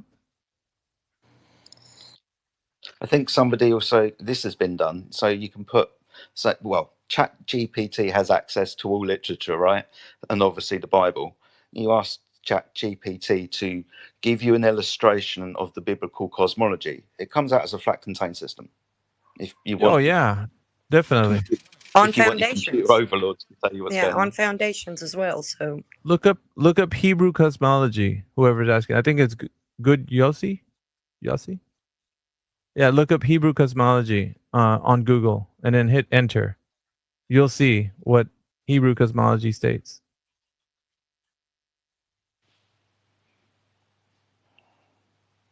Okay. I don't know if that was all he wanted to do, or I mean, if we have any more people that are in here, guys. If you're curious about this topic, come on up. We'll talk to you guys. I have something to say about the wonderful correlation of Santa. Mm-hmm. Now, if you look in the history of Santa, Britannica, wherever you want to go, I saw it long ago. There is the opposition, which is Krampus. So there would be no Santa that is good, allegedly, without Krampus. Without the bad, there is no good. So there is this, you're talking about tradition. Santa is 100% tradition. It's Babylonian tradition, it's pagan tradition, as is all of our holidays. If you look in history, just look it up. I'm not gonna, argue that. It's in the history. I looked it up long ago before I understood things. Santa is a wonderful example of tradition, of how my grandpa, he went outside and we were in Michigan. I lived in Michigan at the time, and he went outside and he had a leather thing with the bells on it, and hanged a red light down over the window. I believed it 100%. I was like 5. I was like, wow, there's something on the roof. I can hear him moving around. There's a light being dropped down. He had the sleigh bells. We're in Michigan. They had sleigh bells because there was many horses and all that stuff at that time. And I was completely convinced of that tradition. And so I was like, oh my goodness. But then, it's like, if you look into the history of it, Santa would be nothing without Krampus. It started in Croatia. Basically Krampus set up Santa, and basically Santa left the Croatia villages. Krampus stayed there because Santa came with gifts and Krampus came with a stick. If you know the history, but the one set up the other. So the globe, basically the globe and the flat Earth are very much in the same similar realm of tradition, where this is just what you've been taught. This is what you have been indoctrinated with. You have all these people acting it out. You believe it. You really, as a child, you believe it. But then you grow up and you're like, wait a minute. What's going on here? Is it possible? Santa is everywhere? Well, they give you the synthesis and the antithesis. Right. There is no good without bad. Right. So they give you a synthesis and an antithesis. This is a very with people psychologically, if you can, especially not teach them how to use logic and reasoning. Differentiate. Yeah, or discernment. This is Right. a key to discernment. So if you can give them some sort of antithesis and a synthesis, well, they come up with the thesis. So there's somewhere in the middle. There's always a thesis, the outcome, the desired outcome of giving such a polar opposite of ideas. Yep. Just like in politics, you have your synthesis and your antithesis, and then the thesis would be the desired outcome. So Right. that's something to Without keep in good, mind. there is no bad. There is no distinguishing. I like So you the have way to present. Yes. I like the way Miss Moo was actually talking about the production value that her uncle, was that your uncle? You said uncle, right? That guy? No, he was my grandpa. Your grandpa. In Michigan. So your grandpa in Michigan was putting on production value for you so that Right. you can understand to make it magical, right? And so Right. this is I mean, Delusional. It mirrors what they're doing. It doesn't. Tradition. Yeah. It mirrors tradition. So and they produce it right. when they put on their the production of rockets and they got all the imagery Right. and they got everything, aren't they dressing it up just like the way your grandpa did? Absolutely, 100%, 1,000%. They are putting on a production. They are presenting. He stomped around on the roof. I mean, we're in Michigan where this is a big house. He's up on the roof. He's stomping around. He has a sleigh bell with leather with the bells on it. Traditional. Very traditional. They sounded very realistic of what you perceived as what the bells would sound like on the reindeers. And then he lowered a red light over the window over our room. Yep. And so, we're like, I'm 5 years old and I'm like, oh my God. And now Santa is fearful because he knows when you're sleeping. He knows when you're awake. He knows when you're good or bad. So be good for goodness sake. Well, I totally was like, oh my gosh, what is this? I was terrified. I don't think that they understand that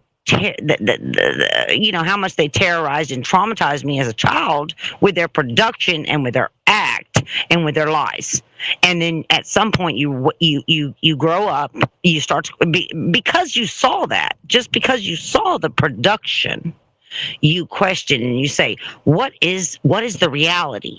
And I was not very much beyond that age when I caught my mom, wrapping gifts. Wait a minute, there's no Santa. And even my daughter, again, in this age, she said, I'm just going to set out wine and cookies. And if they drink the wine, that means it's the parents. Yeah, but seeing past all of that, and then once you learn the truth, it's exactly what happens to people here. There's going to be a few reactions. Remember, some kids don't take it the same way, right? Some children are upset, they cry, that's right. My cousins, I told them, my cousin who was young, she believed it, and I think she was like 12. Yeah. And I said, there is no Santa, and she was crying. She said, you lied to me. Her mom, Yeah, and I want to say this because they were attacking the messenger. You didn't think of Christmas all by yourself, so they were looking at you. That's the same way Globers do when they come in here. We tell them the Earth's not a globe. Right. They spiral. They get upset. Their feelings about it. They want to disprove us. They're angry. All these feelings come out because they believe, just like as you did as a child, that Santa Claus was real. They do the same with the Earth as a globe. They believe. Well, I have to admit, I did question what I saw immediately. I was like, wait a minute, what is going on? And I did my research, and not much longer after that, I recognized, I just don't believe this. This just seems like a fabrication because, how could that be possible? All children in one night and so on and so forth. Again, like y'all said, to more than one person, tradition. It's the tradition. And as I said to, I was married to a Serbian briefly, for a little bit of time, but either way, not anymore. But they had all their traditions. And I said to them at one point, just because it's been your tradition for 1,000 years doesn't mean it's true. And now you're getting down to the nuts and bolts, Ms. Bo. That's good stuff right there. You see, if somebody that's listening to this chat doesn't like draw the correlation from the story of Santa to like what the globe is being proposed, I don't know how to help you anymore. Like that is like bare bones. It's a fairy tale. Yeah, exactly. That's what I say when I talk about the Earth as a globe. I say that. I say Don't go into the tooth fairy. Don't talk about the bugs. Don't talk about the Easter bunny. Don't talk about. And if you want to do the research on that, I don't even. I'm skeptical as far as revealing. Krampus was a fertility demon, and he was the opposition to Satan, to Santa, who basically, again, Santa came with gifts. But he knew what you were doing. He saw you when you're sleeping. He knows when you're awake. I was terrified of that aspect. But there was the Krampus, who was the opposition, was if you don't believe in Santa, he comes and beats you with a stick. So you're going to go with the gift giver. You're going to go with even though you're terrified of it, tradition instilled. Yes, the globe is exactly like the tradition. I'm so glad y'all brought that up. I have a lot of information on that, but either way, I'll stop it at that. Well, so no, you can formulate an argument around it, Miss Moon. That's what the beauty of like having conversations in a room full of people that are like iron sharpens iron. So next thing you know, you're going to have an argument to set up to like give somebody the idea of how they can view it in a perspective, looking at it just like a tradition. Right. So, right. And the tradition, and the tradition holds with many. And even if they, again, even when the children grow up and they realize their parents have lied to them, and they realize it's not real, what do? They perpetuate it upon their children. Exactly. And the fear, they continue. Exactly. Tradition, 1,000 million years, doesn't matter if it's not correct, if it's not true. It doesn't matter if it's a tradition or not. If it's not true, and Santa, yes, it has its realistic history, but its realistic history is the lesser of two evils. Santa knows what. I'm gonna take a little farther because I think I'm gonna push you to actually think about this even deeper. Think this. Check this out. If they could convince people that all of this stuff about, some people already know that Santa's not real and all that, but they keep doing the tradition. Like, what happens with the globe being perpetuated the same way? Couldn't they It's exactly the same. It's exactly the same. That's why I said I'm so glad you brought that up, because you're talking about something that is fictional, something that is traditional, and that is practice. The only power it gets is by you believing it and perpetuating it. You got it. That's it right there. That's the key. That's the only power, is the one you give it. You're giving it this, and I say this too when we have conversations with people who think the Earth is a globe. I'm like, listen, the only reason why it's a globe is because you've given your mind over to those pseudoscientific individuals who are perpetuating this mythos, and that's why you think it's a globe, because you say, I'm not a scientist. They know more about it than I do. So basically they castrate themselves in the altar of pseudoscience. See? And they're doing the same thing. It's the same exact thing. And I'm not an adult.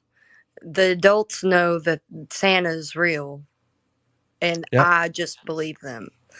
Yeah, it's exactly the same thing. We've got Good Yossi. I think he's ready to say something. He's got his hand up. Go ahead, Good Yossi. You're there? Go ahead.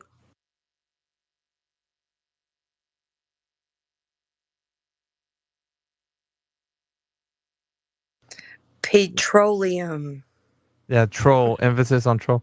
Yeah, I know. Emphasis on troll. I did that emphasis. So, Good Yossi, you got it? Okay, he went to listener. Never mind. Man, I'm telling you, this is great. Like, I haven't had a chance to actually expound on the mythos so much as we did with this analogy of, like, Santa, and it's celebrated everywhere on Earth. So is the globe celebrated everywhere on Earth. Fun fact about Santa is that 90-something% of the world celebrates Christmas and Santa, and only 30-something% of the world is Christian. So what does that tell you? That he's drawing attention away from the truth by commercialism, worldly gifts, and the other one is going to abuse you. So again, lesser of two evils. It's fictional. and it is perpetuated and it is traditional and it is passed on just like for thousands of years, all the rest. But Santa is very traditional, and so is Krampus. Look it up.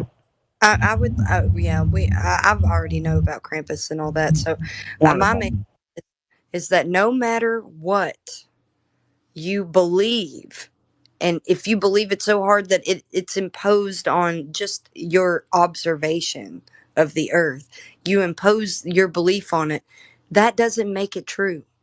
So just because a lot of people believe something that's untrue doesn't make it true.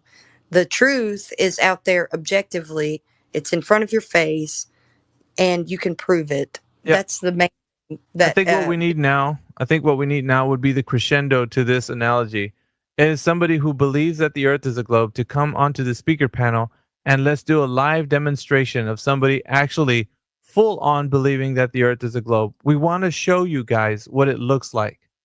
You know, like that when you were younger and you found out Santa wasn't real and you were telling them that Santa wasn't real, the reaction they gave you. I want to show you what that looks like as somebody believing the earth is a globe. So if you think that the earth is a globe, come on up here. I want to demonstrate how there is no evidence that the earth is a globe. You just believe it. But you won't know that until you actually come to the speaker panel. So you got to request to speak. Come on up here. We want to show you, and everybody else listening, of course.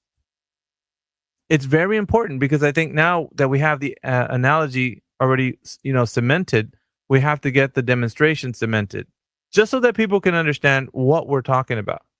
Because this isn't just empty words. We're saying that it's an analogy, but we're going to show you. If somebody that believes that the earth is a globe would come up here.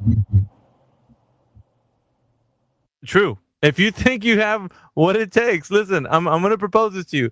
Make sure you know what you're talking about. Because once you come to the speaker panel, we're going to test that metal. All right. Making sure that you know everything you need to know of how you know the earth's a globe. We've done our homework. Have you?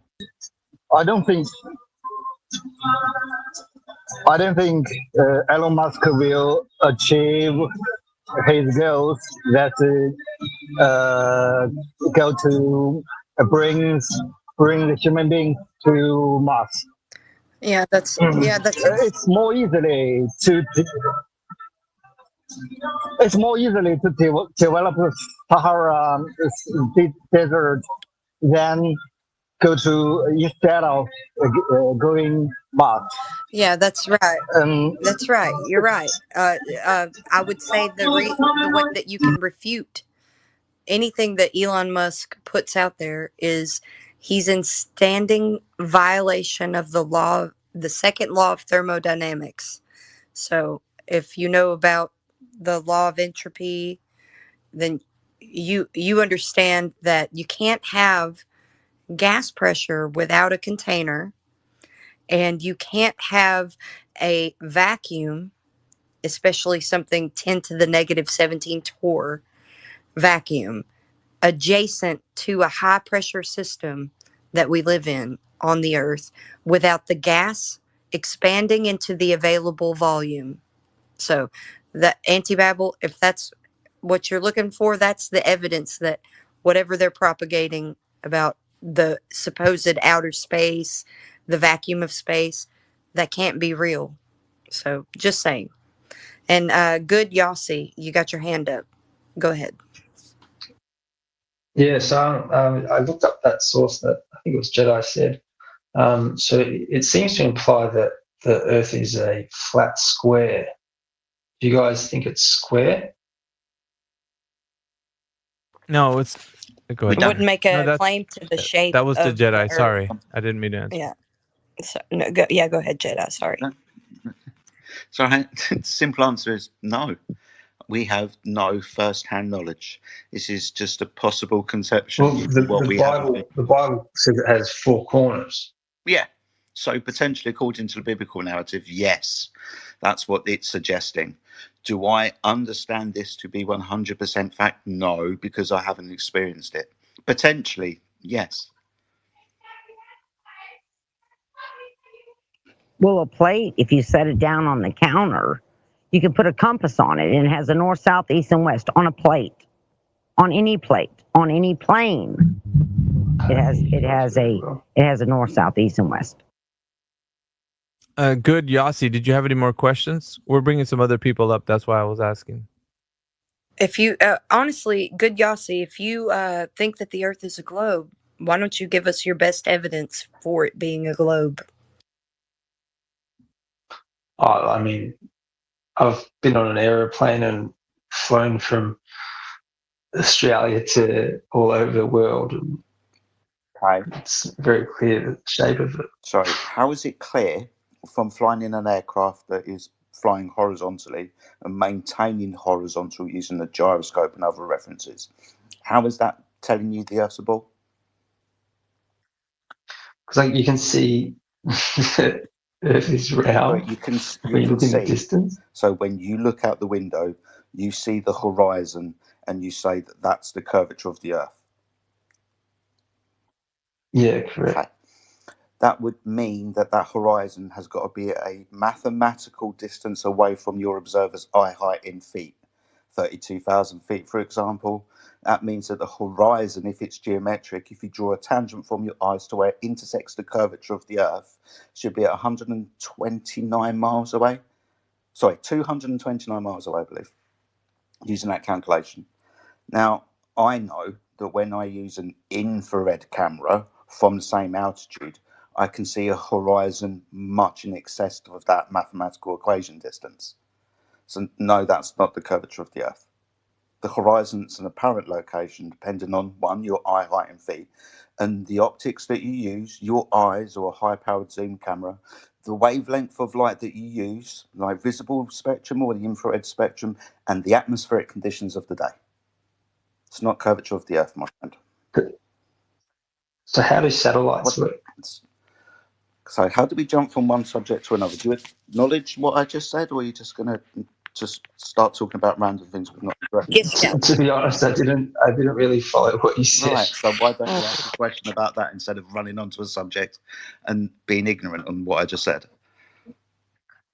Well, honestly, I don't have a pen and paper with me, so I can't do this. I'm more of a visual person, so if you could recommend a video. So you want me to break it down for you, yeah? It probably won't help, to be honest. No worries. I'll mute myself up and you can speak to somebody else then. So what about, can you explain how satellites Yeah, the work? question of satellites has to deal with you thinking that in one hand the Earth is already a globe. So you're trying to it's a question already. It's kind of like you're begging the question already, because in your mind you think it works just fine with the Earth being a globe. Am I correct? Good, Yossi? Okay. Yeah. So instead of having that mindset, we're going to ask you, that's fine that you might think that it works fine on the Earth that's a globe, but how did you provide evidence that it is a globe in the first place?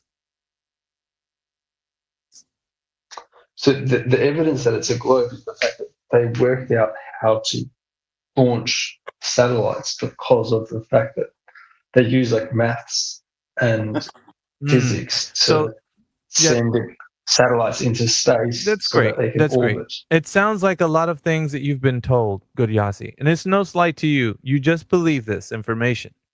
Now I'm going to ask you a very important question. How do you know that is true? Have you seen the data? Have you poured yourself over the math?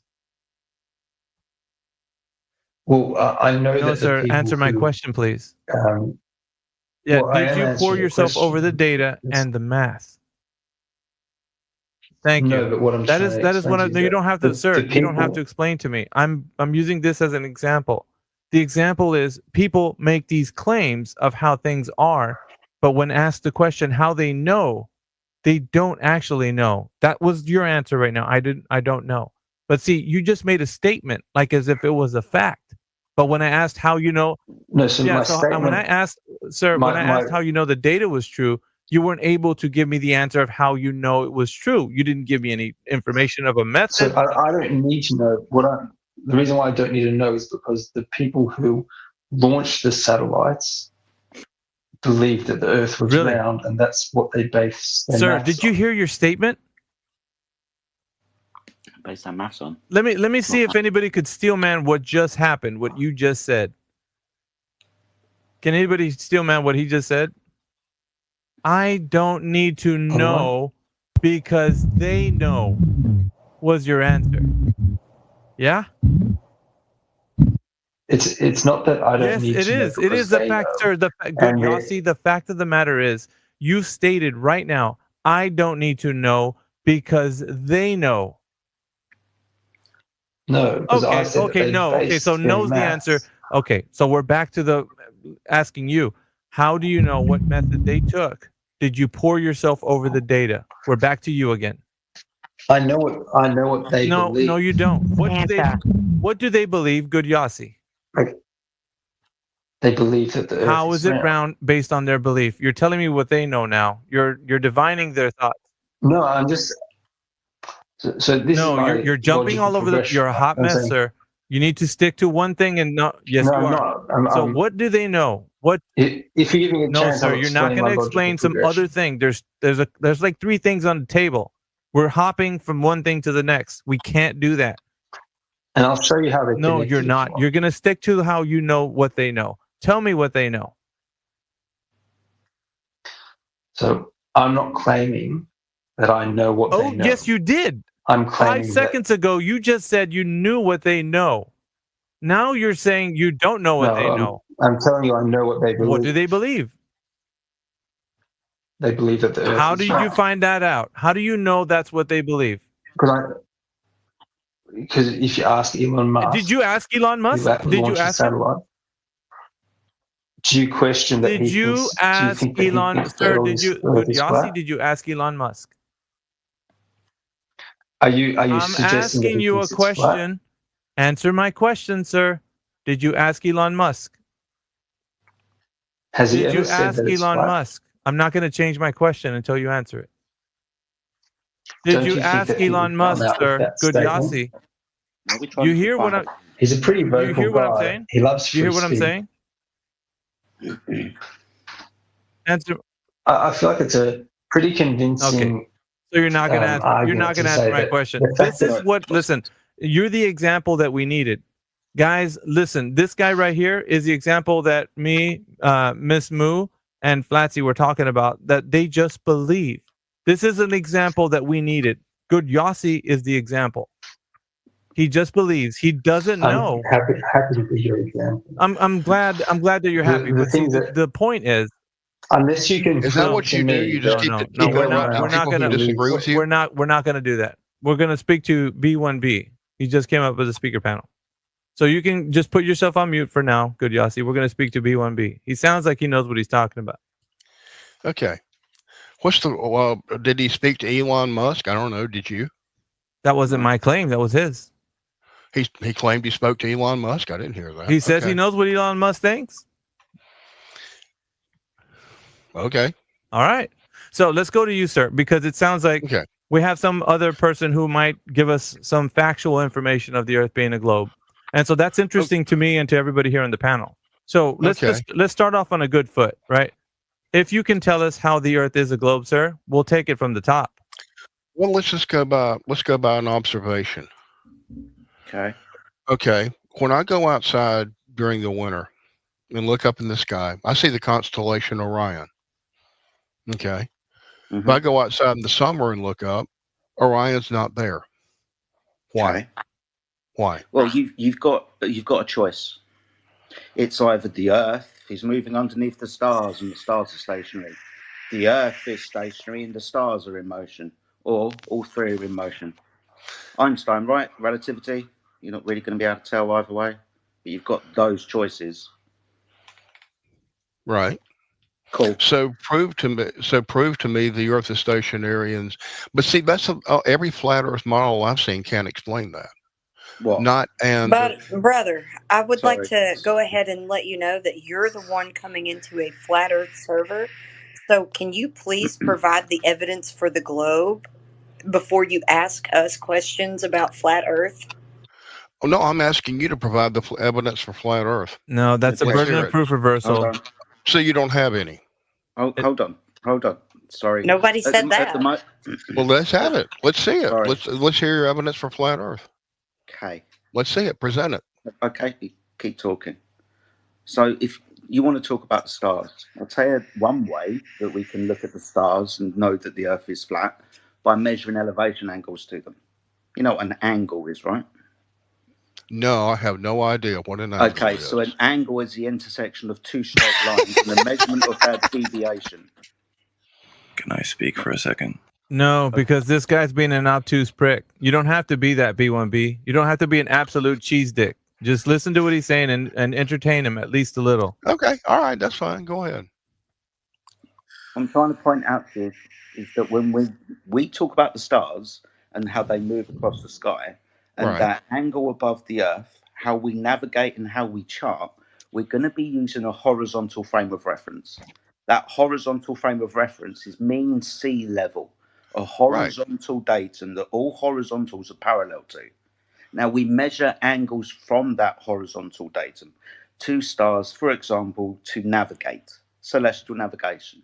Right. Using the idea of the protractor or the protracted dome arch of vision in the sky known as the celestial sphere, and our measurement to these objects that are on that celestial sphere from a horizontal plane. That horizontal plane is the plane of the Earth. A measurement of direct distance of 5,400 nautical miles in one direction. So 10,800 nautical miles overall. If you think about the overall arch from 0 to 180 degrees, that's Right. a direct measurement over distance that the Earth is a horizontal plane. Right. Right. So the Earth is measured to be flat. No, it also Yes. works on it also works quite well on the globe. No, it's going Yes, to it be does. working. It's going to be working on a horizontal plane. It also works quite well on the globe. Yes, it does. Okay, then. So being as I know that it's going to only work on a horizontal plane because And you're wrong. in every instance, the first thing that you do is measure an angle. That's the first thing that you do. You're proceeding under a false assumption. It works very well. You're saying it only works on a horizontal plane on a flat Earth, and you're wrong. So a horizontal plane works on a globe? Yes, absolutely. Okay, so let me tell you something. Does he know what a horizontal plane is? Yes. Do you? Okay, so let me tell you I don't think something you do, about your navigation. No, you So don't. okay, let me tell you something about your navigation. You use the equatorial plane, right?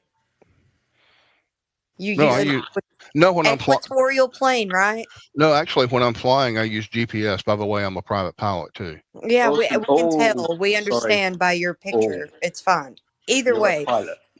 Yeah. Awesome stuff. Go ahead, Jedi. You No, can find. you're fine. I do apologise, Flatsy, but the man's a pilot, so we can most definitely talk about navigation. In this instance, we're going to be talking about a sextant, an angle measuring device.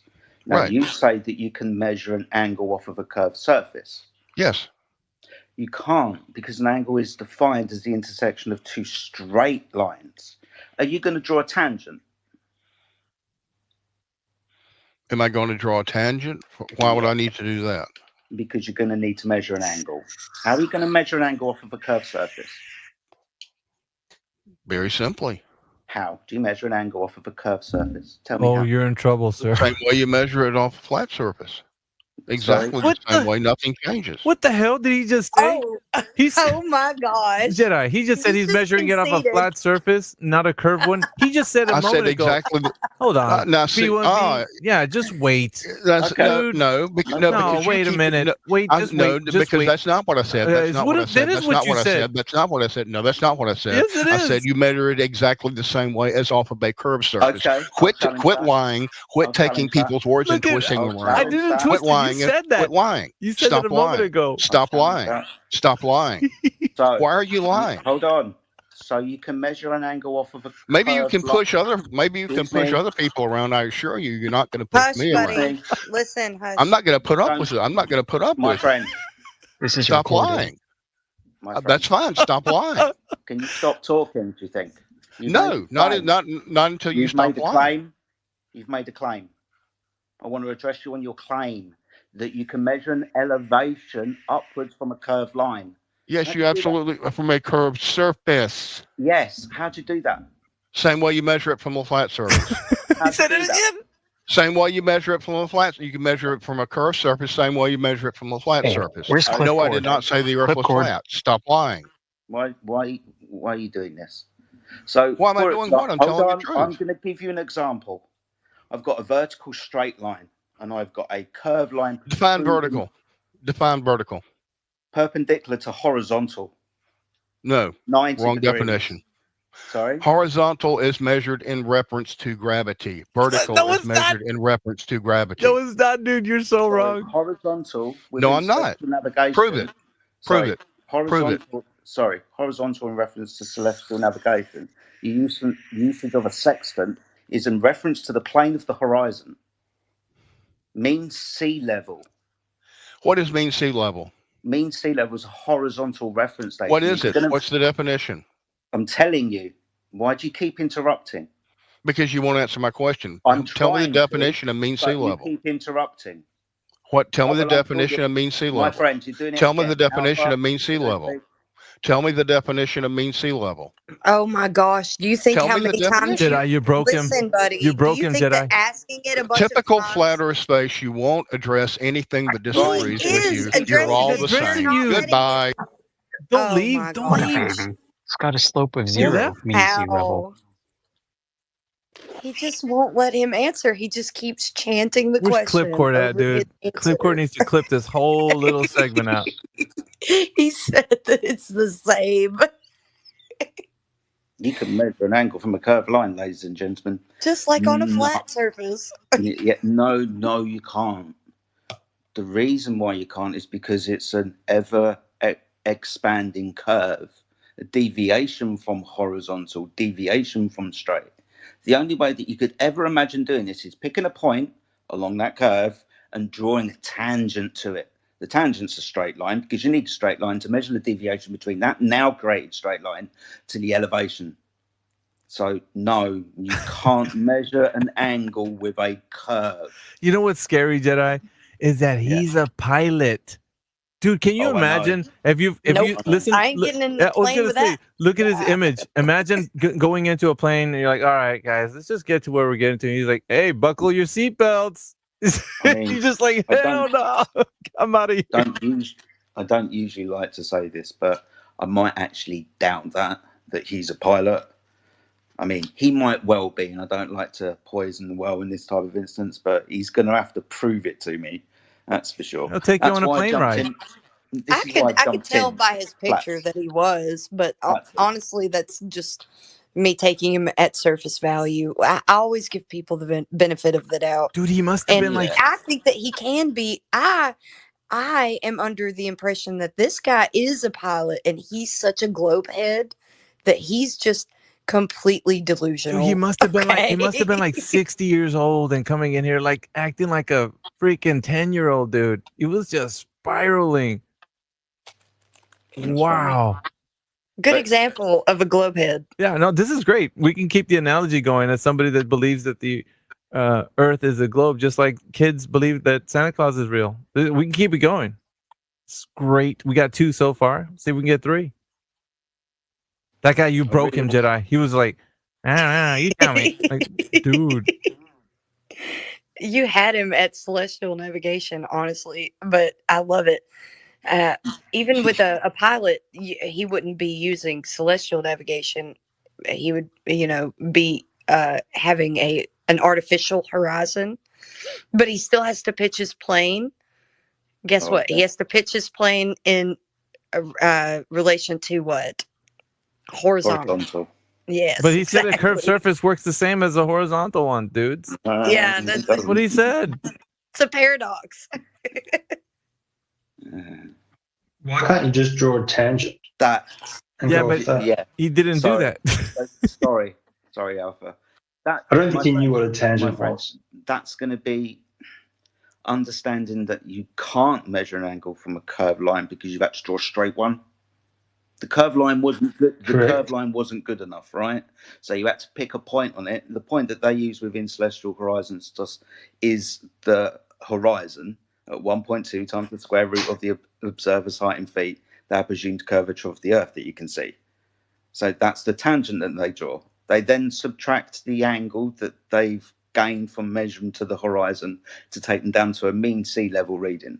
They then tell you that this is a new tangent that they've created where the point that they're standing at is intersecting the curvature of the Earth, and that horizontal plane expands out into space. They then replace this, you standing at sea level, to the horizontal plane coming out from the center of the Earth called the equatorial plane, and measure the from there, with the Earth projected outwards from that point and the stars projected outwards from the Earth.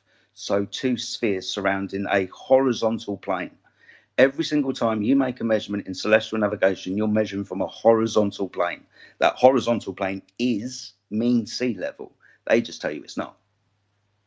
Guys, I just like to say, man, if you like what's going on, man, retweet this space, man. We're cooking right now. We got Jedi in the kitchen. I'm in here. Flatsy's in here. Amish is in here, man. We got the crew. We're just dropping knowledge bombs, guys. Retweet this space. Get some other people in here. We want to turn it up to volume 10. We got to get this thing crunk, dude. Like we only got a little bit of time left too, so let's see how many people come in here. And with everybody's help, because I know there's like 47 people, there's only 13 retweets. Come on, we can do better than that. So if We you got. Let me add in one quick thing here. Yeah, go on. I want to see a bunch of people in here. I really, truly do. Just not clowns like him. I don't know if you all noticed in his picture two things. One, he's in the passenger side of the plane. Number two, he had maybe he was just in Civil Air Patrol logo on his shirt, it looked like. So the guy's no more a pilot than I am. Well, we've got Myung Chao Williams. He had his hand up for a while, and then Good Yossi had his hand up after him. But Myung Chao Williams. Yeah, can you hear me properly? Yes. So I just wanted to say, like, the evidence for one thing, you can see it all around you, and the evidence for the other thing, is like out of our reach to measure. Okay, what's your point? Isn't it obvious to, I was gonna say thank you, Captain Obvious. I wanted So, to speak what's your point? I wanted Sorry, to go speak ahead. when the quote unquote pilot was talking. So you I think thought that it was we ironic. measure? Okay, so you think that we measure the Earth flat locally, but somewhere over yonder, it's curving where you can't see it? Is that what you think? Please say yes. I Myung, think it's pretty obvious that the Earth is one way Which way? which way, buddy? We can't read your mind. and Come on not now. another. People say, "Oh, you can measure it in both ways," but you can't. What way is it? Well, if he's just saying that, then he's saying the Earth is flat. Is it flat? That's Is right, it a globe? because that's what the way we measure it is flat. Stand on all Is it 10 a- toes and speak it from the rooftops, brother. Is it flat? Is it a globe? I'm asking you. We're asking you, Myung Chao Williams. We all know the answer to this. We just Bubba, give us the Dude, answer. let's stop with the ambiguity Yeah. in the cryptic talk. Just say Just what say you're it, Bubba. saying on all 10 toes. Stand on your claim. Where did all the rockets that NASA sent to space Come went to? on, dude. Just say it. Say it. What's wrong with this broken toy? Do you need some? He doesn't want to say what. He's one of those. What do you call him when you don't actually state a claim for the Earth? Idiot. Agnostic. Agnostic earther. He's an Idiot. agnostic earther. That's what he. An idiot. I don't believe in anything. I just know what. There it is. There it is. Okay, what do you Jedi, know? you're What do you know? you're on it today, bud. Well, I know it's not a globe. That's for sure. Oh, You don't even know what it's it is. You're not a just like- globe. Do you know what it is? Hell yeah. Yeah, we know what it is, but we're asking you, what do you know, buddy? You're here, you're the guest in our space, so you should be telling us what it is. That's what we're asking. What globe? Oh, what globe? He only knows what he believes. Yep. It's an oblate spheroid. I knew it. Yeah. It's not a globe, it's an oblate spheroid. I knew it. You got some evidence for that? Yeah, no, this is all just a movie, man. We just, Really? Yeah, just like Santa Claus is a movie. It's a fictional tale. Huh. Do we Yes, got the whole anybody world that is can the stage. listen? I want somebody to pound on their chest and say, "Man, it's a globe." We don't got any of those anymore. We got only like, well, it could be, maybe not. I don't know. Come on, good Come on, Yossi. You man. got it for us? You got it? Come on, good You Yossi. got this. I do not believe in the globe. Well, Oh, can we go geez. back to my conversation? What? Can we go back to my conversation? What was your conversation? Okay, what was that, good Yossi? So Oh, he's back. I understand that you don't want to accept that Elon Musk believes that Oh God, the world is flat. no, man. Listen, Believes. dude, check this out, man. I asked you if you know because I'm you pretty had sure he knows. You're pretty sure that's very suggestive. I'm pretty sure you don't know that he knows. How about that? You So think let's someone just as make an powerful as he assumption. is doesn't know the true nature of the world? Dude, why are you saying these things? We need some hard facts, dude. Drop some facts on us. Let us know how you Well, know. You don't Can you do need that? facts to You don't follow a logical progression. You don't need facts? All right. We don't need facts, guys. Let's write that down. Just make it up. Just make it up as you go, Alpha. I have a question for you, good Yossi. Can you let me get a sentence out? I'll make my claim and then you can rebut it. Sure, go ahead. Okay, so I'm not asking you to. I'm not going to prove to you that Elon Musk believes that the Earth is flat. I'm just going to say, I'm not going to prove to you that Elon Musk believes that the Earth is round, but I'm just saying, theoretically, oh God, would you agree that if he believed it was flat, he would probably make that obvious? Dude, this is. Oh my God, bro! Is this your best globe Earth proof? He believes in Santa. He believes in Santa. Is this your best? I don't. I'm actually Jewish, so I don't. That's great. But is this your best globe proof? Irrelevant. Good Yossi. Is this that's just my first point, bro? The first point. You got more of this nonsense. We don't want to feast on this nonsense, bro. This is nonsense. We're asking people to come up here to the panel and tell us how they know the Earth is a globe and state that, and then give us evidence, sir. We don't want to get into this kerfuffle about. Here's my next one. No, we don't want to hear next one. The first one was worse. We don't want to go from bad to worse. Let's go to the Tooth Fairy. Let's go to the Tooth Fairy next. The Easter Bunny and no, bro, no, stop. I can't take no more of it, bro. This is literally going to prove it. No, bullshit, dude. You're telling us, well, maybe, probably, could be, perhaps. You don't want to hear maybe. it? No, I don't. No. Yeah, we don't take kindly to your suggestive language. Can you Good tell? God, man. I'll prove it to you. No, you're not proving shit. Okay, you know what? I'll tell you what. Please prove If you're gonna prove it, I'm gonna give you one shot. You better come through like fucking. All right. Go. If you go on a tall building. Sorry. If you already shellacked yourself, you're done. If. No if. Are you joking? Yeah, no, I'm joking. You think I'm joking? No, I'm just saying. No. Here's the thing. Let me know. Fact. Well, this is a fact. What's a fact? If you go on a tall building and you are watching the sunset, and you see that the sun goes completely behind the horizon. What? And then you go to the bottom of that building. Right. Sorry, other way around. If you watch the sunset at the bottom of the building. No, it's got to be your bull. And then you go to the top of the building, you'll be able to see the sun again. Okay. And? What's the horizon? And how could that be possible? No, stop. No, wait, stop. Projecting your you can't horizon say. out further. Listen, you can't do say the same thing when you zoom into the sun. Yeah, good Yossi. You can't say how Just can change this your angle. You can't Look say what you did. You climbed a tree, or in this instance, you got to the top of a tall building. You moved away from the surface. You were looking horizontally across, therefore projecting your visible horizon out further. The angle's changed in your relationship to the sun also. Yeah, but here's the thing, though. What do you think the horizon is, mate?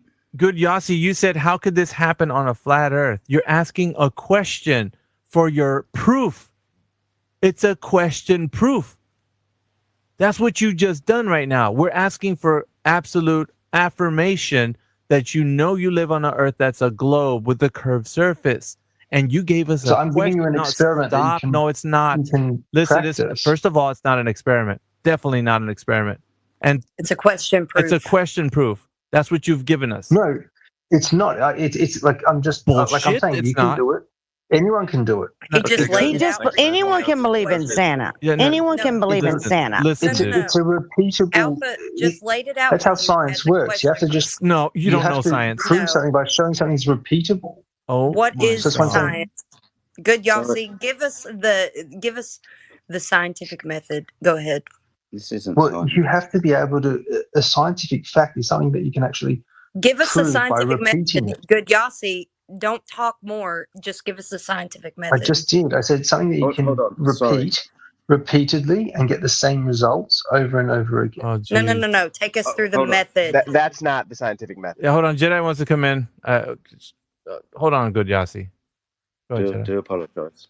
So this is going to be very hard to say that this follows the scientific method, right? The only thing that you've changed is your angle of view across what you're now going to be presupposing this in this instance. So I'm going to ask you again, what's the horizon? Well, it's as far as you can see. Okay, so as far as you can see. Across what? Your vision. It's just as far as you can see. Across the Earth, right? Now, what is the Earth? Yeah. Is it a flat extending plane or is it a curved surface extending? Well, obviously, I believe it's curved. You believe it's flat. But go on. Awesome. So in this instance, what's the horizon then? Is it the tangent line that you draw from your eyes to where it intersects the curvature of the Earth? Yeah.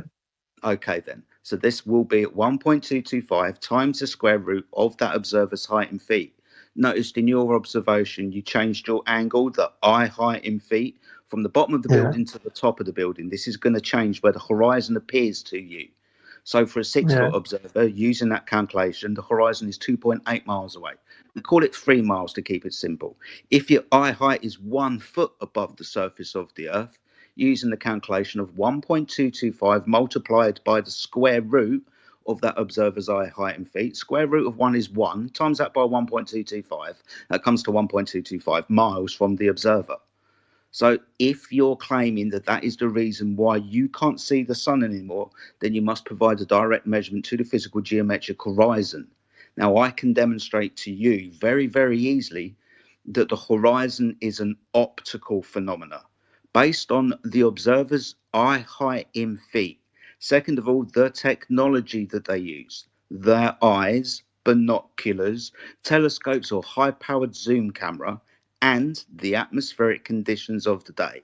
Because of these factors, the horizon will appear in different places.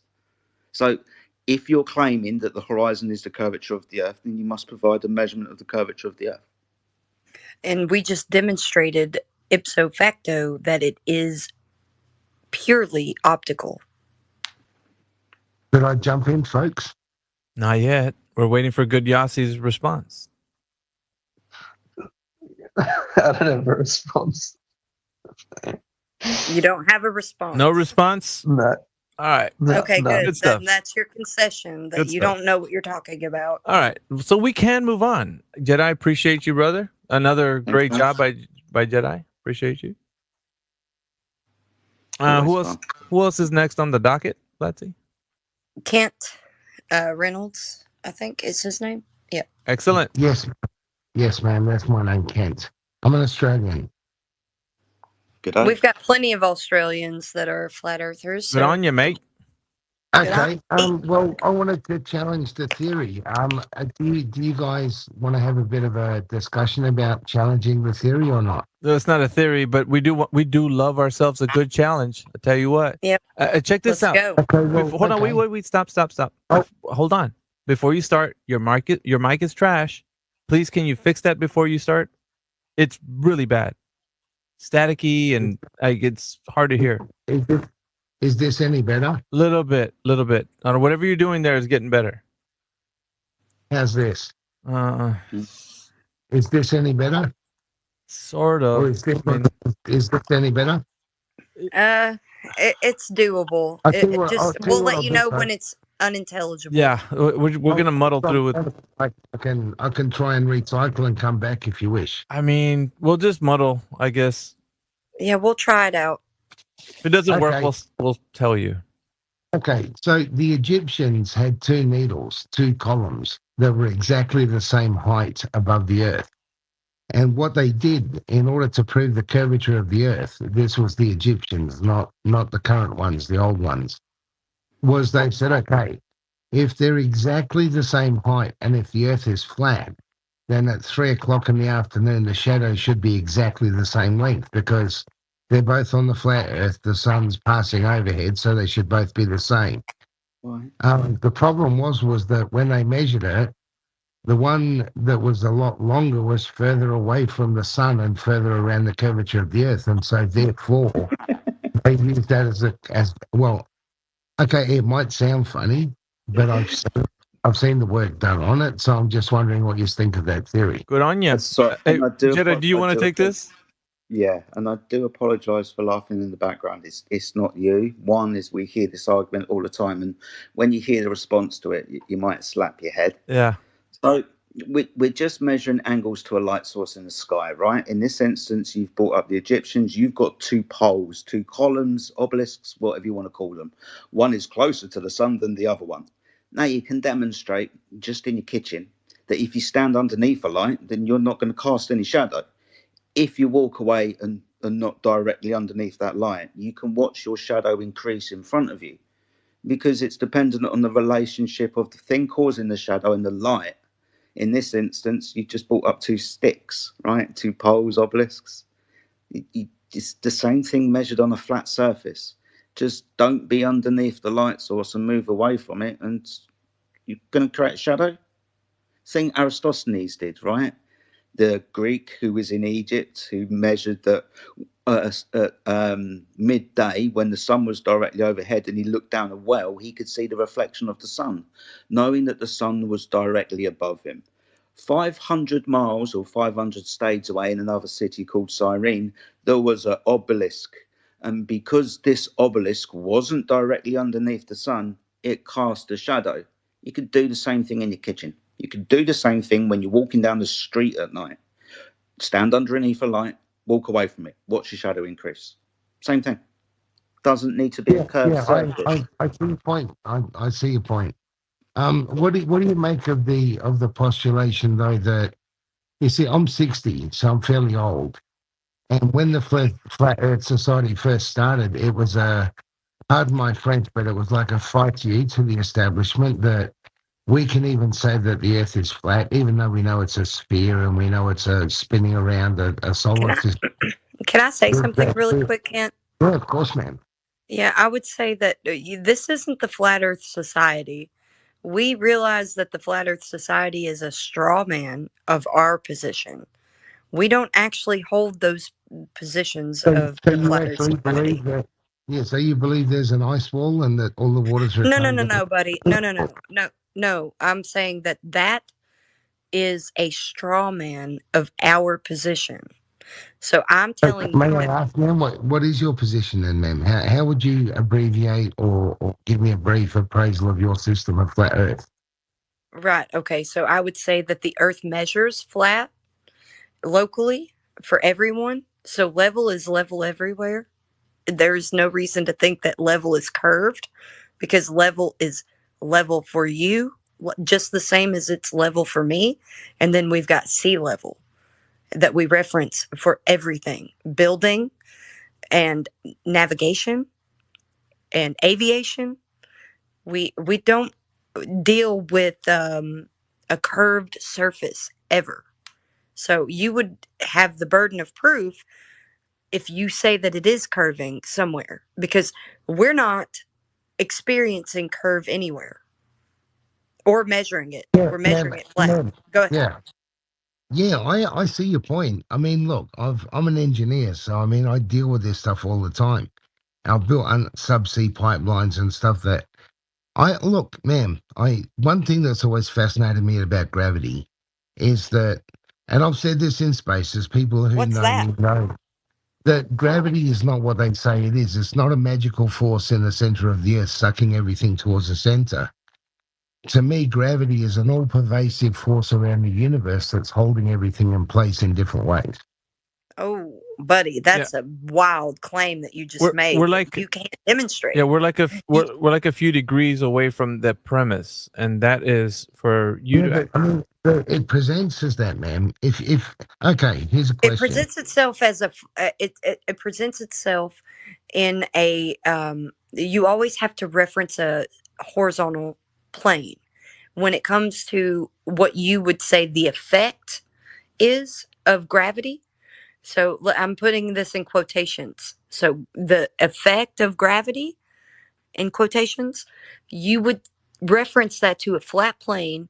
Everything would always be in that reference with the trajectory of whatever object would be in reference. Hold on, to a flat plane. So you would need to tell us where this flat plane that we use as some sort of reference would actually be curving somewhere, and where was that measured? Thanks for that. Yeah, we're going back to the premise. Yeah. Oh, yeah, okay, the premise, but gravity, I think, is part of the premise. It's derivative. Gravity is the physics that work on the Earth as a globe. If you were to think about it as a globe, it's derivative. Exactly. It's the argument is basically after you think of the Earth as a globe, the physics of the Earth works in such a way that gravity would operate in the manner in which you spoke of. So we can't attach ourselves to a derivative argument. We have to go to the base root, which is the premise. Okay, I've got an experiment for you. No. What we gotta establish first is that you actually know the Earth is an oblate spheroid. Can you establish with that us here now? How do you know it's an oblate spheroid, Kent? I want to offer we need something that to Kent. first. Hey, Kent, you can think of gravity as a down vector, but if you think Earth is a globe, then it's an inward vector, so you still have a curvature problem. The way that I described it, I said the way that science currently describes gravity is a magical force in the center of each mass that sucks everything towards the center. Yeah, but that's not it either. That's not even the Santa. That's not it either. Sorry to interrupt. Sorry to interrupt. That's not true, especially when you said currently. Now, currently, it's the Einsteinian rhetoric. The mass of the Earth is distorting and bending the space-time fabric, the four-dimensional coordinate system that the Earth is sitting in. Because of that mass, the space-time's distorted. What you're talking about is old school pre-1915 Newtonian physics, the center of mass and the opposite mass attracting each other because of the pure existence of mass. It's not the current scientific rhetoric. Hasn't been for over 100 years. And it can't be because of the properties. If it all just falls down because of whatever you think it does, why does stuff that's wait, stop. I have to stop you. You're asking questions. You haven't answered ours. So back to the premise, Kent. You seem to get sidetracked very often, and you lose your focus. We have to refocus you back to the premise. So how do you know the Earth is an oblate spheroid? I'll tell you what. No. You're not going to tell me what. I need the answer to that question. Kent, I gotta redirect you. If you can't answer the question, sir, here's as simple as it gets. If you cannot answer the question, just say, intellectually honest, I don't know, and I will grant you that. I won't pin you down. But if you divert away from this, I will. So I need your concession to say you don't know. I don't know. Okay. Within the field of experience I've had, I don't know. Thank you, sir. Thank you for your honesty. So let's move on to the second premise. Do you think that the Earth's in motion? It's moving, spinning on axial rotation.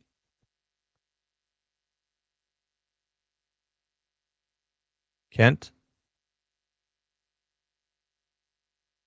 Is anybody here?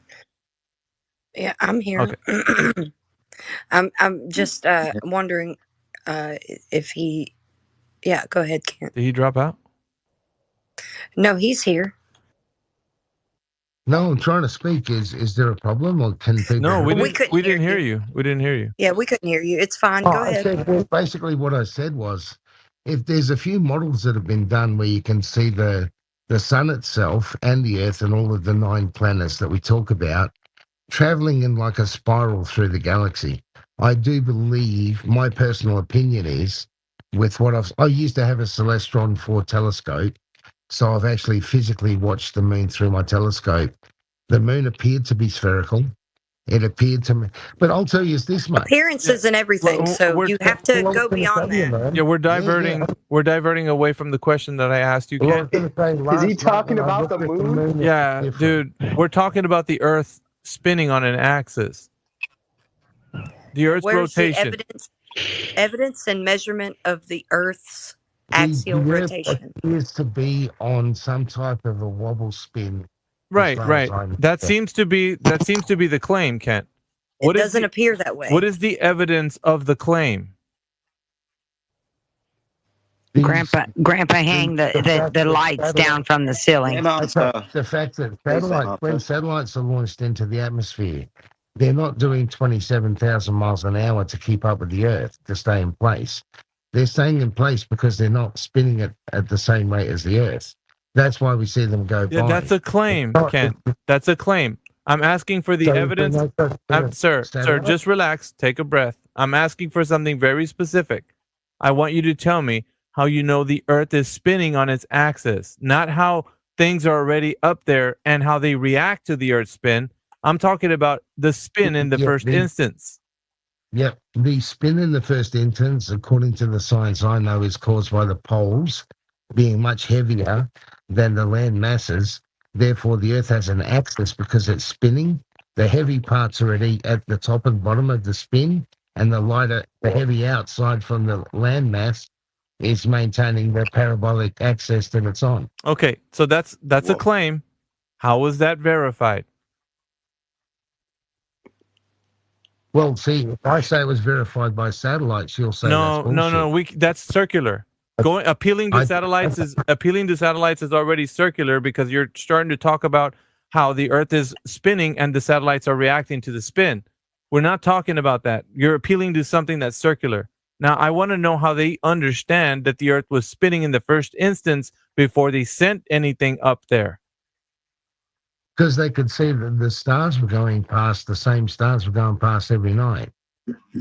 Yes, they revolve around us. My friend, you seem not to be understanding. You've pointed out at least now that the stars are in motion, right?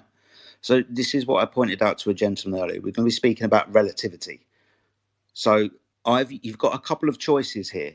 Either everything is in motion, sun, moon, stars, the Earth, everything is some kind of motion.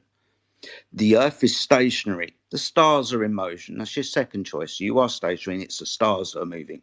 Third choice, the Earth is moving and the stars are stationary. What Einstein points out, and many other people afterwards, is there's nothing that you can observe while standing on the Earth, which is going to tell you exactly which one it is out of these three choices. But you do have these three choices. So pointing up at the stars and saying, well, they're moving, that means that the Earth is moving, is just deciding because of your belief that you believe the Earth is spinning, that's the answer. But I also add, though, with respect, but I also add, though, that it does seem a little bit more logical to me that thousands of stars spinning just because we could sit still here doesn't sound as practical. But something else to keep in mind, just something else to keep in mind.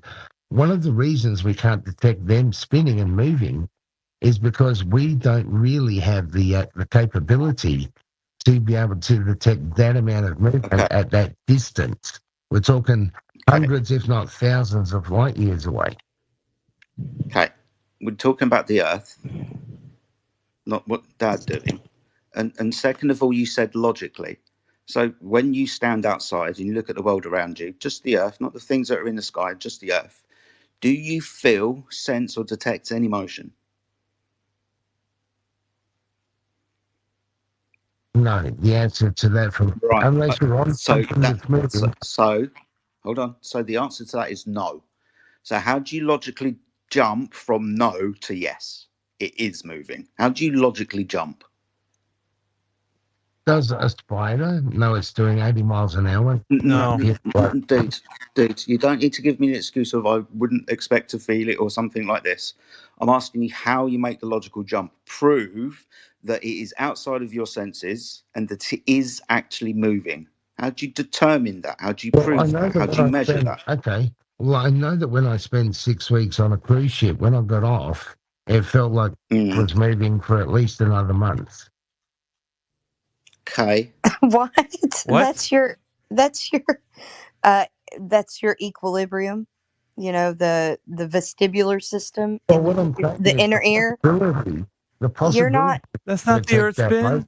That's not the Earth spin. That's your equilibrium with your vestibular system going from motion to But stationary. can I be honest with you, ma'am? You know, it seemed as a non-flat earther, someone who believes some of the science, like for an example, I'm not convinced we landed on the moon. All right, sir, but you're diverting once again. Let me bring you back to the path of logic. You've diverted away. I'm bringing you back. Jedi was asking you questions about how you know with your senses that the Earth, sir, that the Earth is spinning. And you said you didn't know. No, knows the answer. You don't know that, right? No, I know that the stars are going by. I just don't know why. Okay. But that's not a question to be asked in the case for how you know the Earth is spinning. If you can't As a matter of fact. if you can't detect motion in any way, the next he was asking you, how do you go from a no to a yes? It is spinning. Kent, you said the stars are going by. You're honest. Guys, hang on. No, we're not hanging on. We're not hanging on. You're gonna go right back to no, sir. Kent, you're spiraling. You feel like we're doing 700 miles an hour? Kent, you're spiraling. I need you to answer. Acknowledge. Hold on, fellas, just 1 second. Kent, I need you to address Jedi's question, and it has to be addressed if you're going to proceed forward. How did it go from a no, you can't detect any motion, to a yes, the Earth is spinning? Give us the affirmation, sir. It's called scaled, sir. I don't know that I'm doing 700 miles an hour when I'm in a jet, but I'm doing 700 miles an hour. So you don't know is the answer. You don't know. Go ahead, Jedi. Sorry. Question. Your aircraft, is it going in a straight linear path? If I'm spinning with the Earth, I'm in a straight linear path. Sorry, my friend. Your aircraft analogy. Is the aircraft going straight at 500 to 700 miles an hour? Well, sometimes, yes. Okay, so in a straight path. So when we change the my friend, thank you. When we change the orientation of that path and start rotating, spinning, changing a vector, you're going to notice that. Have you ever been in a car that's tried to travel around in a circle going at 50, 60 miles an hour? You'd notice that the centrifugal forces are now starting to apply. So if the Earth is spinning, centrifugal forces would start to apply. It's not analogous to an aircraft going in a straight path. The Earth is rotating. This is constant acceleration. Also, the orbital path, that's a curved path, circlinear. Another acceleration. What happened? And it's also, we're also told, my friend, very quickly, I'll finish. We're also told that orbital path is elliptical. Now that is acceleration and deacceleration. Yep, that's a change in acceleration. Exactly. So not equivalent to your straight line path of an aircraft. It's not a change in acceleration, it's a deviation in path, actually. That would be a change in acceleration by definition. Thank you for that. All right, why would it be by definition if it doesn't? Because it's deviating from its path. No, it's just reorientating its path. It's a wobble. It's not a turn. Oh my! On what basis? A change in your acceleration, so that would be more acceleration. All right, so we're Kent. No. We're not. Basically, that's not evidence. You didn't provide any evidence that the Earth is directly understood to be in motion. It's not a direct evidence. Yeah. Go ahead, Jedi. All you're trying to do, sir, just a second. Let Jedi finish. I do apologize. All you're trying to do at this instance is tell us reasons why we wouldn't feel it, wouldn't detect it. We're asking for the detection of it, the measurement of it directly. You're going to give excuses why you can't. No, because you need satellites to measure it. Oh, there we go. Circular reasoning once again strikes again. Back to the satellites. Because of this, That's not good. it's It's not circular, good for sir. your side, buddy. It's circular because you're appealing to satellites, but they don't know that the Earth is spinning prior to the satellites being launched up to where you think they need to be. So how did they know that the Earth was spinning prior to the satellites being launched? Yeah, this all needs to be established first. Don't you agree, as an engineer, that you need to establish this first before you can't just spray and pray these satellites into the sky. That's why we established that the moon went by every 24 hours. No. Let's do it. Let's do this. And Do the you think Andromeda system Kent? and the Kent, Sirius you star get lost. system. He's lost. No, you guys need help. No, you mate. need help. You need help. That's why I keep bringing you back. This is the fourth time I'm bringing you back to the path of logic because you divert and run away. Did he go? He freaking left. His it's a rage mic quit. was also trash. It's a rage quit. Our first rage quit for tonight. Yeah, but the moon and Andromeda. Good grief.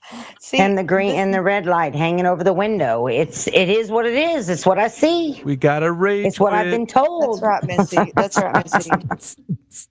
And it's a party up in here, man. Like I'm telling you, dude, I just can't get enough, dude. There's not enough hours in the day. I'm saying. There isn't, because we've had so many people that wanted to come up and talk and stuff. Oh, we've got Joe Dubs up here.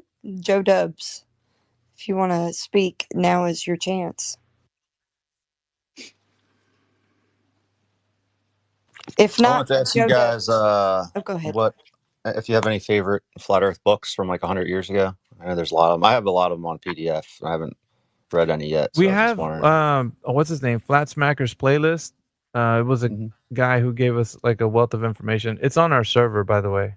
It's you have to go down to the bottom of the server, and there's a whole bunch of information there. But yeah, there's a whole bunch of stuff there. Cool. Yeah, you go to the 24/7 Flat Earth bot in here.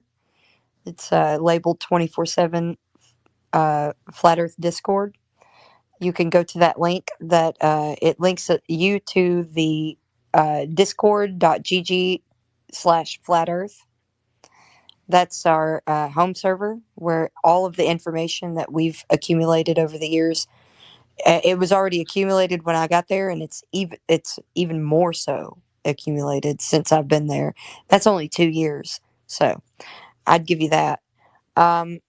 If you want a Flat Earth book that's coming out soon, there's one coming out soon that I'm going to go ahead and plug. It's going to be called All Roads Lead to Flat Earth, the Ultimate Flat Earth Reference.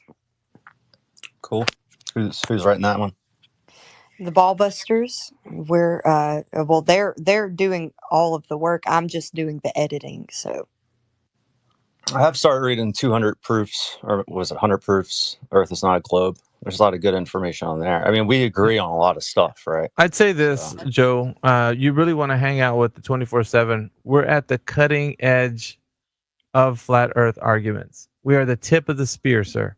We are what would be considered, what globers fear, and or esoteric flat earthers, mind you. So upper echelon. Definitely people in this room are some of my favorites. Okay, so we have thousands of hours of content on YouTube. Well, that bot you see in here, we're 24/7 Flat Earth, the one that Flatsy just named right now, that actually is a bot to YouTube that's live streaming YouTube as well. So we have, check it out, 61 people in the panel right now. Shout out to you guys. We got 61 people in here, and on the bot that's live streaming YouTube, we got, 20 some people or something like that, usually around there. So we got YouTube and we got X going, and we have thousands of hours of our recorded content. Myself, Flatsy Client, Amish, Jedi, and the rest of the 24/7 team. Just a bunch of group of friends have been hanging out with each other and sharpening our arguments together. Dude, we are surgical with our arguments. There isn't a glober that can come in here and like knock us off kilter. Guaranteed, dude. I would say this. I'm going to challenge the room, actually. If you know somebody that thinks that the Earth is a globe and you really praise them as being a god of debate, or you think they got a PhD or they're they're a cosmologist or whatever it is, bring them over here and let's test their mettle, see if they can't stand against any of the rigor and scrutiny that we got for them. Because I guarantee you they won't come out of here being able to tell us how the Earth is a globe. I promise you guys that. Because I know my arguments very well. So does Jedi, so does Flatsy, so does Amish. So we want to prove it to you guys. We want to demonstrate in real time. Yeah, and Joe Dubs, am I correct in assuming that you're a flat earther? The concave cellular model, so I think is correct. Okay. Well, that would still require you're holding the burden of proof for that one, but I kind of already understand your arguments. So let's see. There's Rard Nee. He's a speaker that came up almost exactly the same time as Joe Dubs. If you want to go to Rard Nee. Welcome, Rodney. Are you there? Yes, I'm here. Hi, how are you guys? Very well, We're sir. well. Can you hear me? Yes, we can. Yes. Can hear the Yeah, birds man. chirping. Great. Well, I'm not a very well educated person on on this subject. I was just listening to it with some interest. Okay. And I was just thinking, of a theory. I could give probably the method, and you would have to then work out the what would you call it? You would have to work out how you can calculate it. Would that be okay? Not really. We don't accept. Not really. We don't accept the theories of somebody who we don't even understand has any idea whether or not they can cognitively be able to speak about or articulate a point. So let's just do it this way, okay? Before you go in and tell us anything about what you think you know, how about this, Rard? Let's start fresh from the beginning. So, do you know that the Earth is a globe, sir? No, I don't. But I'm just trying to. So, do you believe to give you something to go on, which you might understand? You might understand it. Maybe you Rard. give me a year. I get you, sir. I get you. But I'm trying to establish a foundation for the context of our conversation. That's what I'm doing right now. I'm just establishing that between you and me. So, do you think or believe? Not know. Do you believe that the Earth is a globe?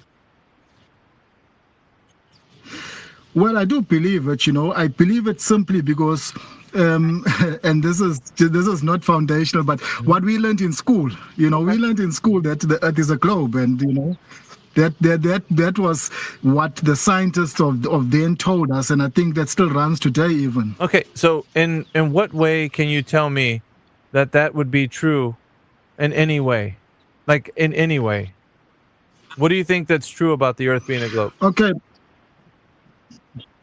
Well, it's this thought that I've got about it. That's what makes me think it's true. Okay, and that's why I would like you to give me a hearing.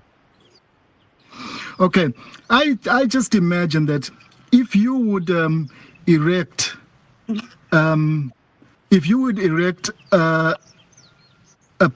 pole, let's say, all right, you'd erect a pole quite high, okay, and then you'd get a measurement to an end somewhere, like where the sun is going down. You'd get a measurement, and on that pole you'd go up every maybe 2 meters, and somebody at that end would record what the length of where the sun goes down. So every 2 meters or 5 meters, you'd get a recording from the end where you cannot see the sun anymore. I'm sure that by then you'd get a curvature. If you look at it, you definitely get a curvature.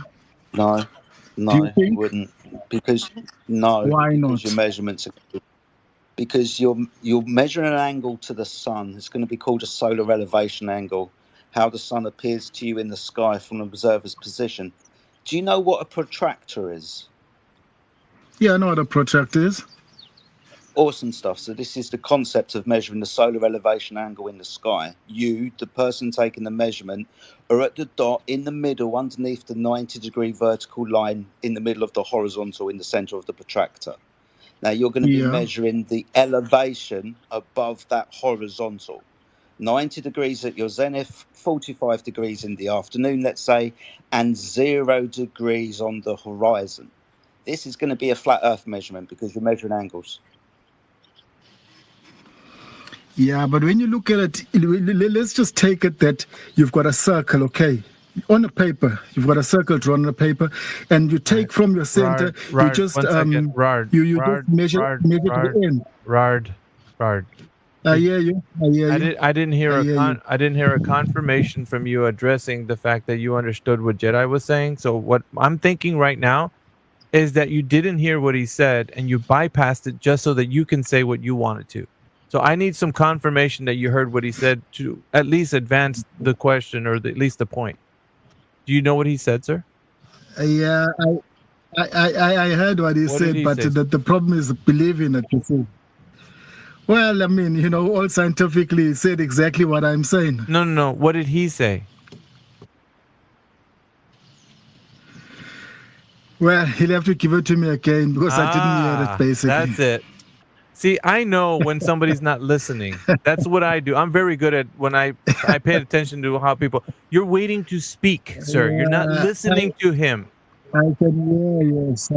I'm with you. But I still believe my concept would prove that it's a circle. No, right. You just want to say what you want to say. Like a water running over a brick. You want to say what you want to say. say. It's like a water running over a brick. You're not listening. You're not absorbing what was said to you. Yeah, it is. It's like water running over a brick. You need to be a sponge, not a brick, buddy. So can you please be a sponge for a second and let Jedi tell you again? If he wants, it is. True. That's true. Okay. If you want. How do you measure? How do you measure curvature? It's not about curvature. You take dude, a pole, just you take relax. Please don't ask us how to prove your claim. We are not going to prove your claim. Okay, I'm with you. Okay, fine. No, I do say that I agree that no, there is no proof really that the Earth is round, but that's just what we know scientifically from what we know from school. No. Yeah. What the hell?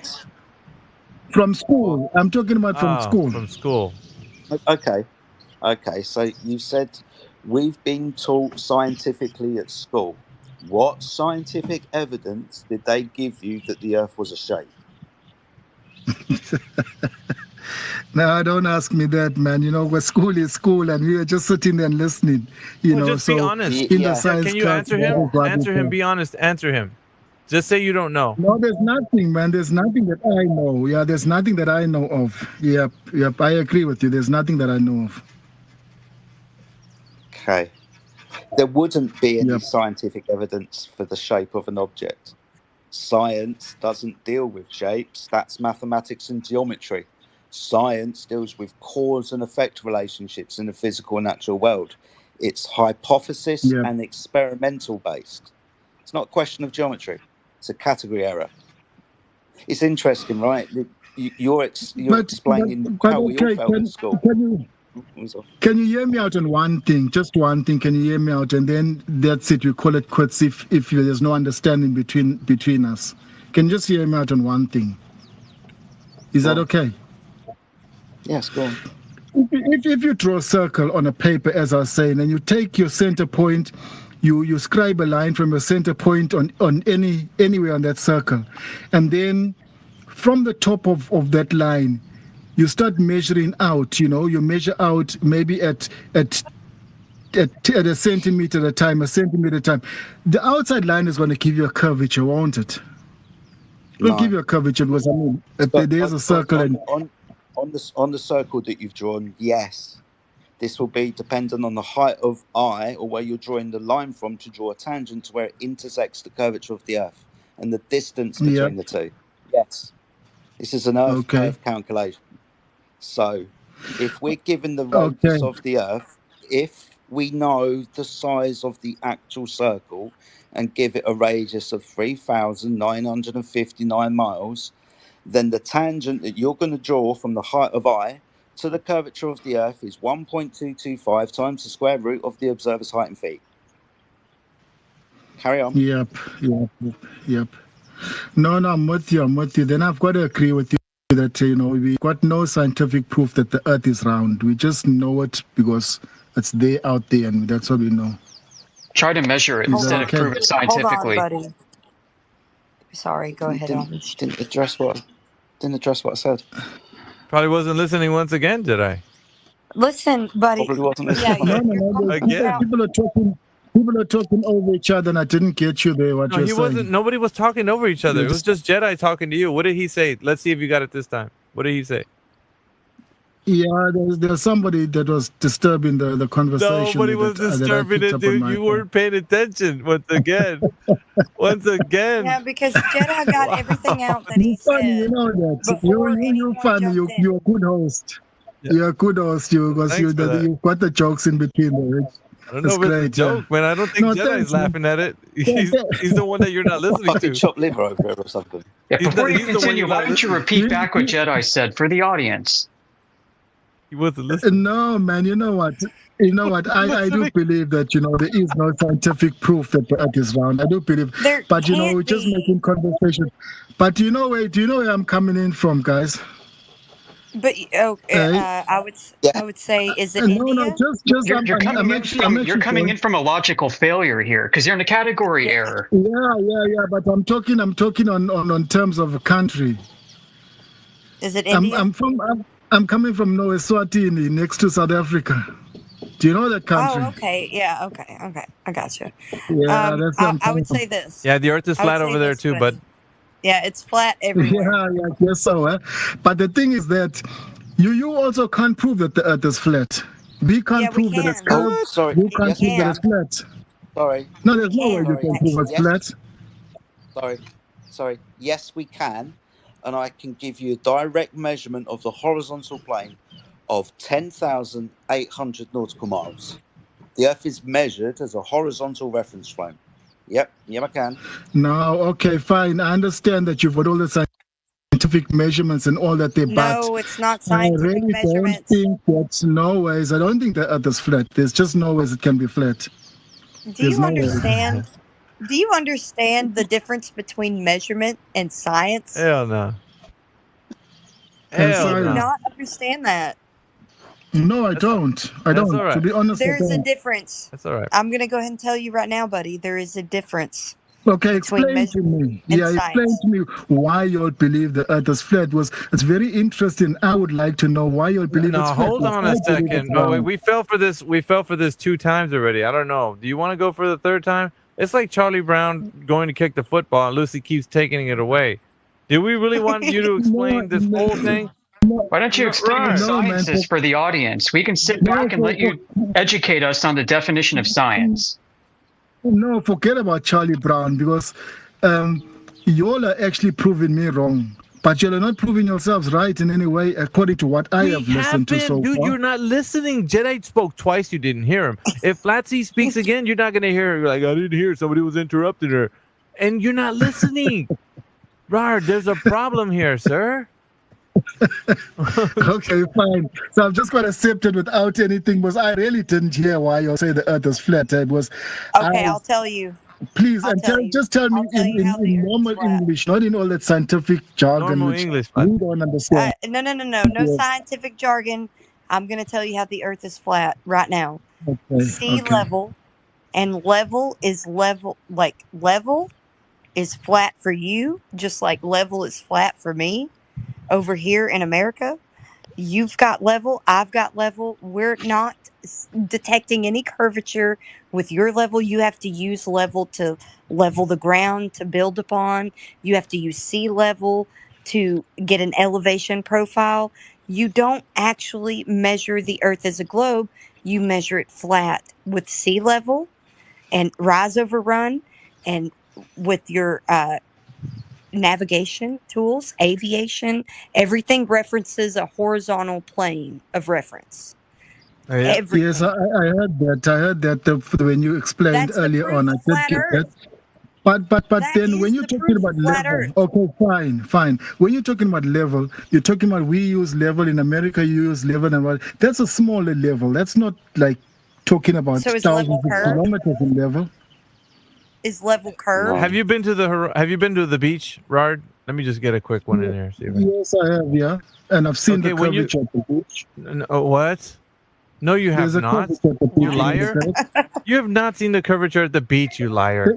Yeah, you don't know the mathematics of the globe and the geometrical constraints, right? There's no way you could see curvature, even if it was. You guys are the guys that are not looking properly. You all are not looking properly because if you go to the beach and the expanse of the beach, a long expanse, there is a curvature. You can see it. Okay, so if there's a matter how small it is, that you can see. Rard, listen to this. You told us that you didn't know that the Earth was a globe. Remember when you said that earlier? Yeah, but that's what you all are telling me. You all are proving hold me on, wrong. hold on. No. You said I don't know if the Earth is a globe. You said that, right? Okay, fine. Yes, that's true. Yeah, that's true. Okay, that's true. Now we're hearing you say that you do see curvature. Now there's curvature. Now there's something against what you said before. Can you see the contradiction? But you guys are using reverse psychology to prove your reverse psychology, dude. You're the one that said what? No, you said you didn't. Hang on. Well, listen, there's people that are people that are explaining their points, okay, and then you come with your scientific calculations to explain them wrong. So we agree eventually because we can't really prove it. No, you're spiraling, bro. No, you said, listen, this is what I do. I expose people when they start to lie, and you've been lying. I'm not lying, guy. I'm not lying, man. I'm not lying. You are. Really. You said that you proved me wrong. You proved me wrong. So I adopted your point that you put. Okay, so if I did that and I proved you wrong, and then you come back and say, no, I did see curvature, isn't that a contradiction? You just said you saw curvature when in the beginning you said you didn't. You don't know how to prove it. Yeah, not but that's a soft contradiction. That's not like it's a lie. A soft contradiction? What does that mean? That means that during our argument, you proved me wrong, so I adopted your answer. But it's not to say that because I adopted your answer, there's no curvature at the beach, or I didn't see the curvature, because there is. Dude, you Sorry. What the flipping hell? I've I've paralyzed the scientists, sir. I've paralyzed you guys. No, buddy, hold on. No, my friend. Don't say my friend. Prove that there's no curvature at the beach because I see it. You don't see now it. Now you guys prove it for sure. Okay. No. You can't tell me that. You can't tell me what I see and what you see. Why are you talking still? Hold on. Sorry? Okay. Why are you talking still? I'm trying to answer your question that you asked a minute ago and keep rambling on. Yeah. Shush. Yeah, okay. So when you say that you see curvature on the horizon, just to be clear, is that from left to right or away from you? It's just away from me. It's away from me. The whole expanse. I'm talking about the expanse of what you can see out there. Okay. Yeah. Okay. So that's what I addressed earlier.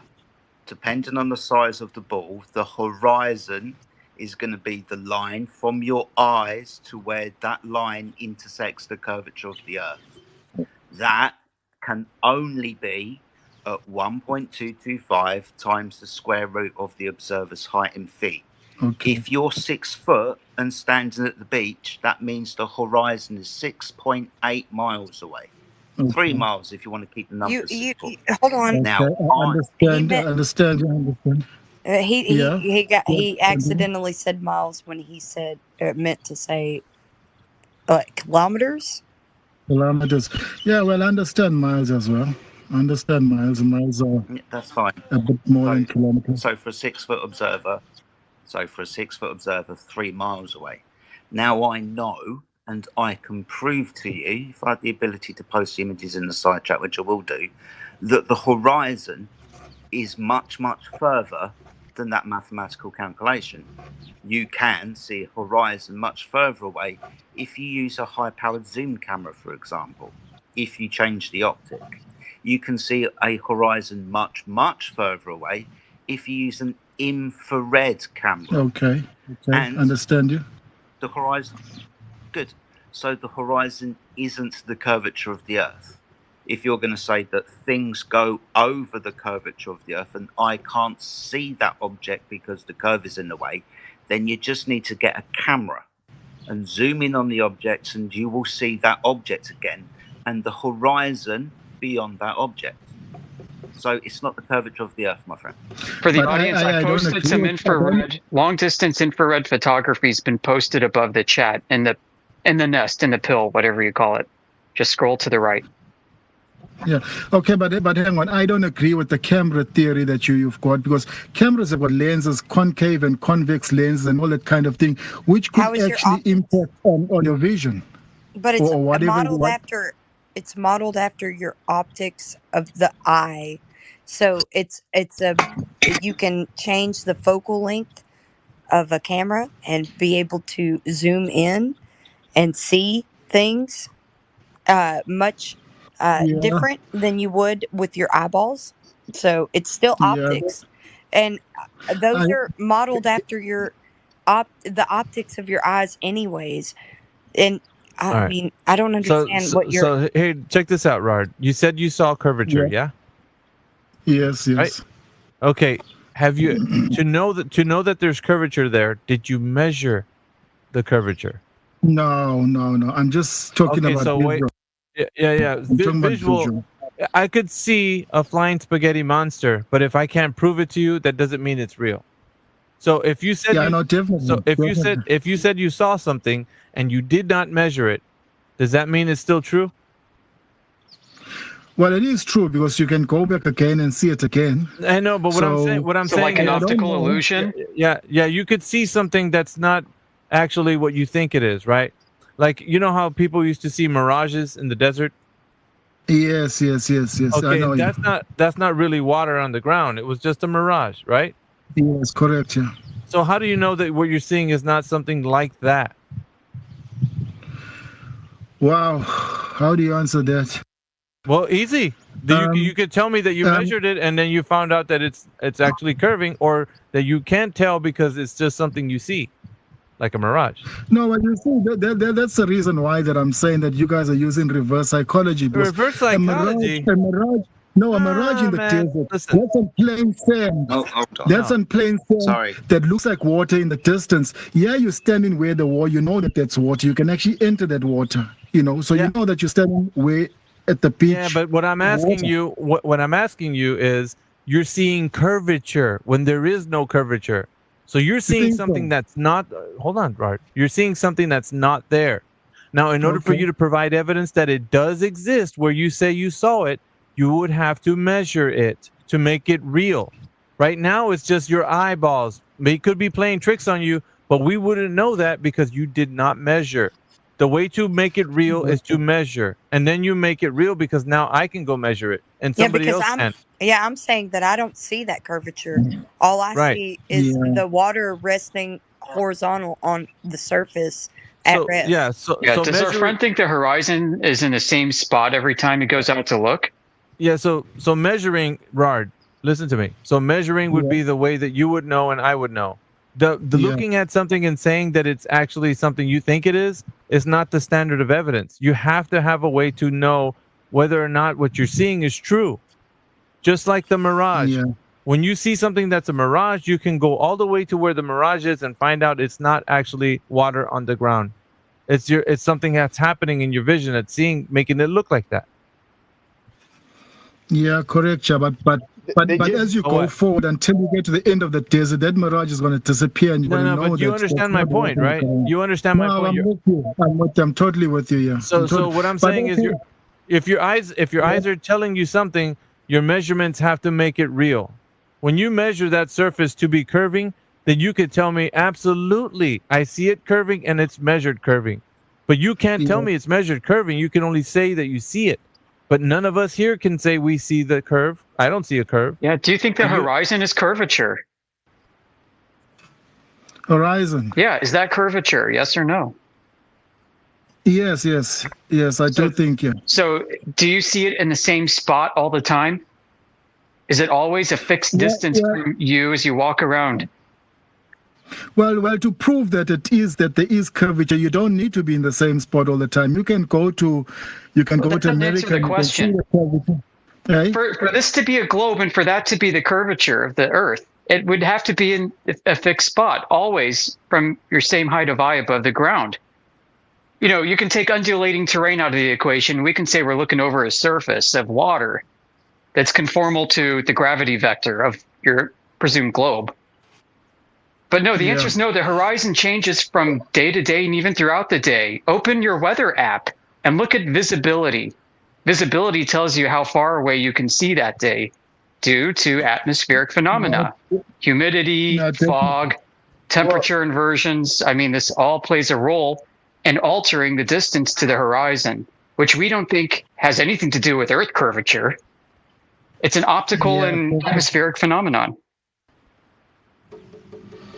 No, I'm with you guys. Kevin. But the thing is that you guys, the problem with you all is that you don't want the story of leaving the Earth up into space. You've never given us reason to believe in the globe. Nobody has.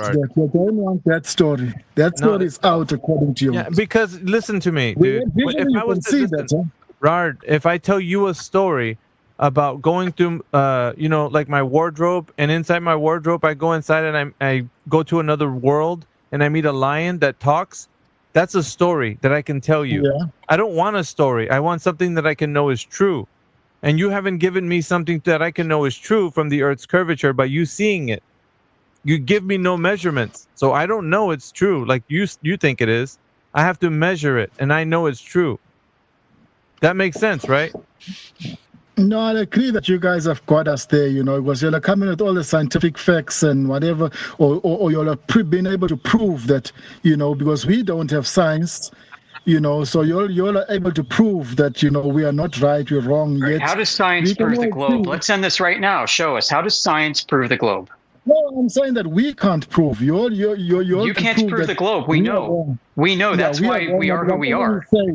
Whatever we say we're wrong. You're proving that scientifically, which are facts that we don't know, anything like that. Why don't you come up with actual scientific evidence instead of stories? Because what we're saying what we're saying you're wrong to, are just stories without any scientific evidence, without actual observations and data to provide a compelling case.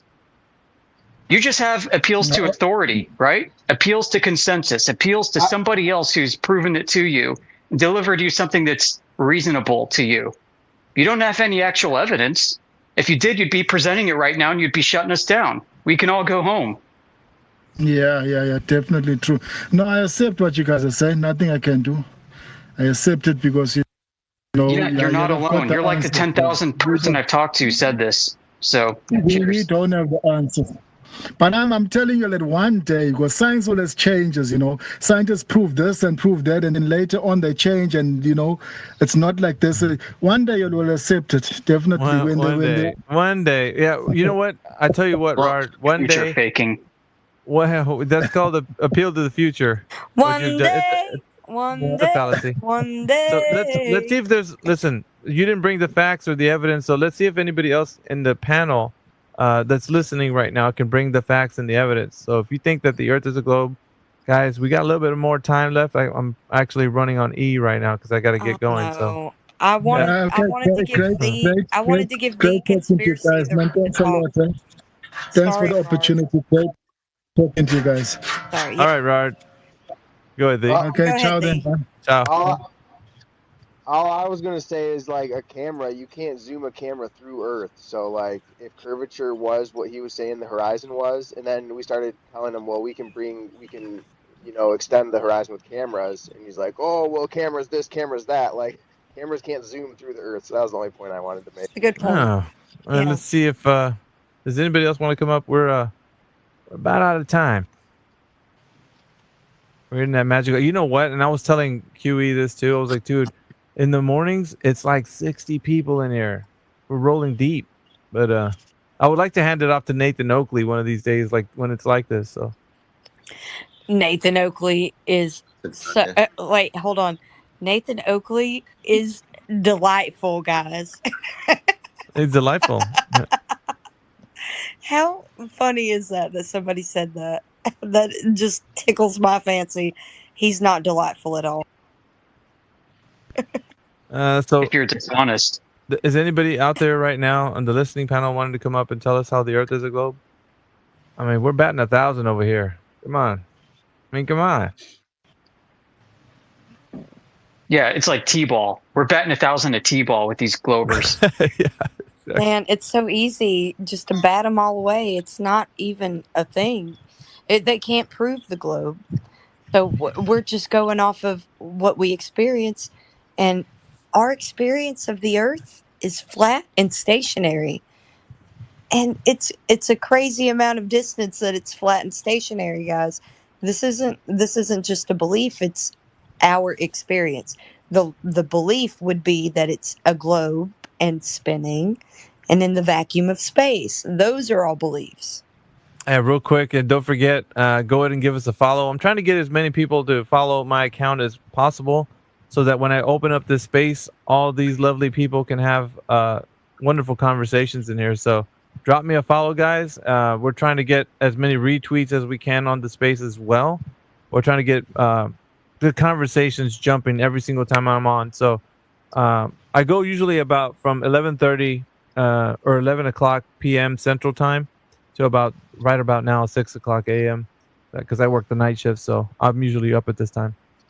And so if you guys like what you're hearing, yeah, go ahead and follow me, follow Flatsy, follow Amish, follow The Conspiracy, follow Jedi. It's just everybody on the speaker panel. Follow everybody here. But yeah, shout out to you guys. You guys are amazing. Thank you for joining my space. 24/7 is kind of new to space, so we're like in the 22nd episode, as you can see at the title of the space. But I do appreciate it, man. We are very good at what we do. I like to talk us up because I appreciate all the intellects that are in here. And there isn't anybody out there that thinks that the Earth is a globe that can put a compelling argument to us. We've mastered this art. I'm going to put us way above the top. So just let me give you guys flowers here for a second. So the people in here right now, myself, Flatsy Klein, Amish, Jedi, we can hold our own when it comes to the argument. So if you want to see us demonstrate this live, all you got to do is come up here to the speaker panel if you think the Earth is a globe, and we'll demonstrate it to you. Absolutely 100%. So with that being said, if anybody wants to come up? Yeah. Can I ask a question? Yeah, go ahead. Okay, so I have two questions. All right, The first question is, on a flat Earth, what is the diameter of the perimeter of the flat Earth? And the second question is, how fast does the Boeing 777 or A380 Airbus need to travel on a flat Earth on its flight path from Buenos Aires to Sydney, Australia, in order to make the trip in 14 hours and 36 minutes? Go ahead, Flatsy. Okay, I've got the answer to the first one. Unknown is the answer to the first one. The second one is, are you going by distance on the second one? Because I would say that distance is linear. So you would need to prove that the Earth is a globe first and foremost. There you go. No, we're accepting that the Earth is flat. No, wait. Distance is linear. Yeah. But the Earth is flat. I'm just asking. No, we're not accepting that. Actually, Max, we're not accepting that. What we're doing here is examining. I'm asking. Yeah, I know what you're asking. I know what you're asking, but we're not going to get to your point. Okay, can you answer the question? No, we're not going to get to your point just yet. How would you determine where the airplane is? Yeah, hold on, Max. In the first instance. Max, this is what we got. We have to establish a foundation for our conversation, right? We can't just proceed forward with your questions, because your line of questioning is insinuating that you have a belief system that's propped up. And if it's not actually examined or any rigors applied, you're going to keep thinking that it's true and the other side is false. I'm just asking if you can answer the question. Yeah, I'm going to divert away from from this little obfuscation you're trying to do. I need you to. You're not going to answer the question. I need you to examine the fact that you're going to give us a premise for your claim that the Earth, whatever it is. What is the Earth, Max? What do you think? I didn't make a claim. I know that. I know sophist people just like you that they employ this trick. It's a gimmick. Yep. Here, I can accept everything he thinks about the globe Earth navigation of an airplane over Earth. Okay, so what does that prove? Can you logically construct a globe out of it? On a flat Earth. No, that's not going to work. That's not going to work. It's the same as what you think. Okay, kid, let's go with this. Same as what you think. I think the same as you do about these airplanes and how they're traveling over Earth. Now what? What is the average airspeed? I don't know. What is it? I'll agree with it. Whatever you spit out, I'll agree with it. Flat Earth to travel from Buenos Aires to Sydney, Australia. On He's got a gimmick. It's what is the average gimmick. airspeed? I don't know. Why don't you tell us, and I will agree to it. Let's go. Well, do you want to know how to calculate it first? No, I want you to tell me what it is so that we can move on. So you can tell me why this proves a globe. It's Mach 3. Excellent. Okay, now prove a globe with that. It's Mach 3. Yeah, that's great. Yeah, that sounds stupid, but I'll accept it because you're a retard. But let's go with it. Okay, Boeing 777s go Mach 3. Ad hominem attacks. That's what you've devolved to is ad hominems. That would be okay, in great. lieu of the argument. He didn't. So can we go back to the perimeter No of bullshit. the flat No, Earth? no more. You're No more. reifying some stupid globe map called the azimuthal equidistant map that's centered on Polaris. That is a globe map. Yes, it is. Absolutely. We're not David Weiss flat earthers. You're in the wrong saloon if you think that's the case. Holy crap, you just stepped in it. So do you believe that there are tropics? Like, do you believe that there's a distance? Yes, tropics are in the sky, and I can pull up a celestial navigation manual from about the 1800s that describe the tropics as being locations of the sun in the sky. Do you believe that there is a center? Space muted. We're not going to entertain any more of your questions until you, sir, don't put your track shoes and run away, because now the bomb's going to drop on you. You're going to have to detail to us how you know the Earth is a globe. Start from there, and I will hold you hostage until you do, or you run away, rage quit, which you guys usually do, because you're only about your gimmick. Ready? Time to prove the globe. Now your turn. Go. Go. How is the Earth a globe, sir? I don't know that the Earth is. Oh, thank you very much. Nothing else. But I don't know that it's flat either. Yeah, I'm asking you. Who cares? I don't care. We don't care. You don't know it's a globe. You don't know it's a globe. All good over here. Don't need to answer any more of your questions. Our job is done. See how easy that was? That bomb exploded. Nuclear bomb just went off. Took everything out. Your gimmick went out with it. All the little try hard that you try to do didn't work. You see how easy that was for me? I do this every day, sir. I take individuals like you with gimmicks out, and I expose you for the fraud that you are. That was easy. Next. Yo, he said an Airbus goes Mach 3, bro. It goes like way slower. Yeah, but his gimmick didn't work either way. No, I said in order. Your gimmick is not going to work no matter how many times you try. You've already admitted that you don't know, and you gave up the ghost, basically, and that's all that needs to be done. Man, that's all we care about, man. That's all I care about. You give up the ghost, we move on to the next contestant. You just believe it's a globe? Fine. Go on with your belief in the globe. Bye. Bye.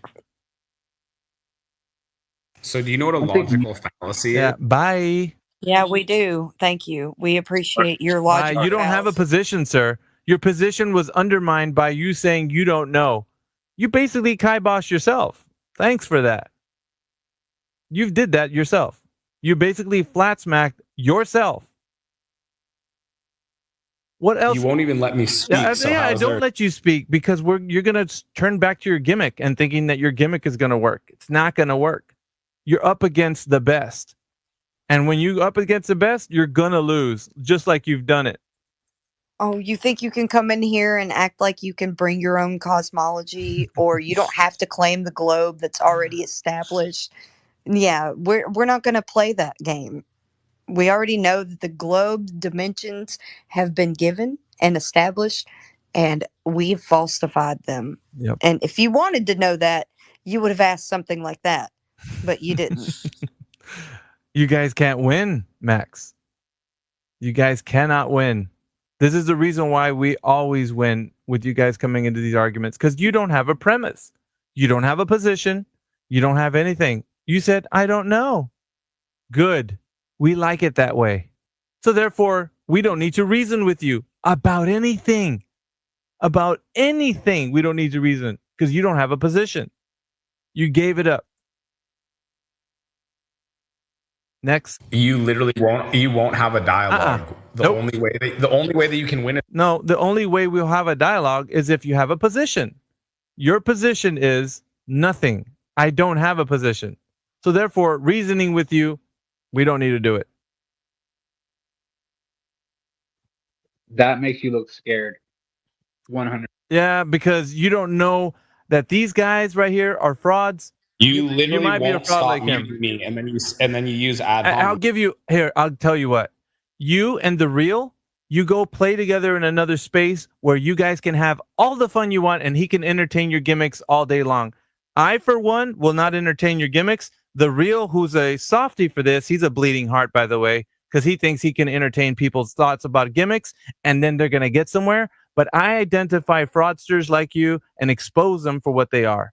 The real, however, wants to have a space and entertain this. He can do that all he wants, but it's not happening in my space.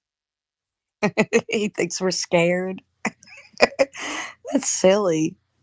Why are we scared? We have the truth on our side. I'm not saying you're scared. I'm saying you won't actually engage in a dialogue. We don't need to. He's a fraudster. Of course you do. He's a Of course fraud. you do. You just believe the earth is You're a globe. using ad hominem attacks. You're simply a bleeding heart. That's what you simply What ad are. homs? Now this guy right here, the real, he's not listen, he calls himself an academic, but he's a bleeding heart. What he can do is take Max and they go make their little space somewhere and they can have their gimmicks all day long. It's not happening in my space. Gimmicks are not allowed. If he doesn't have a position, then he can sit quietly and listen to somebody that does. When somebody that says, I know the Earth's a globe, then we'll have a conversation with them. But this guy, he doesn't know. So you and him can go to another space and go have your little gimmick fest. It's not happening here. You are mentally weak for not being willing to debate me and muting me every 2 seconds. Debate you? A debate Yeah, what? yeah. Answer Objective one of reality? my questions. No, there's nothing to answer. You have no position, sir. You have zero position. Flatsy, what doesn't he get from this? How can we argue with somebody with no position? What are we going to talk about? Our favorite color? Yeah, exactly. So something subjective. Do you want to talk about gun control? My God, that's subjective. Is somebody really going to want to reason with Max? This is going to be amazing. Let's see the real actually. No way. Did the real pipe up? Let's hear him reason with Max. Go ahead. Let's reason with somebody without a position. See how far we get. Go on. Well, can I give you my position, or if somebody wants to entertain it? Let's see how far we go. Yeah. So here's my position: is that on a flat Earth, someone just stated a Boeing 777 travels way slower than Mach 3. So if the Earth is a flat stationary disk, okay, then the distance between Buenos Aires, Australia. You told him the Earth was a flat stationary disk. Yeah, he's got to leave.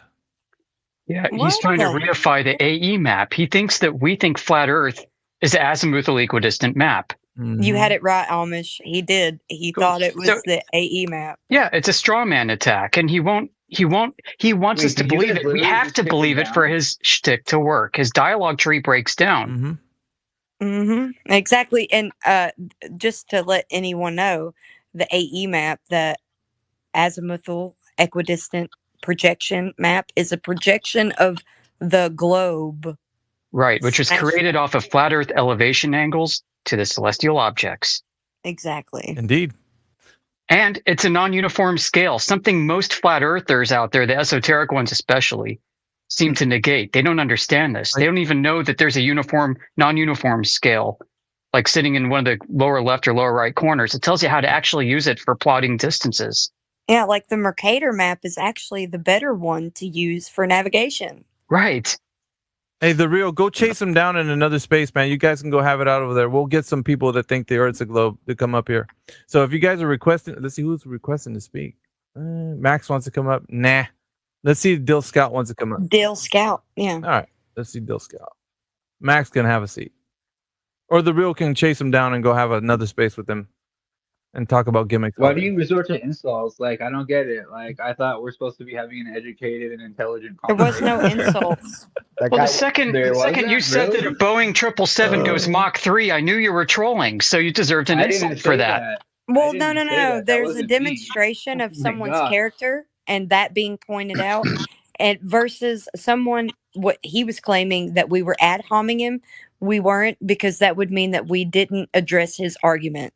He didn't say you guys did. He specifically said one person did because they called him a There retard. was one. And Well, that's a fact. that This was is recorded. that was Go when he back. said. Well, Called him it's a sort of retard. sucky to Yeah, talk I about called him him a after he's retard. pointed So what? out. Exactly. When he said a 737 went Mach So 3, that's that was uncivilized. That's not Oh how intelligent God. people hold All conversations. right, the real. All We're right, done. hush, guys. Done with these guys. Clowns, see You you. ask why people with credentials don't come to your space. Okay, hush, That's why. please. The real's a Because if bleeding you're not heart. going We to get engage it. in intelligent We got Dill conversations, Scout. then you're going to call people retards. He's Why would it hijacking seem the more space. Okay, safe to Yep, have he any is. dialogue with him? His feelings please. are hurt. You sound like a White woman. Knight. Why don't Like you a White woman. Knight for somebody else, Do somewhere you call me else? a woman? Are women? Yeah, your Oh feelings I are didn't God. hurt say real that. bad. You're a Is it White bad to Knight. be a woman? Yes, Yeah, go cry about it some I've more. got it now. So woman That's is for an women. insult. Dude, look at his Cry PSP. about it, you Is feminist. woman an insult? Bored. Yeah, I'm a Is total woman feminist. an insult? Who the fuck just said that? Bored. This is not Listen. talking. Classy. You called me a woman as if it's a bad thing to You're a be a woman. feminist. So Go cry about Why it, are we doing this? feminist. I guess I I'm am like a you, Classy. woman, I'm a and you woman said with it you. like it was a bad thing. How Why? should I take that? No, I didn't say it's a bad thing. The other guy said it's a bad Things, thing. guys. Stop It's being it's a so bad thing when a guy offended. confuses his own gender roles. Stop being Oh, so trust me, I'm offended, not confused. everyone. Sixth time we're still doing this. Why? Please Oh, has stop. anybody ever been the only one of yourself in a math class? Why are we doing this? Why can't we What? talk about I'm the just earth? saying, when you're saying woman is bad, I was the No. only Stop. girl Stop. in most of Hold the on. Please This is what's gonna classes. stop. happen. Right here. We're resetting the room. We're gonna go right back to the topic. And I'm gonna ask a question. Does anybody have any evidence for the earth being a globe? That other conversation is done. If it continues, people will be resulted back down to a listener and not a speaker. So we're talking about flat earth and globe earth. Does anybody believe that the earth is a globe? And if you are up here as a speaker, please present the evidence that it is a globe, because that's what we're talking about. Okay. And no arguments from Butthurt. Yeah. Like I said, if it does, you're going back to a listener. Go ahead. Think we have Well, Dill my Scout? anus has not been raped lately, so I'm not butthurt. Fucking hell, dude. No arguments from Oh Butthurt. God. Like, Good grief. Do I need to say it one more time?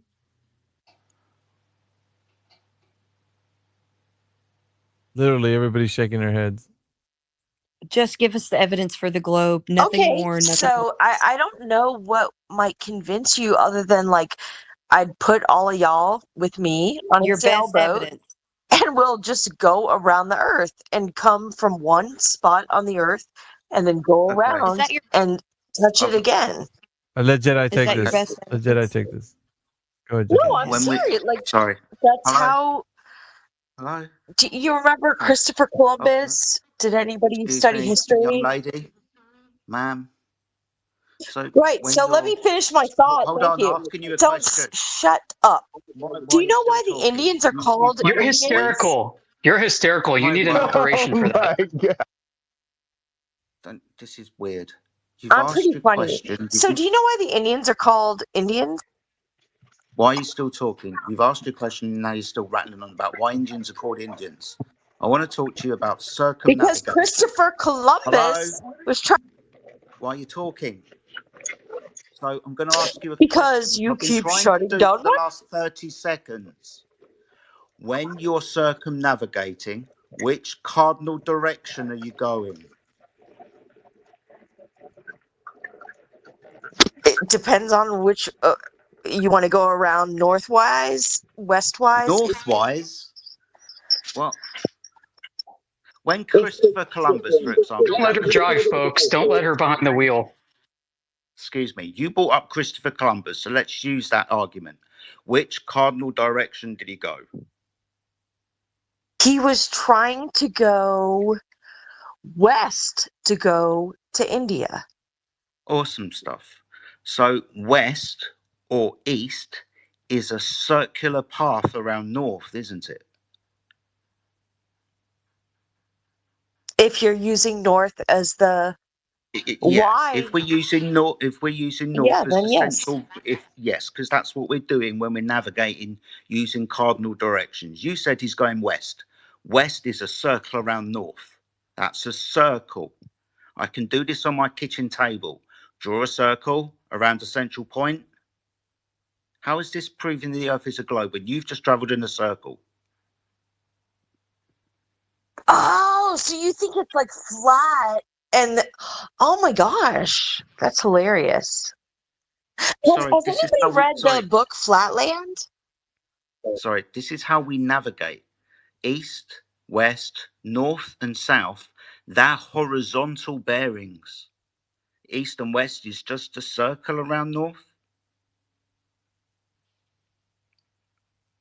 This is hilarious.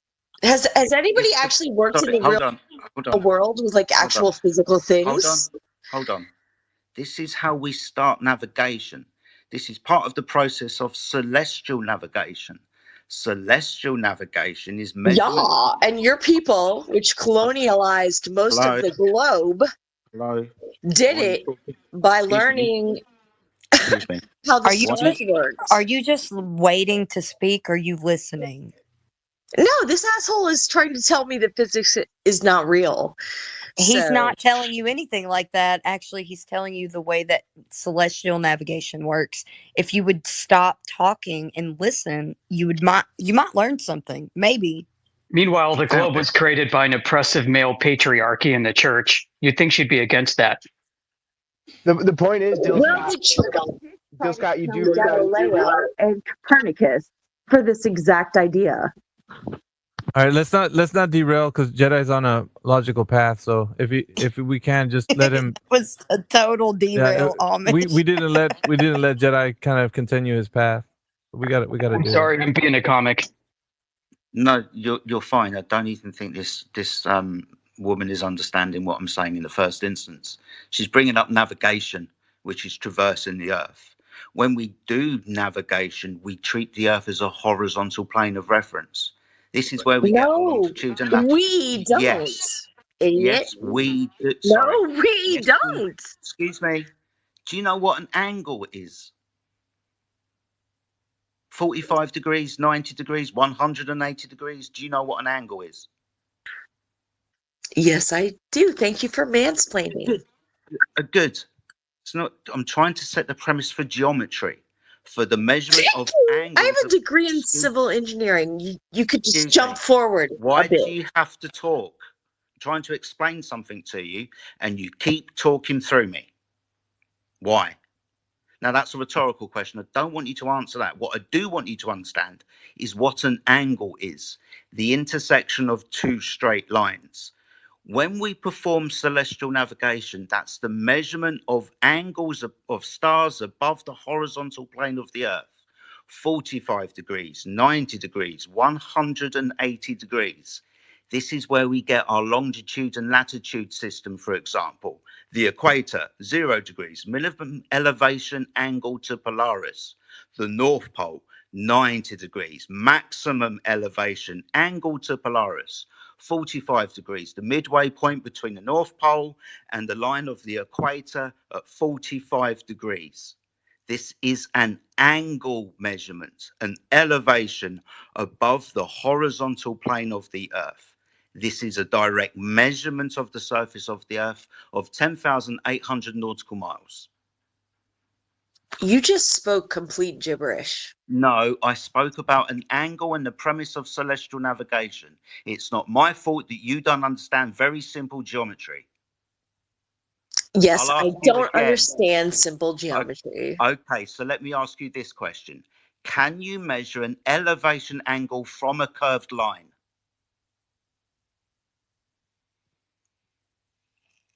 I'm not sure what you're asking. Can you measure an elevation angle from a curved line? If one of your lines in your angle is curved, can you measure an angle to it? If you have calculus, you can. No, I'm talking about the measurement, not the appropriation of calculus and calculation. I'm talking about the physical measurement of an angle if one of your lines is curved. The simple answer is no. Kind of makes me wonder why you're taking so long to answer, because you will understand that if you're measuring an angle up from the curvature of the Earth, you're not going to be able to do so. You require the Earth to be a horizontal reference for you to measure an elevation angle up from that horizontal reference, to measure angles in the two stars in the sky to give you longitude and latitude and your position. That's what celestial navigation is.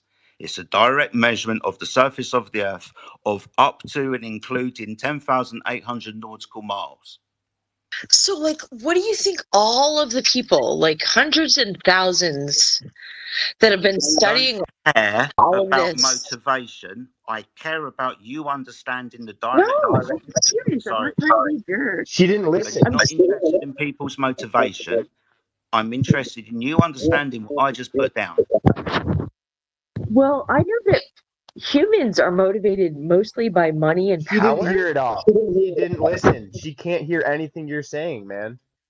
I don't know if she does understand it. And so the thing that is the most efficient and the thing that works is going to be the thing that goes through.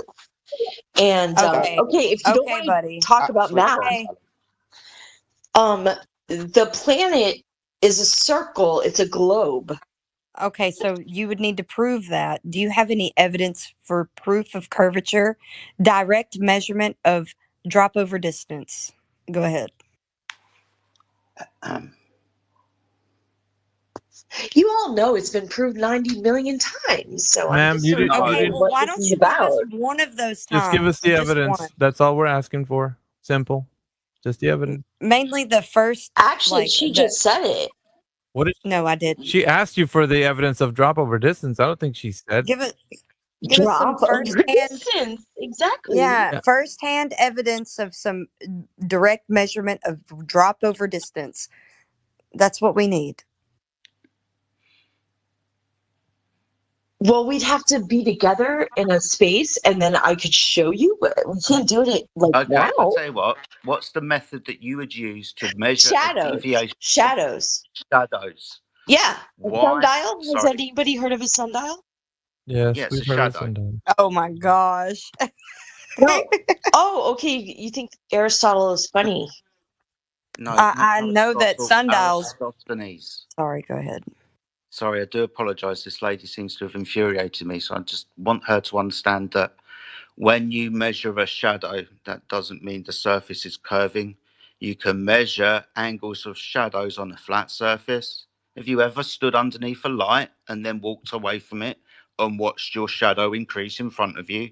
Does that mean the surface No, is but curved? you wanted to know the math of how we could do the We know curvature, the math. and that's measuring how the shadow changes over time.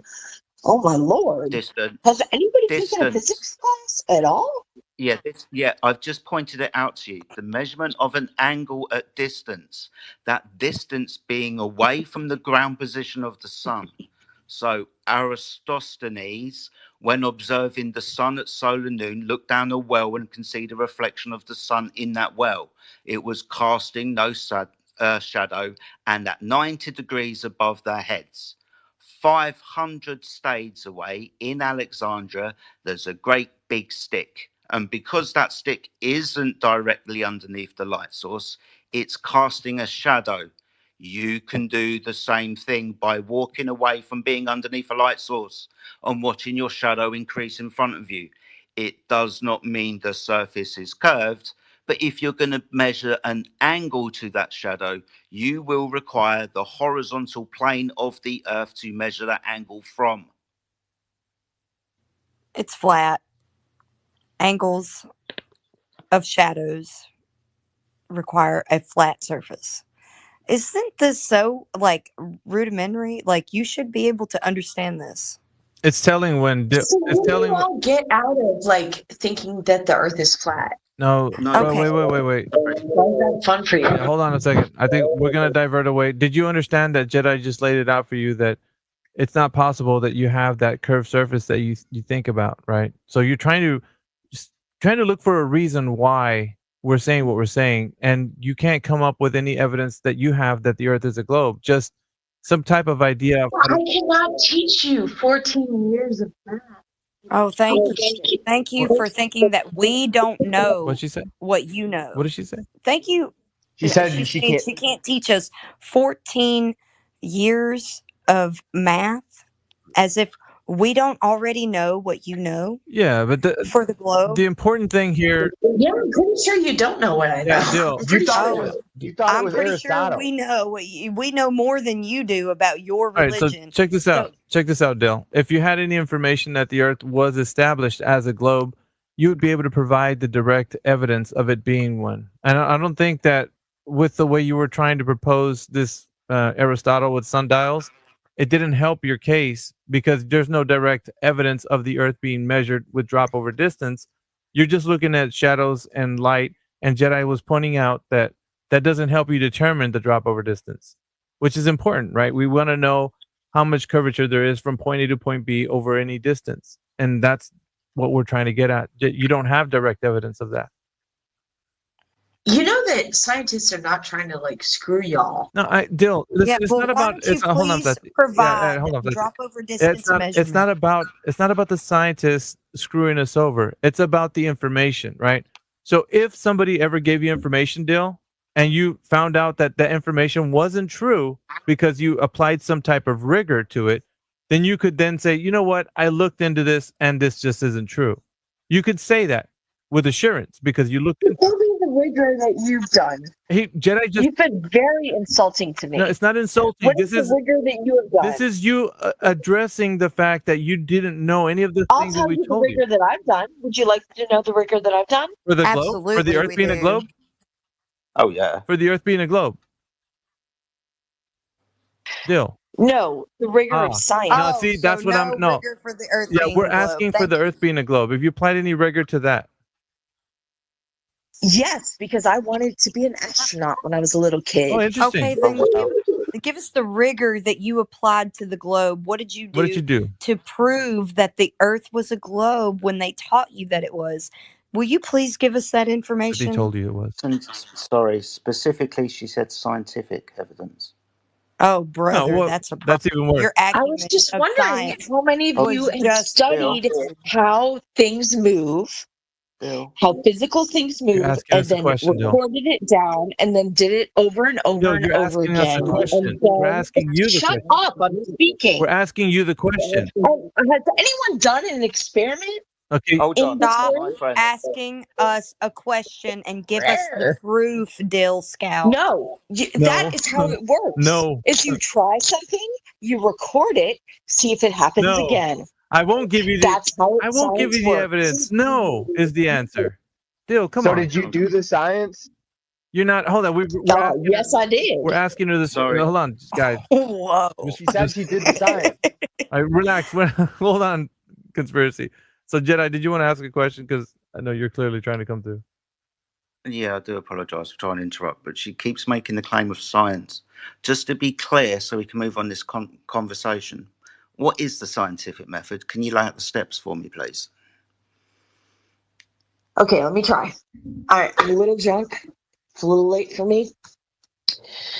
So, scientific method is you have a theory, and then No. Hey, shut up! You're wrong. Give me a second. Hey, you're woman's planning. There's about 10 you steps. can't woman's You're plain. wrong. Dill Scout, you're wrong. That is You won't even let me finish my thought. Yeah, but you're wrong. So no, I'm not going to let you finish the wrong thought. No.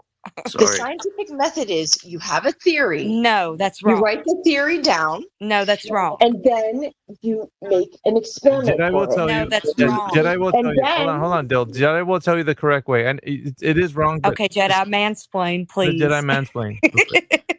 All right. First of all, you're incorrect when you say theory. Scientific theories come after the scientific method has been performed. So you've started with the last thing first. The first Holy step. shit, dude! Did Hold you go on. to high I'm school? going to explain it to you. So please pipe down. First. No, you come up with your idea first, and then you experiment it. No. Dumbass. Excuse me. So first step of the scientific Excuse method. me. Have you ever been on a boat? Why in are your life? you afraid? Excuse me. Have you ever actually been on a boat in your life? Yes, I was a member of the Royal Cadet. You understand theories come after you do a bunch of scientific tests, right? Not in the beginning. That is not how it goes. Yeah, you form a hypothesis first after doing an observation. There you go. Right. Yeah, not a theory, a hypothesis. So, yeah, you were wrong. Flatsy was right to point that out. Right. So can I You continue? wanted the method. Can I continue? You observe first. Yeah, your method is asked backwards. Hold on. You don't start with the theory. Hold on. Dill, hold on. Experiment to test the idea. I'm gonna have to mute the space. And then you All right, write it here's what I'll down. do. Just gotta mute the space. All right, let's see if we can reset. Jedi, take it from the top. Sorry about that, Jedi. We get energized, bro. I felt the same way. I was gonna do what Amish did, but Yeah, because it's hard not bro. to. Okay, just you gotta give us that. It's hard. All right, go ahead, Jedi. Actually, I'd love to make a camp and have y'all come and we all do crap together and we could prove it to each other. It's not. Okay. So I understand. Sorry, I fat fingered that. That's my bad. That wasn't me. Go ahead, Jedi. All right. So yeah, obviously I appreciate everybody wants to jump in and give the lady the answer. She's probably just using the words that she doesn't understand. Scientific theory, scientific hypothesis. I've not been insulting to y'all. Why are you talking? Just please stop talking and let him talk, please. You don't need to speak. You can address me after I've spoken. I've tried to speak on a number of occasions because I want to be very succinct in my answers so we all understand. Scientific theories and scientific hypotheses are very different things. Theory comes after hypothesis. First step of the scientific method, because we want to get our dependent and independent variables for our hypothesis. First step is to gather the dependent variable. The dependent variable is going to be the phenomena, the thing happening, the effect that we observe in the physical natural world. Next step of the hypothesis is to ask the question, what caused that phenomena to happen? The cause of the phenomena is going to be the independent variable. Your prediction will be if independent variable, then dependent variable. If cause, then effect. You will then actualize this hypothesis in an experiment where you will keep everything else the same. These will be your control variables. And you would only physically manipulate the independent variable to see if it does or does not cause the phenomena to happen. So hypothesis construction and then experiment. If you prove something to be true within your experiment, you can then go on to build a scientific theory around something that you have proven. Thank you. Beautifully said, Jedi. Thank you, mate. I appreciate that. Exactly. And then you write it all down so somebody else can do it again. Awesome. Prove that it's true. Let's do this then. Is there a scientific... Flat earthers are good educators. Is there a scientific experiment for a shape?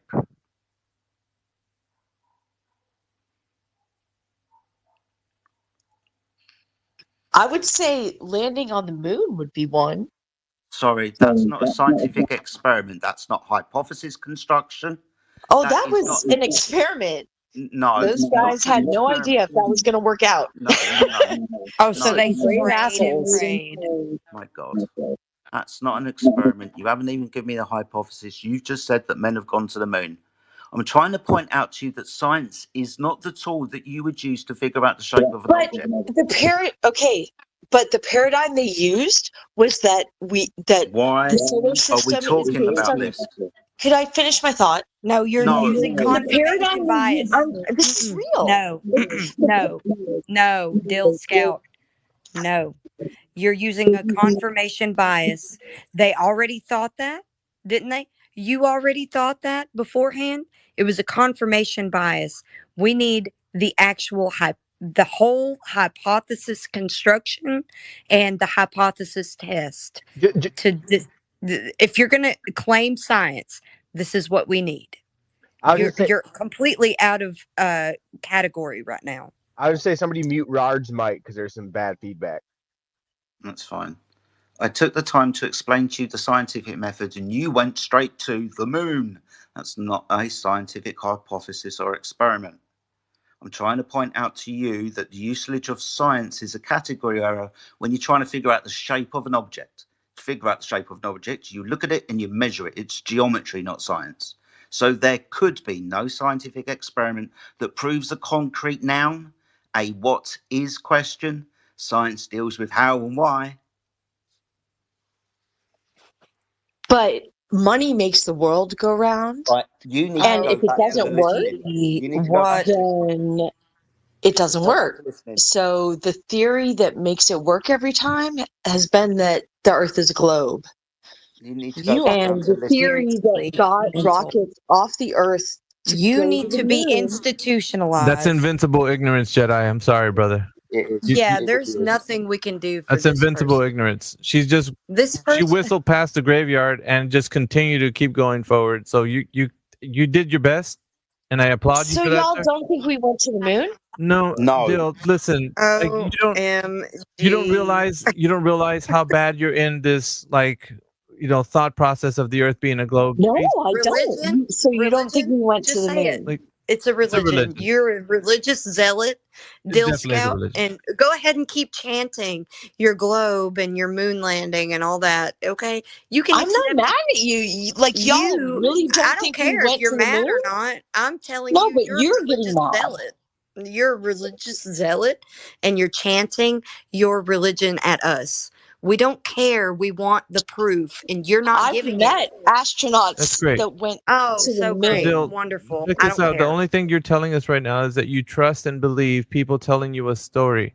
So it doesn't matter who it is. If they're coming from an authoritative position, you trust and believe them. And that is the basis of your knowledge for what you think the Earth is. And I've also flown a plane because I believe in those beliefs. Yeah, but it's not a belief. And I've built a house because I believe in those Yeah, no, it's not beliefs. about believing in a belief about the So, Earth being a globe. We're trying for you to yes, understand. it's based on that. Listen, we're trying for you to understand that you don't have any empirical information that substantiates the claim that the Earth is an oblate spheroid. So for you right now, it's only that way because you've been told that it is. So you don't know, like, there's nothing that you've done to verify the claim of the Earth being a globe. You think that because you've seen pictures or videos, or maybe the astronaut told you so, but it's never been something that's firsthand. Not according to you. You're just telling us that you believe it, and why don't we? That's not how we base our. If I did do it and I came back and I told you, you would just say I was telling you. No, because So what would make you believe it? this is the difference. When you actually apply the same type of rigor that you should to examine the claim and actually test the claim, then we would know that you've done something to verify it. Yes. Yeah. So here's the issue. Did you see the Tesla rocket go up and then come back down and get caught again? Agreed. So we can see things happening, Dill, but the problem is there's a narrative that's attached to it in which you believe. So we're trying for you to examine, okay, so if they're telling you the Earth is this and that, and rockets are going to the vacuum of space, and there's all kinds of stuff happening, how have you proven it to yourself? There's no primary experience that you carry except for a fundamental belief in the story because you've seen videos, you've seen images, and your mind is filled with the belief system. You don't know how to address the fact that you've never directly known that it's a globe. This is the reason why we have these conversations, Dill. And so people can identify within themselves what they know, if they do know what they know. It's important, Dill. It's like everybody just thinks it's a foregone conclusion, right? It's already a globe, man. We learned about it in 3rd grade, but we're identifying the fact that people just believe that. They don't know it. So now that we're talking about it, it's now starting to sound like, well, I really don't know, like, to be honest. And that's all we're doing. We're having those that nobody knows. We're having those conversations with everybody, and now you start to realize this is like it. Everybody's just like you. They believe because they're, whatever organization told them that rockets go up and they go into the vacuum of space and rovers on Mars, moon landings and such. But there's no primary experience that you have of the Earth actually being a globe that's spinning in the vacuum of space still. That's a fact. That is a fact. Because you don't have the direct evidence. That's what we're saying. You're not coming with the goods. You're just telling us basically, well, believe me because they told me the story, and why don't you guys believe? Like, that doesn't win the day still. That doesn't win the day. Hopefully that landed somewhere, Dill, with you. But we do have a whole bunch of people requesting to come up, and I do want to kind of spread us around because we're reaching that hour once again. I was delaying. I was kind of procrastinating because we're cooking right now. We got 70 folk in here, so I think it's I'd like to know how you guys explain like all the scientists. So you're saying that all of the scientists are collaborating together in a conspiracy to defeat? No, nobody nobody said said that. that. Literally, no one No, I'm said not saying that. you're saying that. I'm asking a question. Oh, so you think we're insinuating that? Yeah, are we insinuating that No, they're I'm colluding? literally asking a question. Yeah, the information asking a that people receive, this is the way it is. I'm gonna lay it out to you like this. The information that people are receiving would be considered misinformation. Do you know why it falls in that category? Because it can't be verified to be true by any empirical evidence or anybody verifying it through their primary experience. Coming from an You're authority. not answering my question though. I did. I directly answered your question. So you're saying that I got a question that can answer his question. I answered it. I don't know No. why he's saying that I didn't. It's misinformation. All right, does our friend think the entire scientific establishment failed him and failed to provide him and equip including all him of the with the teachers arguments? as well? Your parents, also your aunts and uncles, anybody who says that the Earth is a globe, do you think that they're actually lying to you, or are they just passing on, like what you are, what you think is true because of what is previously thought? And not intentionally lying. What the hell?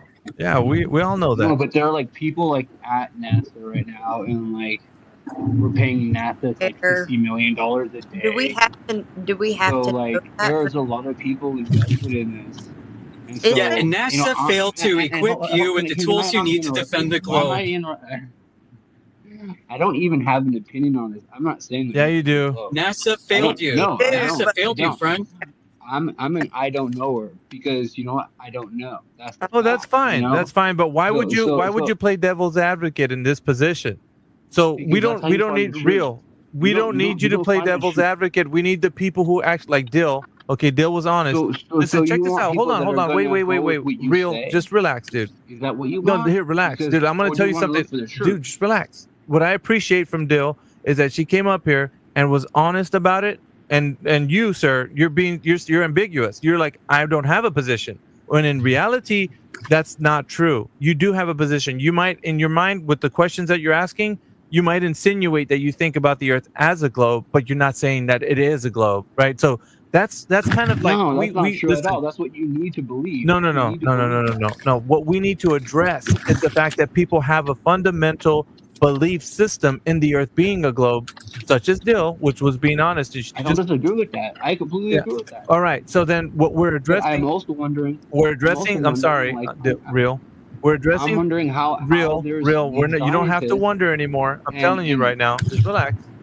So we're addressing people who have that fundamental belief. If you don't, I think better for you to just let them speak, because you don't have to play devil's advocate. We got a lot of listeners and speakers that want to come and actually confront their own bias. That's what we're doing. We don't need devil's advocate individuals. You can do that. No, what you're saying is you don't like the questions that I'm asking. No, I don't like somebody playing devil's advocate if you have a position that you don't think you know what the Earth is.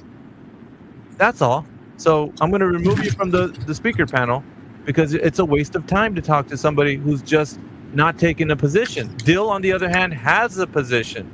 It's a very big difference. I do want to point out the stark contrast between individuals who want to come up here and say, I don't have a position, I don't know what the Earth is, I want to play devil's advocate. How does it work? I was like, no. See, here's the deal, right? The people that are honest with themselves, they'll say, yeah, I believe it. The corporations have done what they've done and sent rockets to space or whatever, but they have a position. Now, this individual says, I don't know what the Earth is, but let me argue for the globe. That's not going to work. We're not going to do that. Alpha, people do that all day in my space, and I ask a simple question right off the bat. It's what shape is the Earth? And people do not want to answer. They'll do whatever they can to not answer that. They're, I don't know, but I got a few questions for you. That's all they want. But the thing I'm looking for, right, is to get a good dialogue, to make sure that people are actually saying, look, I'm just going to be real with you guys. This is what I believe, so let's talk about it, whatever. But when somebody's being ambiguous, well, I don't know if the Earth is flat or a globe, I'm just in between, but here, let me take the side for the Earth being a globe. It's like, no, that's not going to work. We don't need people playing devil's advocate. We need honest individuals. That's an admission that the scientific establishment failed to educate them on the globe. You know, If there was all this evidence, all this data and research and reason to believe in the globe, then you don't need to be ambiguous about it, right? And that's the way Dill's being too. She's like 99 million ways, and she can't say one kind of thing. Yeah, I do. Listen. Yeah, all the things except the thing we're asking Yeah, for. I listen, and I do. Listen. Here, hold on, Bill. I will say this. I will say this. Just I know Dill's position because a lot of people fall into that category, but Dill does think that the Earth is a globe. Now, the other gentleman didn't think that. You get what I'm saying? Like even if Dill has her position or whatever it is, she still thinks the Earth's a globe. The other guy, he said that he didn't know, and then still wanted to argue for a position. That makes it very difficult for us, and like the conspiracy was saying, for us to address anything that they have to say, because we're not actually addressing their points, we're addressing a hypothetical point that they're making up. Like that's what I'm saying. That's dishonest. We want to address somebody for just what they think, and that's all. Yeah. Yeah, what did the host label or title this space? What globe? Yeah. So we're asking for the globe, not your uninformed view of flat Earth. We don't want you to come ask us questions. We're asking you a question in the title. What globe? It's an untenable position to have an ambiguous, agnostic view on what the Earth is. We can't talk about anything because your position is moot. So we can't have a conversation if you say, well, I don't know what the Earth is. Well, okay, come back to us when you find out, then we can talk. But other than that, we'll talk to the people who believe the Earth's a globe, and then we'll have a better dialogue. Devil's advocates, I don't like that. Not for this space.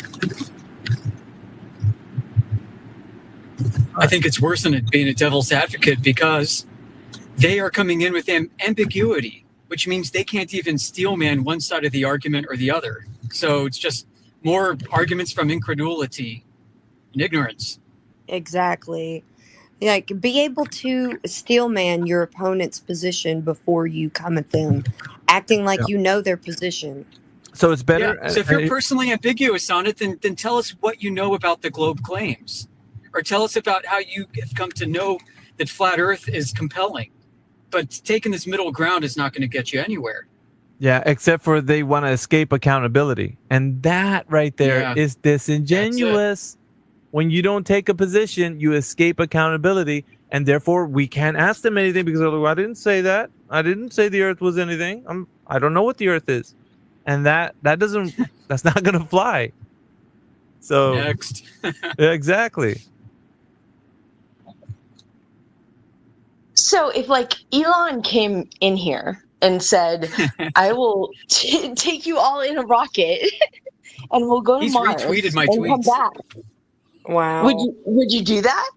Wow. Do you think that Elon Musk has been to outer space? Hey, Dill, do you got any pull? Can you get him in here?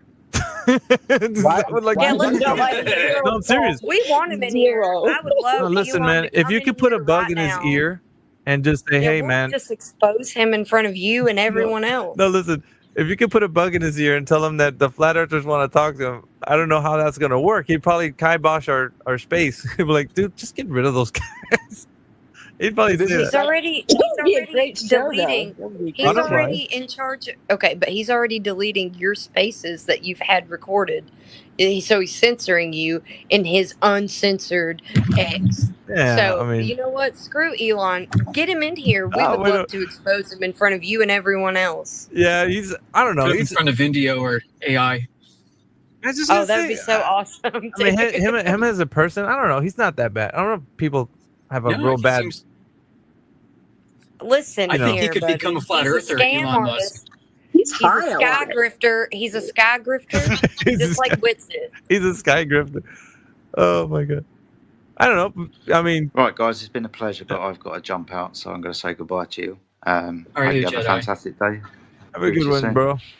Appreciate Love it, you, Alf. Jedi. Love you. See you tomorrow. Thanks, Fatsy. Love you all. Take good care. Take good care. See you, man. I think we could convert Elon Musk to a flat earther. I really do. I think he believes all this horse shit he's been lied to by people in his orbit. We'll ask Dill if she's got any pull to go over there and maybe just say, hey, Just You're be not like, busy. hey, Elon, have you ever been to outer space? If I had any poll with Elon Musk, do you think I'd be on a Twitter space? Do you think that Elon Musk would go to outer space? Arguing with us. No. Do you think that he would go to outer space? Listen to the words I'm asking you. Yes, he would. Oh, so why hasn't he already? He's too busy getting Doge like pumped up. Actually, has he not? Would you No, he please give hasn't. us some No. confirmation whether or not he has? He hasn't. You know, to much to people's surprise, he has not. Dude, you should tweet about it. Go ahead and tweet about it. I will. Yeah, Like, why wouldn't He's the in trouble guy now. that advocates for outer space so much that he wants to go to Mars, he never been hasn't there. even been to outer space? Dude, that's gonna be that tweet is gonna be fire. I just gotta say, maybe I might even join in on that tweet. But listen, it can't come from us because our we'll be found out. It has Outer to come from space like is Bill. a fairy tale. It doesn't exist because No, it's but a just for the- standing just- violation of the second law of thermodynamics. That's why Elon Musk has never been to outer space, because it doesn't exist. Well, but check this out, man. We gotta get it. We gotta get the tweet from somebody who's like not attached. So Dill's like the perfect agent, you know. Yeah, we'll that's right. send Go her in- ahead. Go ask And that your way, priest why she's he gonna be hasn't like, been. no, but she's gonna be like, no, I'm just curious. I just want to know if you've ever been to space. Just can you tell me yes or no? Like, what are we at with this? And if he's like, I mean, we got people that go to space, but I don't. And then it'll be like, man, it'll spread like wildfire. Actually, I think- we have to get a much younger, cuter woman to do it. I think if we get to ask Elon, if we get all and then there's a bunch of you level 1 globies who have jumped in today and mentioned Elon. So if you guys all make a coalition and retweet together, I think you could gain some traction. I mean, that's the second person just today. AV, they're like, well, what would Elon think about flat Earth? It's like that's the guy we got to ask, I guess.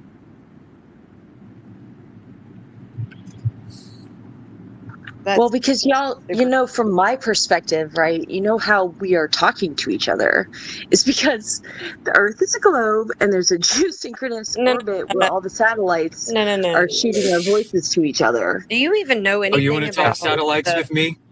I'd love to talk Yeah. satellites with you. Oh, okay. How do you think spaces work?